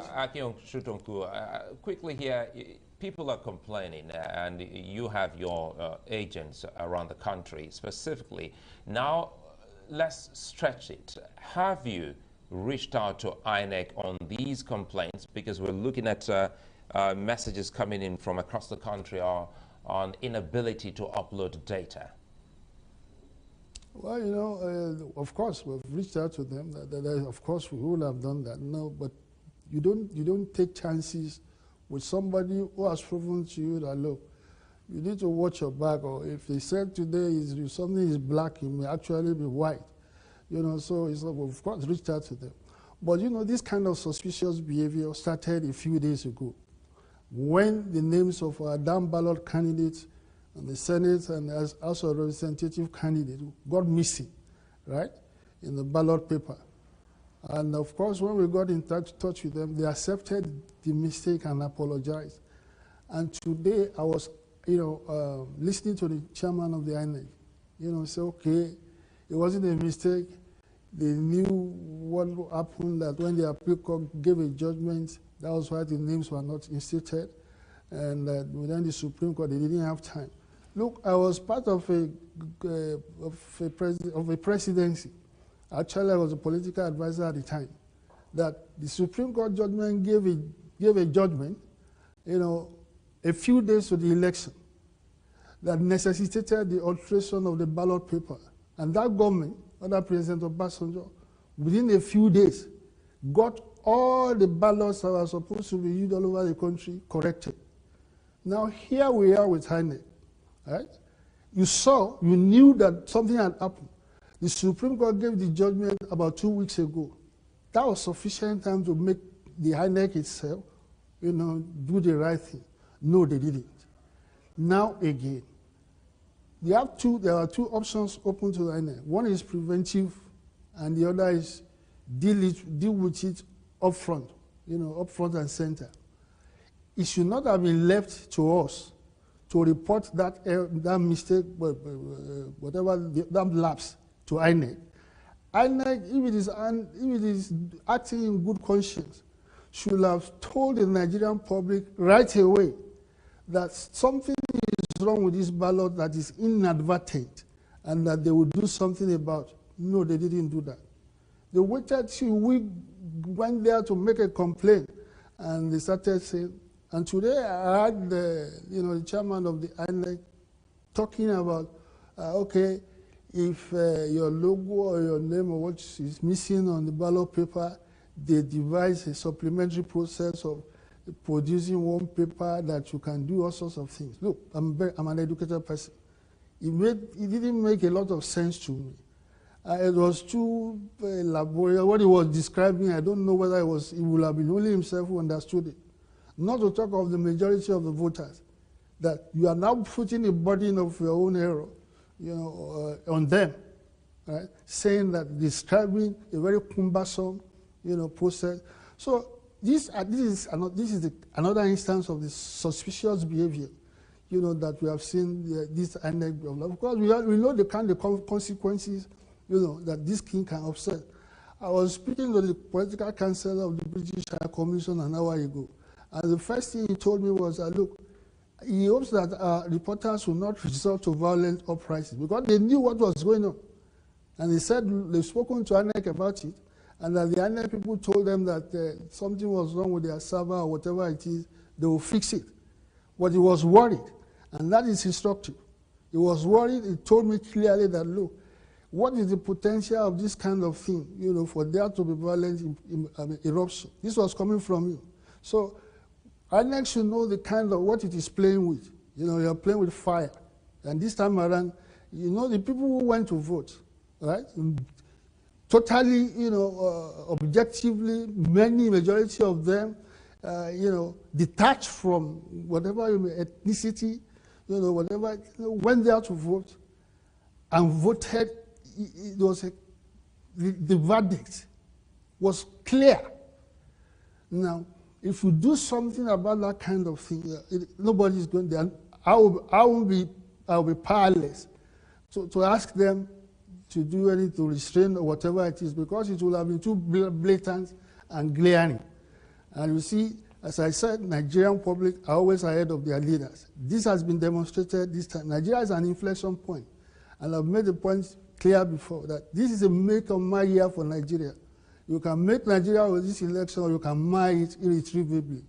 You can just, you can't have as many chances as God given this country to retrieve itself from failure, from doldrums, to be awakened, to be alive, than what Nigeria has given to Nigeria, what God has given to Nigeria.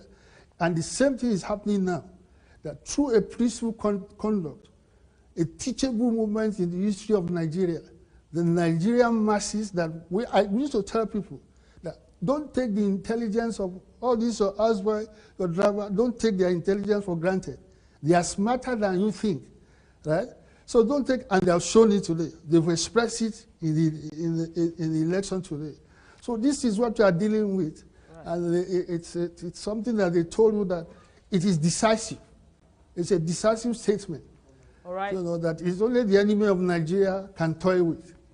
Thank you so much. We'll have to leave it there. Mr. Akin Oshuntokun, the DG of the Obidati Presidential Campaign Council. Thank you for joining us. And we do hope that things are brought quickly under control. Now to a wrap of voting in Bayelsa State earlier today, where the late arrival of voting materials was the major complaint at various polling units there. Despite the delay, anyhow, many eventually cast their ballots, but called on INEC to improve on its BVAS system. Ovieteme George has the rest. Among eligible voters at the polling units are candidates of political parties and other top politicians who had come out to perform their civic duties. It's different strokes for different folks, despite the late arrival of voting materials at the polling units. We thank the patience and understanding of Nigerians, which I also attribute to their thirst and quest for democracy. We are now returning by this process power to the people to whom it rightly belongs. The materials arrived late today, and then when I came here to key up to vote, when it got to my turn, they said my name could not be found in the register that was available to them. They had to get a backup, and now they've been able to locate my name in the backup. But I think the BVAS process is really not very reliable now. And I'm just hoping that at the end of the day, so many people will not be disenfranchised. Peaceful disposition of the people to the voting today in my unit is very commendable. And I hope that this is replicated in every other unit. Go from skirmishes of management problems, where some materials are in different locations instead of a particular location that they are supposed to be. In Unit 7, there were complaints about the beavers already preloaded, meaning that voting had already taken place, whereas no voting had been done. And we are hoping that INEC will correct the error. Some voters in affected polling units earlier staged a protest leading the office of the Independent National Electoral Commission in Yenagoa, the Bayelsa State capital. Ovieteme George, Arise News. And Ovieteme George is standing by to give us more reports on what's going on in Bayelsa. George, thanks for your time. Let us in on what the situation is at the moment. It's almost midnight and people are still out there. Well, I can speak from this location here, Yenagoa, the capital of Bayelsa State. You can see right behind me a few core members who worked as ad hoc staff of the Independent National Electoral Commission. They have been here since 5 o'clock with their results. They were told to come here, and it is called the Opolo Town Hall as a collation center. However, many, more than half, have left here now. They are moving to the INEC office in Yenagoa. They were told to go there with their results where it will be collated. Well, would it take place at the INEC office or elsewhere? We intend to find out when we leave here. So this presupposes that the election in some places have been concluded, voting and counting done. But very many places, it is ongoing.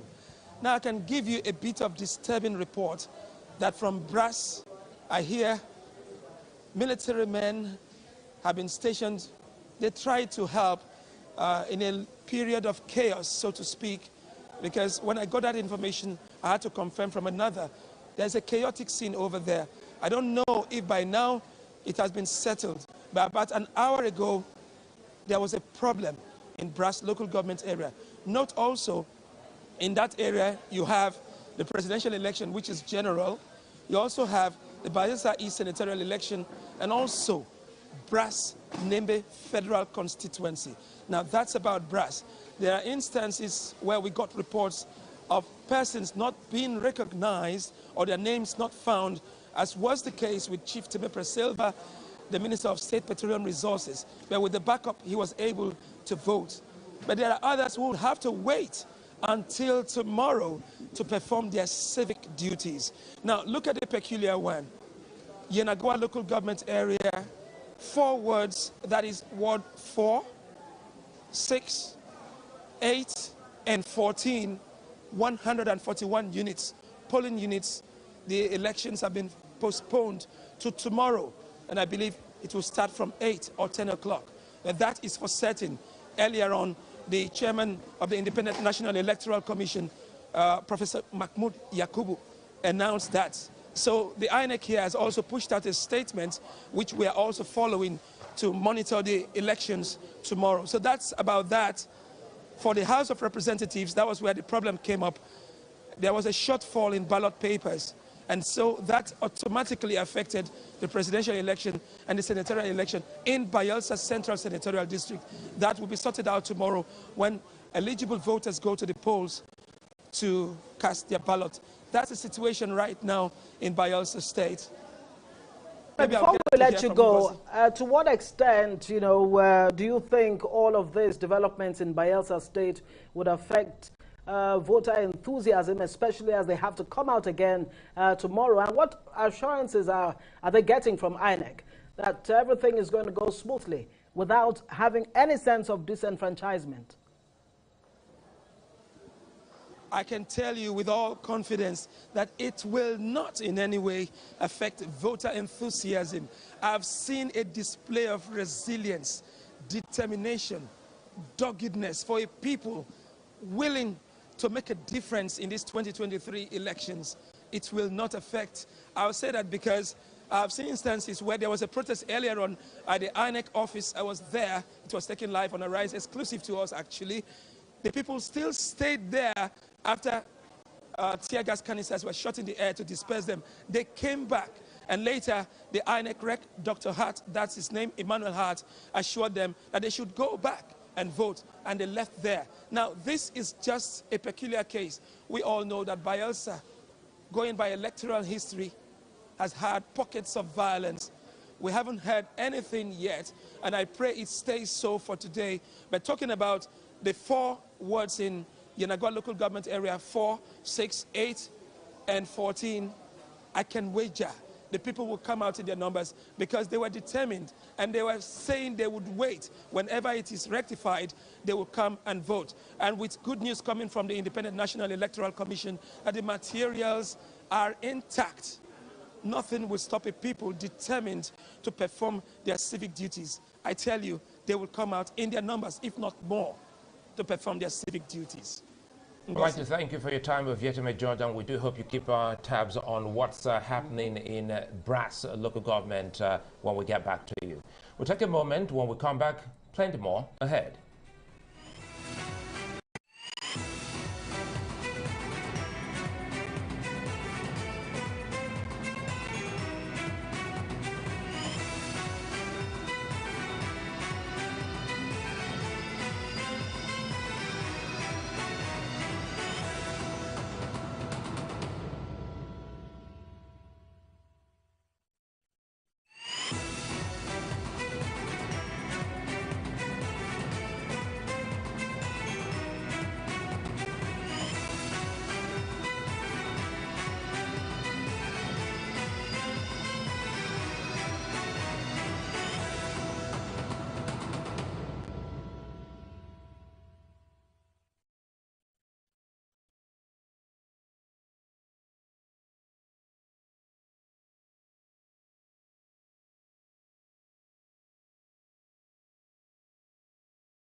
Airtel side of life, where you're covered in a variety of reliable ways. Get a router for just 10,000 naira with up to 240 gigabyte, or this MiFi for 7,500 naira with up to 150 gigabyte, or this for 5,000 naira with up to 125 gigabyte bonus data.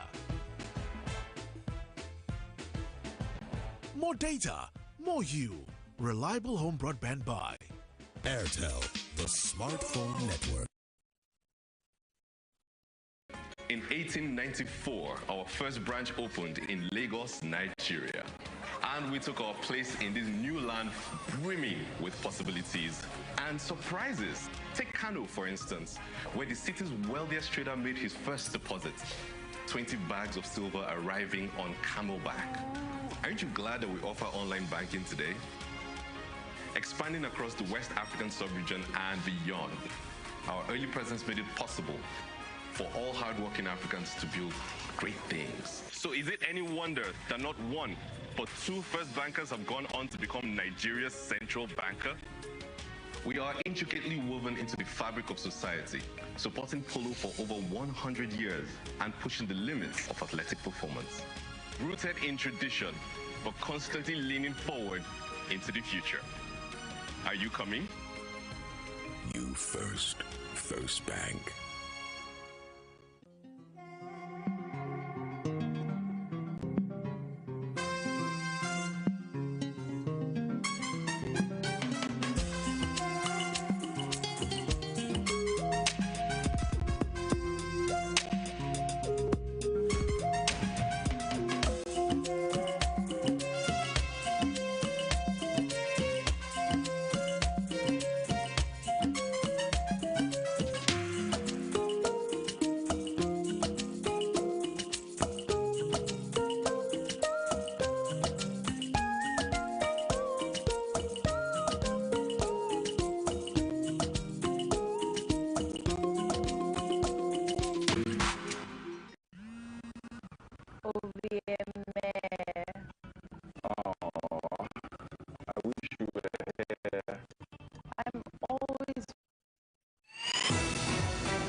Welcome back, everyone. Thanks for staying with us. You're still watching the special coverage of Nigeria's 2023 presidential and National Assembly election. Yes, there's that part. A lot of people may have forgotten that. Well, as you know, voters here in Nigeria have been at the polls today in the race to succeed President Muhammadu Buhari.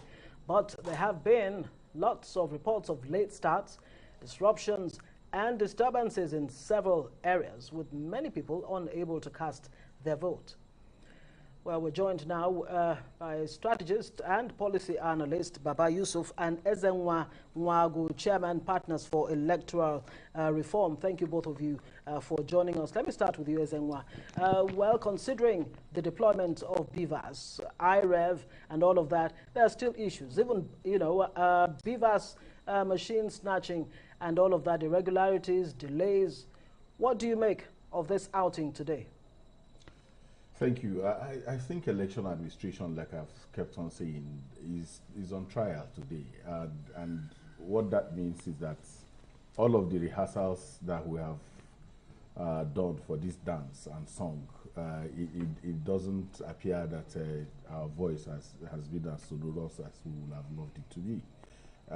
But the big challenge is that there seems to be a determination to power through the challenges. In most of the places where the beavers had issues, the technicians had been called in to solve the problem. And where that has not been possible, we will see elections hold up to tomorrow. I think that generally the challenge of logistics has become perennial, and it was actually foretold that we are going to have this challenge. But I think that at the end of the day, we will see how INEC responds to the challenges. In many places, voting has not.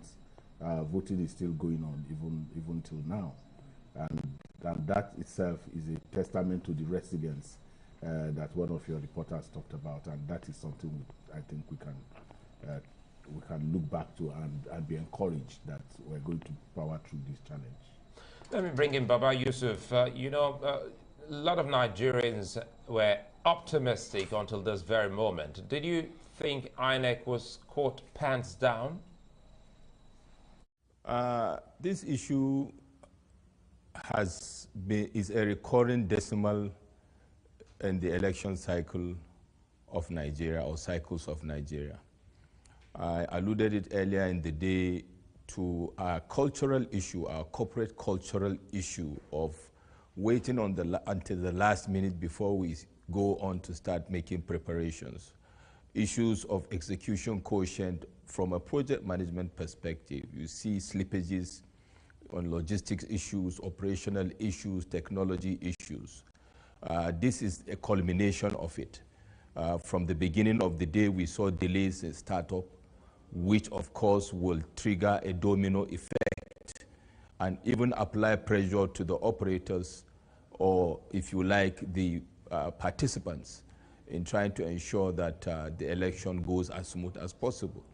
These are critical issues, and the expectation is because of the recurring issues, learning points would have been taken before now to make provision for backups, and work with scenario-based situation. If this fails, this happens. We wonder why we are having a situation where it is this morning, you start a process late, and people come to where they are supposed to exercise their franchise, only to be told that they have been transferred to a location that apparently even some of the INEC officials do not know. There is no correlation, there is no coordination in trying to ensure that even when this kind of situation happens, it is taken care of. It is uncalled for. We expected a better performance, to be honest, but it is what it is. We expect that between the next 24 hours, things will be better. Of course, a lot of time has been lost at this critical moment. We don't know how time will be saved, but indeed time has to be saved because people have prepared and looked forward to exercise their franchise, and they should not, for any reason, be left behind. Ezenwa, there have been allegations of voter suppression in parts of the country. We got, reports from the CDD actually breaking down in terms of electoral materials delivered in parts of the country. Southeast, 6%, as at the time this report came out. It may have improved, as the day unfolds. Well, and the Northwest 24%, Northeast 26%, South around 10–11%. What do you make of that? And I'd also like you to address whether it's a moral question or a legal question, the flashing by the president of his ballot paper after voting. What do you make of all of this? First, the pattern will give credence to the suspicion of voter suppression, because it's not just in this particular 2023 election. If you double down a bit to 2019, you also see that there were late openings in the southeast and the south-south. I think that first of all, election audits are supposed to throw up lessons that electoral managers can use to ensure that we don't get into a ritual. The ritual of always going back to the same issues that we're expecting that we will overcome. The conversation around MOUs being entered with the vendors, the NURTW, the maritime folks, and all of that was some kind of assurance. But we did make the call at that time that we are getting into a ritual. The fact that you signed MOU, the ones that were breached in time past, what were the sanctions that followed them? And so it boils down to the fact that we just do these things. But much more importantly is the fact that in good time, logistics is INEC's biggest nightmare. When you now combine it with the Naira crunch, the challenge that of fuel and all of those things, any right-thinking person will have known that we're going to have issues today, and that has played out. And that's why I talked about the issue about overcoming those challenges and ensuring that majority of our citizens have opportunity to vote. You talked about whether it's a legal or moral question. Well, the issue is that election is a law-determined thing. Everything is in election is determined by either the Constitution or the Electoral Act. And the challenge is the gap between intentions and implementation. And the call is therefore that INEC, the security agents, and all the other stakeholders who have responsibility to ensure that we do not go through this again, do the needful. And for me, is what this is about. Okay. I guess so that's what we have to leave it. Live. Well, we'd like to thank you for your time, and pretty much later, coming up in the next hour, Christian and Adesua, and we'll be giving you more update on the unfolding Nigeria's National Assembly and presidential election. I'm Sulaiman Lede. And I'm Ngozi Alebu. Continue to stay with us.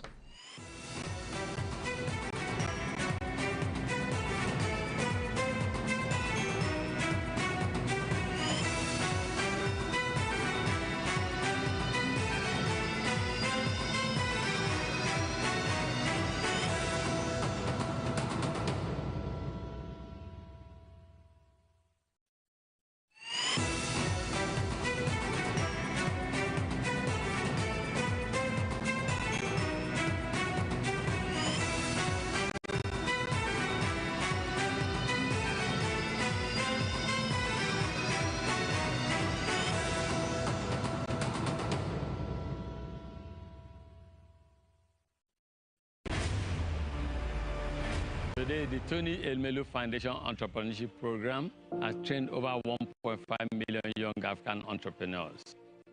We have disbursed nearly $100 million to over 18,000 beneficiaries who have gone on to create over 400,000 jobs across Africa. We need to do more for women in Africa. Empower a woman, you're empowering a whole society. The Tony Elumelu Foundation gives access to a world-class business training and seed capital. Thanks to the Tony Elumelu Foundation Entrepreneurship Program, we've been able to structure our business and operations, but also we got the funding and financial needs to concretize it and make it happen. This is the impact we want to achieve at the Tony Elumelu Foundation. The Tony Elumelu Foundation Entrepreneurship Program is sector agnostic. The only thing that is important to us is your ideas. The future of Africa is in your hands.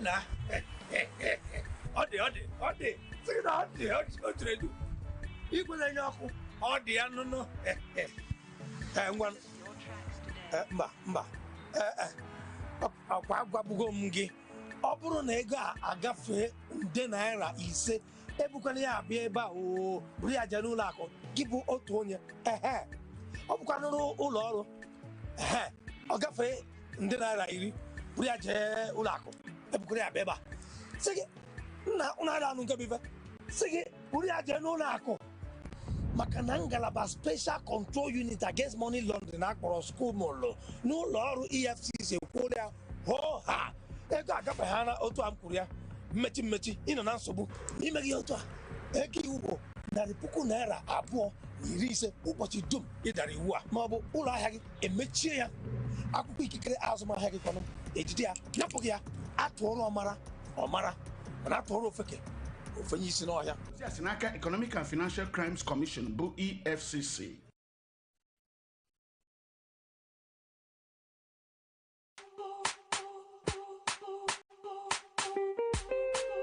Brother Jumble, why you dey fumble?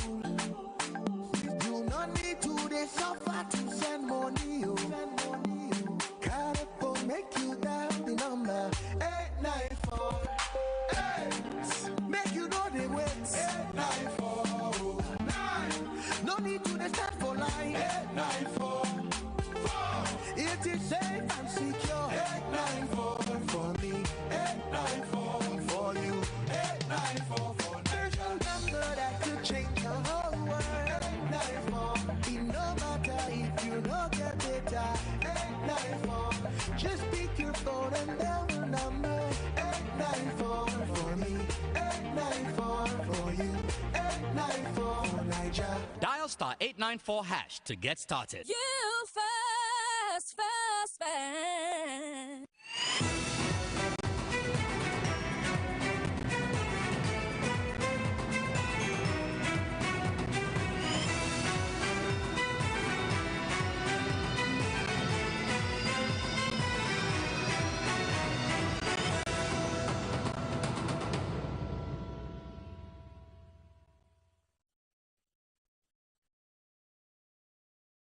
Hello, thanks for staying with us on this great election day as we continue our special coverage of Nigeria's 2023 presidential elections and National Assembly one. Right? Absolutely. And I am Amaka Ode, welcome. And I am Christian Ogodo. Thanks for staying with us. And despite some...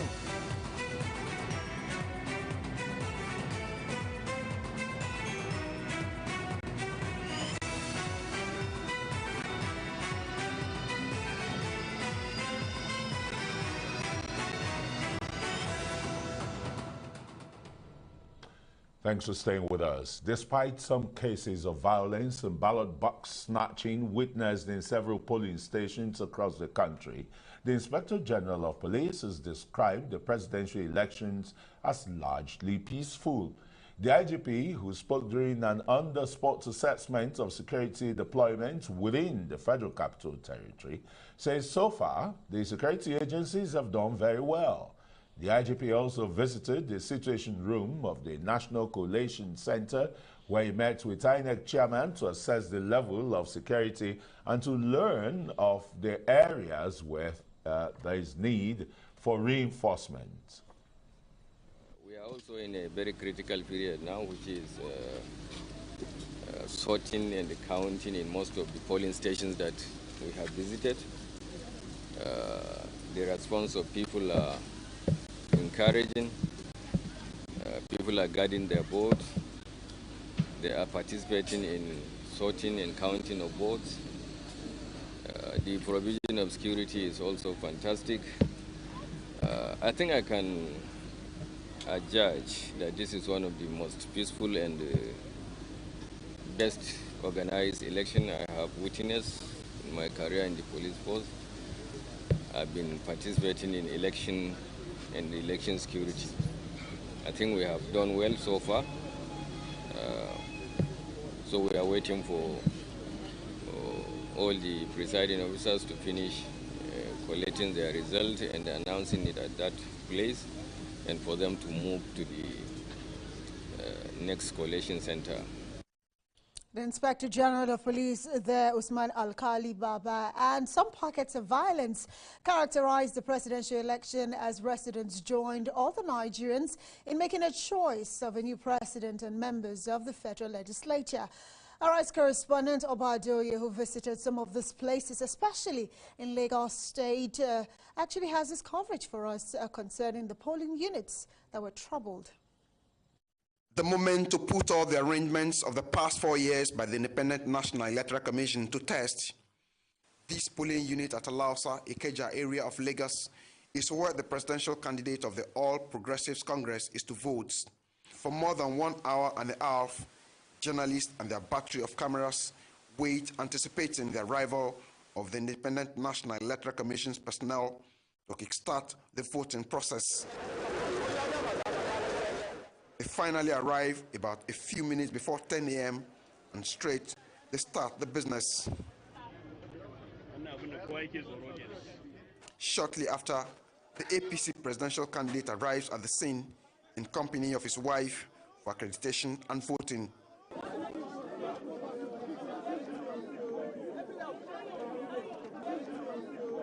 A chaotic scene, but we managed to get him to comment on the process and his observation, especially the delay in the takeoff of the exercise.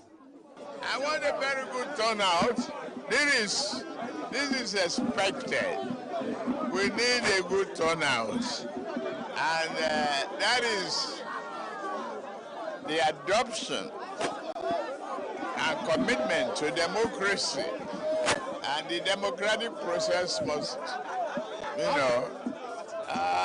take root. You say? How certain of victory are you? I'm too certain. Activities at the polling unit immediately drop after Mr. Tinubu has concluded his voting with officials having little to do. However, at a nearby polling unit, the story is different. Many prospective voters queue up to participate in the process. Some even go spiritual before voting for their preferred candidates. Elsewhere in the city, specifically Unit 071 on Adebayo Doati Street, Lekki Phase 1, a group of voters unable to vote as at 3 p.m. because there is no INEC official on ground is agitated. We must vote! We must vote! We must vote! We came very early this morning, very hopeful, ready for a free and fair election. We came prepared. We came and even we took numbers very orderly. We are ready to vote. And up till we are talking now, INEC, we have not seen any sign of INEC. And by 10 o'clock, we got a number from somewhere of an INEC representative, and we called her.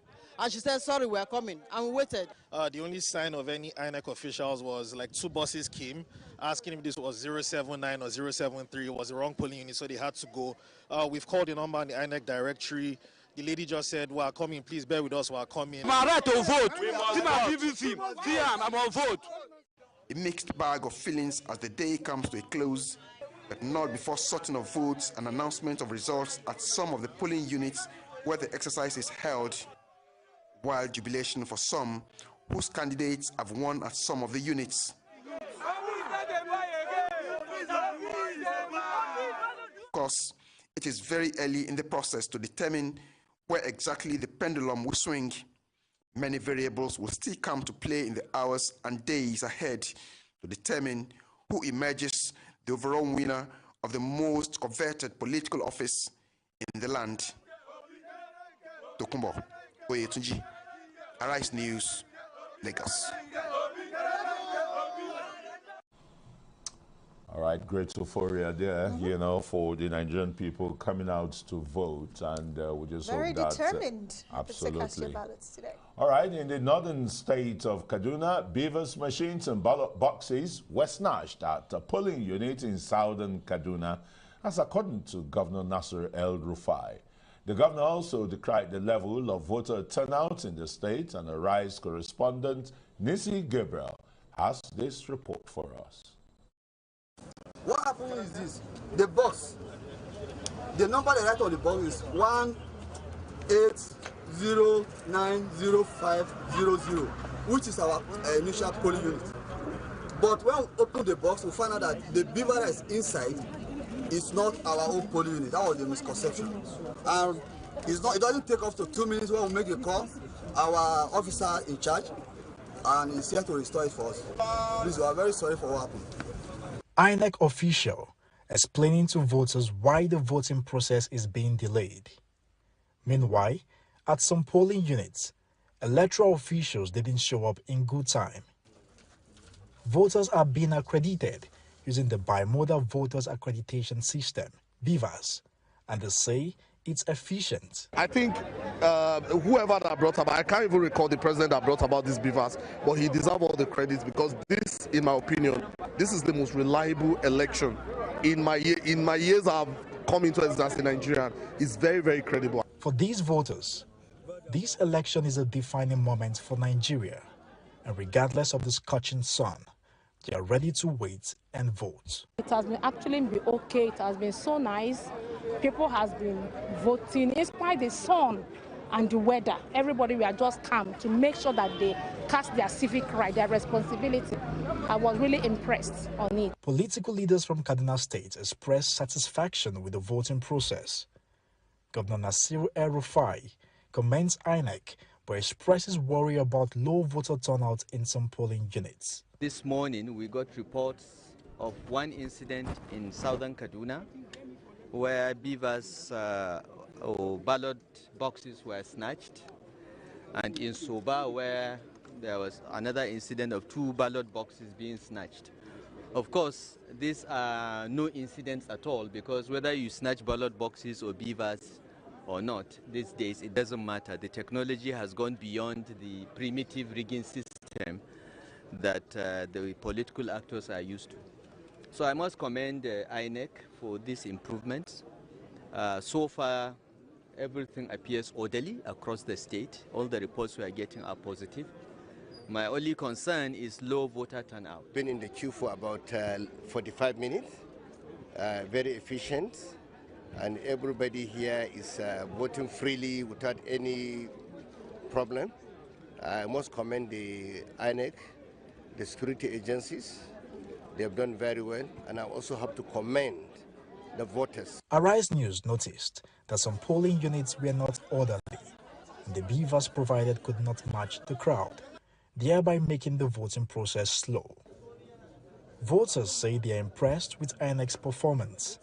They are hoping that their votes count. Nisi Gabriel, Arise News, Kaduna. Thanks, Nisi. We sure will be getting more reports from our correspondents all over the country. But joining us now is Samson Itodo. He's the executive director of Yaga Africa. Samson, very warm welcome. Thank you. Yeah. How would you describe how's the process been so far? By now, Nigerians are supposed to be kind of acquainted with some snippets of the results, you know, uploaded from the polling units and the wards and the rest, but reports reaching us, yeah. Yeah, Yaga Africa at 7 p.m. had actually raised the concern that no results have been uploaded. Us, please. No, first is to say that the elections did hold today in some polling units, and we were in those polling units, deployed observers to those polling units.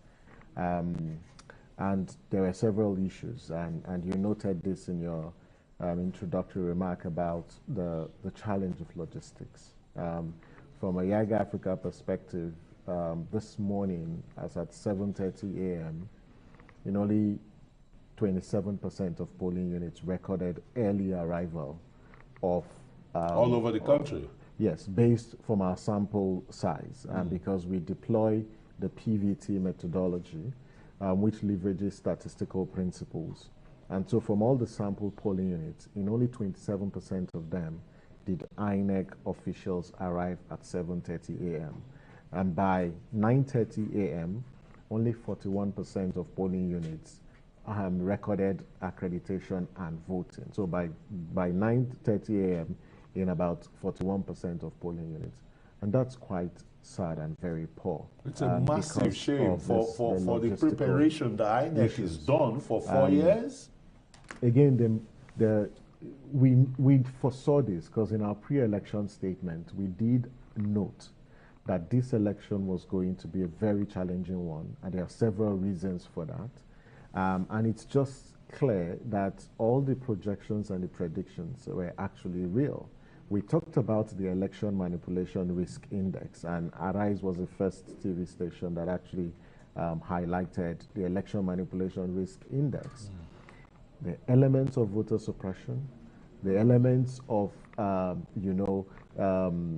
election fraud, all of that played out in this election, and it's just disturbing. Yes, in some polling units, people had the opportunity, to vote. They were excited about it, and that's a positive side. But this migration of voters from polling units also created confusion in some of the polling units. But one of the concerns that we've expressed, and like you mentioned, was the fact that as at 9 p.m., in fact, as at 10 p.m.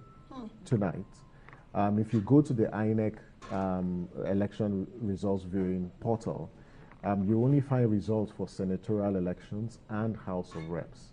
But the results for presidential elections have not been uploaded on the portal. And we did express our concerns and called on INEC, to explain to Nigerians what's happening, through the portal.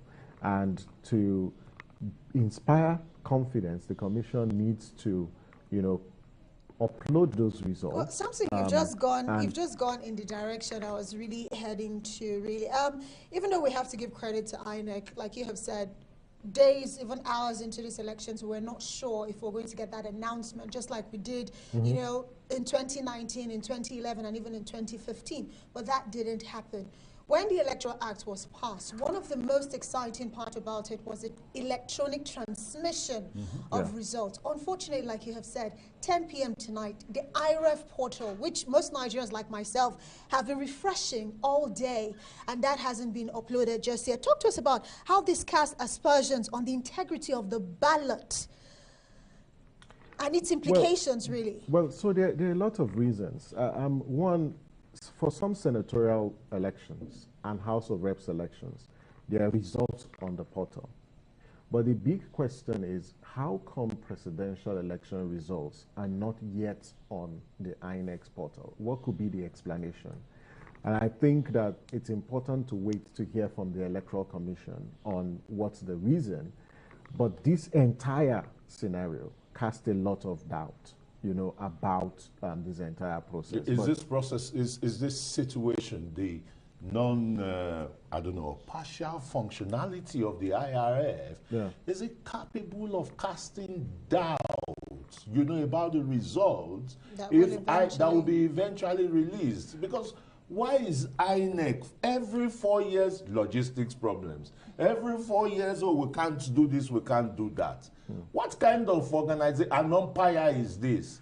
You have logistic companies in the country. Can't they fan out their logistic needs? Yeah, I think that, yes, we just have to wait for the Electoral Commission to explain to Nigerians what's happened.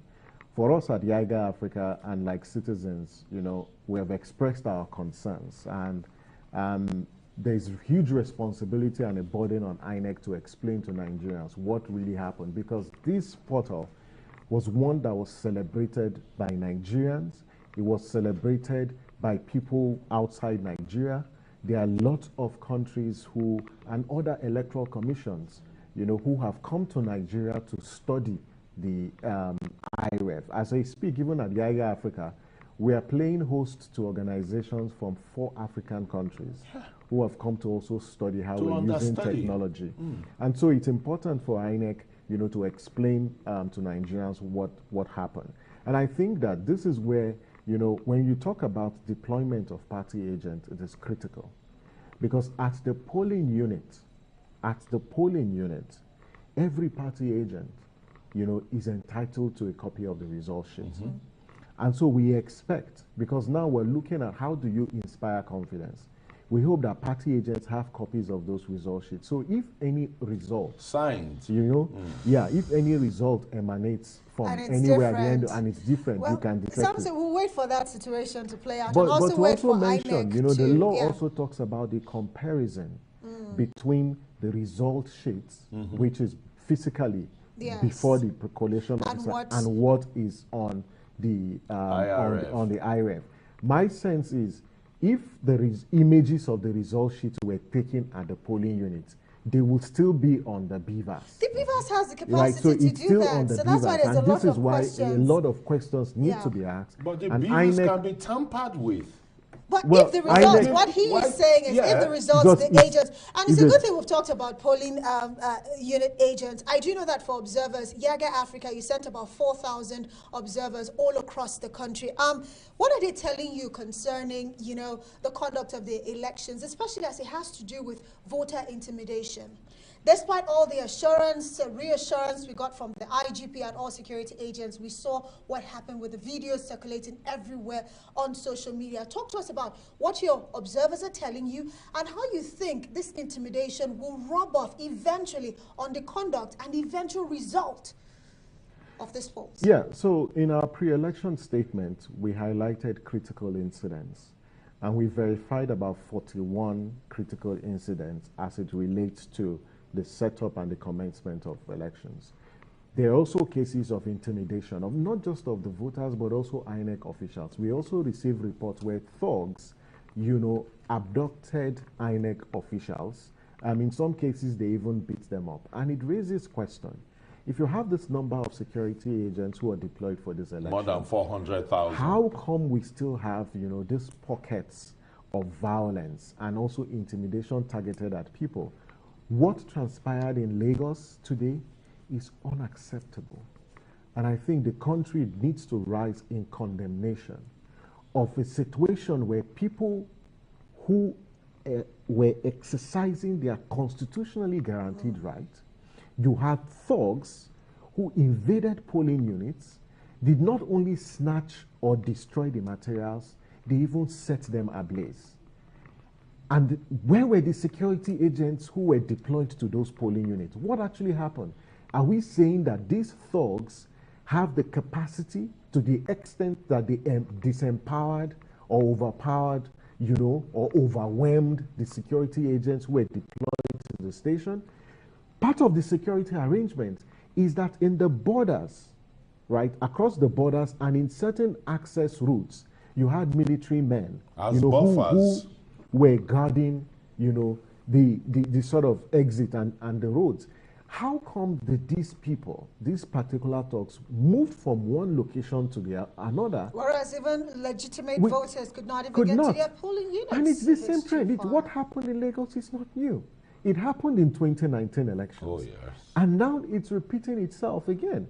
And so it just tells us that, one, it's either we've not learned from the experience of 2019, or the people who are saddled with the responsibility to protect, you know, the electoral process are either sleeping on their duty or they are complicit in this entire exercise.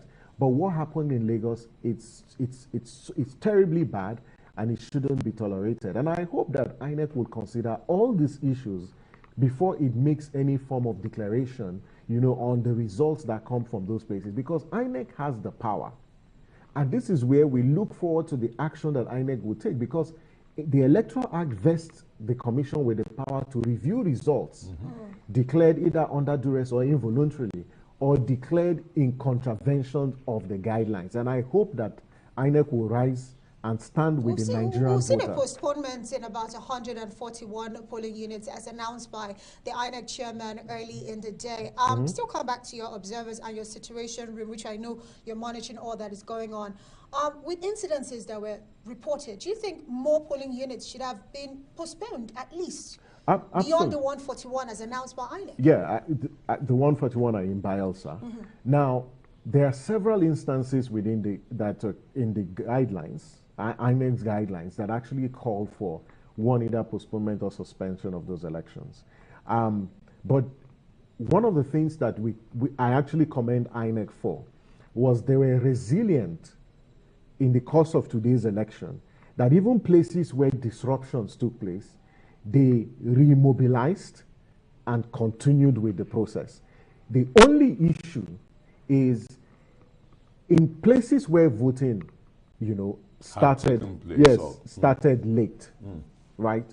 There wasn't any concrete extension. They only said until the last person actually votes. What we're expecting was they would have officially extended the voting time from 2:30 to about 4 or to 6 at 9 6, p.m. Even in the nation's capital, some people are some still people voting. are still voting. So I think that fundamentally there's a lot of work that needs to be done, and the process is still on, and we're going to have to make very difficult judgment calls, and as to whether this particular election meets the integrity test. It's going to take a lot of factors, and we're going to have to take a lot of factors into consideration before we draw a conclusion on whether... Yeah, but does he inspire any confidence at all? In both I'm asking this question because of the challenges, faced every 4 years in our election cycle. Are we learning anything? They both from security challenges, the issue of logistics that I just mentioned. Why should we be deploying materials late? Even in the Federal Capital Territory. The Federal Capital Territory is not a forested place. It is not swampy. It is not, it's not bordered by lakes and the ocean. Yeah. As much as, we also need to remind Nigerians that this was a difficult election because we're dealing with the Naira crisis. You're also dealing with fuel crisis. But be that as it may, the issues relating to logistics have lingered for too long. And I don't know what will be the excuses. These are human issues, and these issues can be fixed. Yes, we have infrastructure deficit, but I don't think that's enough. But quite frankly, the logistics and the fact that voting and polling units open late is one that requires a lot of deep reflection. And if in any way, if the transport workers, or any individual sabotaged, this entire process, they should be brought to book. But I must say, as I conclude, it's too premature to draw conclusions because the process is still on, because the election is made up of different components. Absolutely. And so we'll wait to see how this entire process pans out before we pass any judgment on the elections. But so far... But Samson, you're not sounding very optimistic tonight. Unlike you, who we saw a few days ago, you were all excited about But so generally, as we wrap this up, you had actually raised concerns about Naira scarcity, that it would encourage vote buying. Yeah. Tell us, did it in any way play any part? And generally, how would you judge INEC as we wrap this up quickly? That's one good thing about this election, because in most of the reports, we didn't see vote buyers. That's one thing about this election. We didn't. Exactly. We didn't see them. Where did it happen? Again, we can't speak to that because we're data driven. We need to interrogate further. But we didn't see those trading happen, and I'm still optimistic.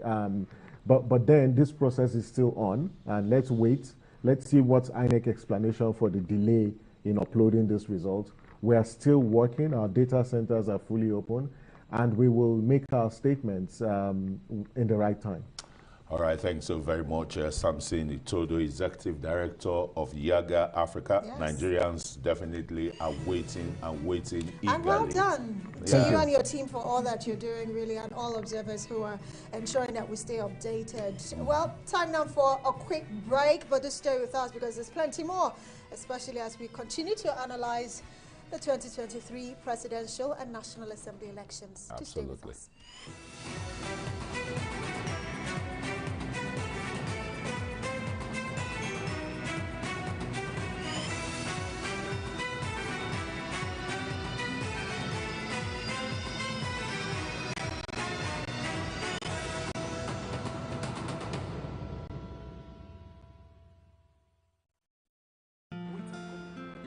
I've been running my business on my own, trying my best to get it to the next level, but I really need some help to get ahead.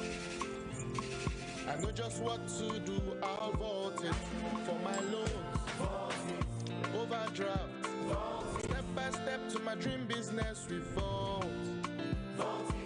Salary earners, entrepreneurs, get your loans with no collateral. Quick sign up, zero paperwork, step by step to your dream business, we vote. Vault is available to individuals, SMEs, and corporate customers. Download Vault by Polaris Bank from the Google Play Store or Apple App Store to get started today. 34 million hectares of arable land. Over 200 million people. One nation.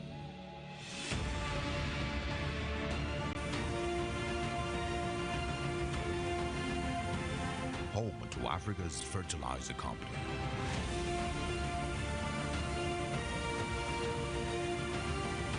Dangote Fertilizer. Pure urea fertilizer.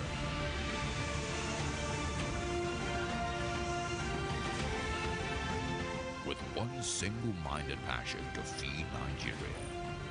Every bag is a potential, an aspiration to turn this green nation into the biggest food basket of Africa. Dangote Fertilizer. In an effort to reduce overcrowding and ensure stress-free voting experience on election day, the Independent National Electoral Commission (INEC) has moved voters from overcrowded polling units to less congested ones within the same location. All eligible voters can visit cvr.inecnigeria.org/VVS or voters.inecnigeria.org to confirm the polling unit where their names appear on the voters register to vote on election day. Also note that the list of eligible voters in each of the 176,846 polling units will be physically displayed at each polling unit nationwide before the day of election. INEC is therefore encouraging all eligible voters to verify their polling unit using the various options before they go and vote on election day. This message is brought to you by the Independent National Electoral Commission (INEC) and the Center for Democracy and Development (CDD), with support from the Osiwa Africa Foundation. My name is Abdurrashid Bawa, the Executive Chairman, Economic and Financial Crimes Commission. I want to use this medium to urge all Nigerians to eschew all manner of electoral fraud, either through vote buying, vote selling, or fraudulent manipulations of electoral processes. I'm fully persuaded that we can run our electioneering processes devoid of any form of criminality. Let us all be committed to a free, fair, and credible dealings in the exercise of our democratic rights. Thank you. Report any electoral fraud to the following numbers.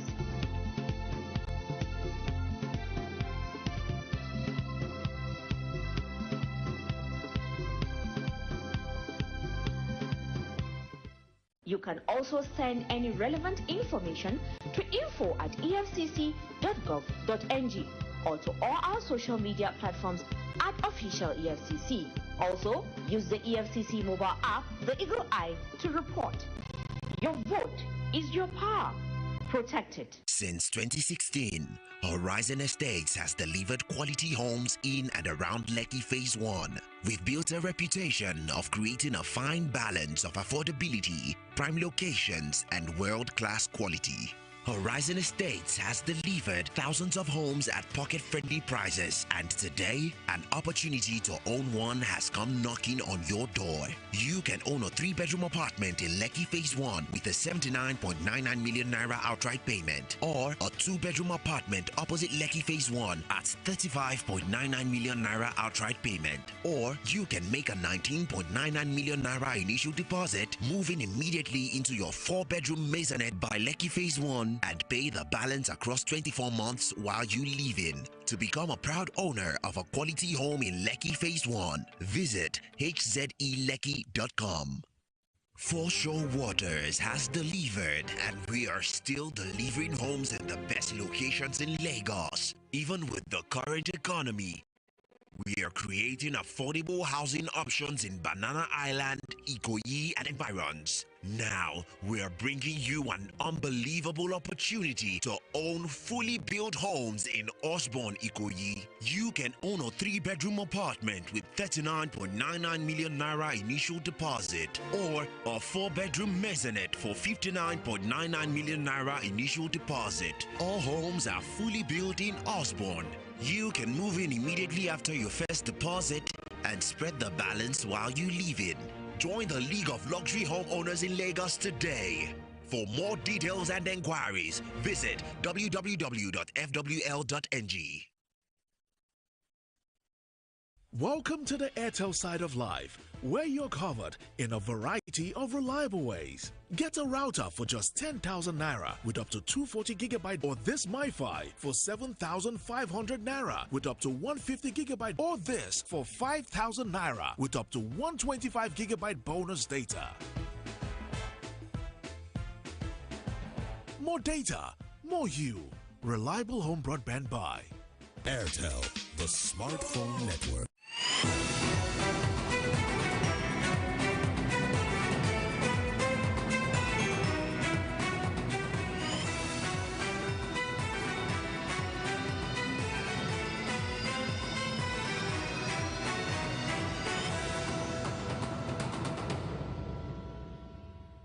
You're welcome back, and you stay watching Newsnight, a special edition on Nigeria's 2023 presidential elections and the National Assembly elections. Okay, so in Nigeria, Africa's most populous nation, has been at the polls today in the race to succeed President Buhari, who served the maximum 2 terms come May 28 or 29 years when we exit. It is the most open race since the military left power in 1999. Absolutely, Christian. And of course, let's go to some state levels now. We'll talk about the elections and its implications and the fact that we're seeing a change of guard happen soon in Bayelsa State, where despite relative success recorded in the usage of the beavers across Bayelsa State during the presidential and National Assembly elections, the governor, Doye Diri, says full electronic voting remains the target. Diri was speaking shortly after casting his vote, where Theophilus Agidi tells us more in this report. The initial delay notwithstanding, accreditation and voting eventually started at about 10:03 a.m. at Kalama Way, Sampo community in Kolokuma, Opokuma local government area, where the Bayelsa State Governor Doye Diri were among the early voters who turned up to exercise their franchise. After casting his ballot, Diri gave his assessment of the exercise, touching on the issue of non-availability of voting materials in some polling units. The bimodal voting and accreditation system is one innovation that everybody's applauding. It took few seconds for me to be identified, and I think if it continues that way, it is one development that has come to stay, and I believe that we should continue with it and move beyond beavers. The end of it will be electronic voting and electronic transfer of votes. It's a positive thing. Personally, I had a seamless process, and I believe we commend them, but there's room for improvement. And once we'll know that they can improve, then there is always a better outcome. The exercise recorded a good turnout of voters in Kolokuma, Opokuma, and Sagbama local government areas. Among them, a significant number of senior citizens. It was very easy when we went, as we showed our voters card, and that is how they process everything as we voted, and we have to leave the place. Nigeria, we are suffering, so we want credible people to govern us. Meanwhile, crowd of angry protesters have besieged the Bayelsa State headquarters of the Independent National Electoral Commission in Inagua to register their dissatisfaction over lack of voting materials in several polling units across the state. Theophilus Agidi, Arise News. All right, the senator representing the Federal Capital Territory, Philip Aduda, says electoral officials turned out on time at his own polling unit 034 in the Cairo area of Abuja Municipal Area Council and other parts of the FCT he monitored.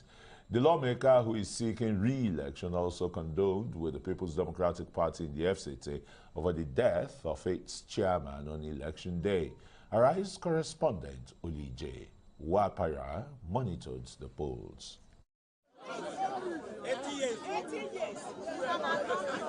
It's election day and many voters are out here at polling unit 034 in the Cairo area of Abuja Municipal Area Council to exercise their voting rights, and many of them are anxious to cast their ballots. When voting commenced, it went on smoothly, though amidst some challenges. Though they started a little bit late, we out of sight I think by 8, but this is a few minutes to 10, they're just starting. So that's about starting behind schedule. We started checking all over. That was my annoyance. So if with all the places I went, the people whose names are pasted are those who are voting in those centers. I even did the INEC this thing on the phone to tell me where my polling center is. And I was also directed back to this place. And I was wondering, how could you tell me that my name, which I was not even searched for, is not on the register? The incumbent and only senator representing the Federal Capital Territory, Philip Aduda, has his polling unit here too, and he arrives to cast his vote. Media people, please, can you move back, please? People are voting.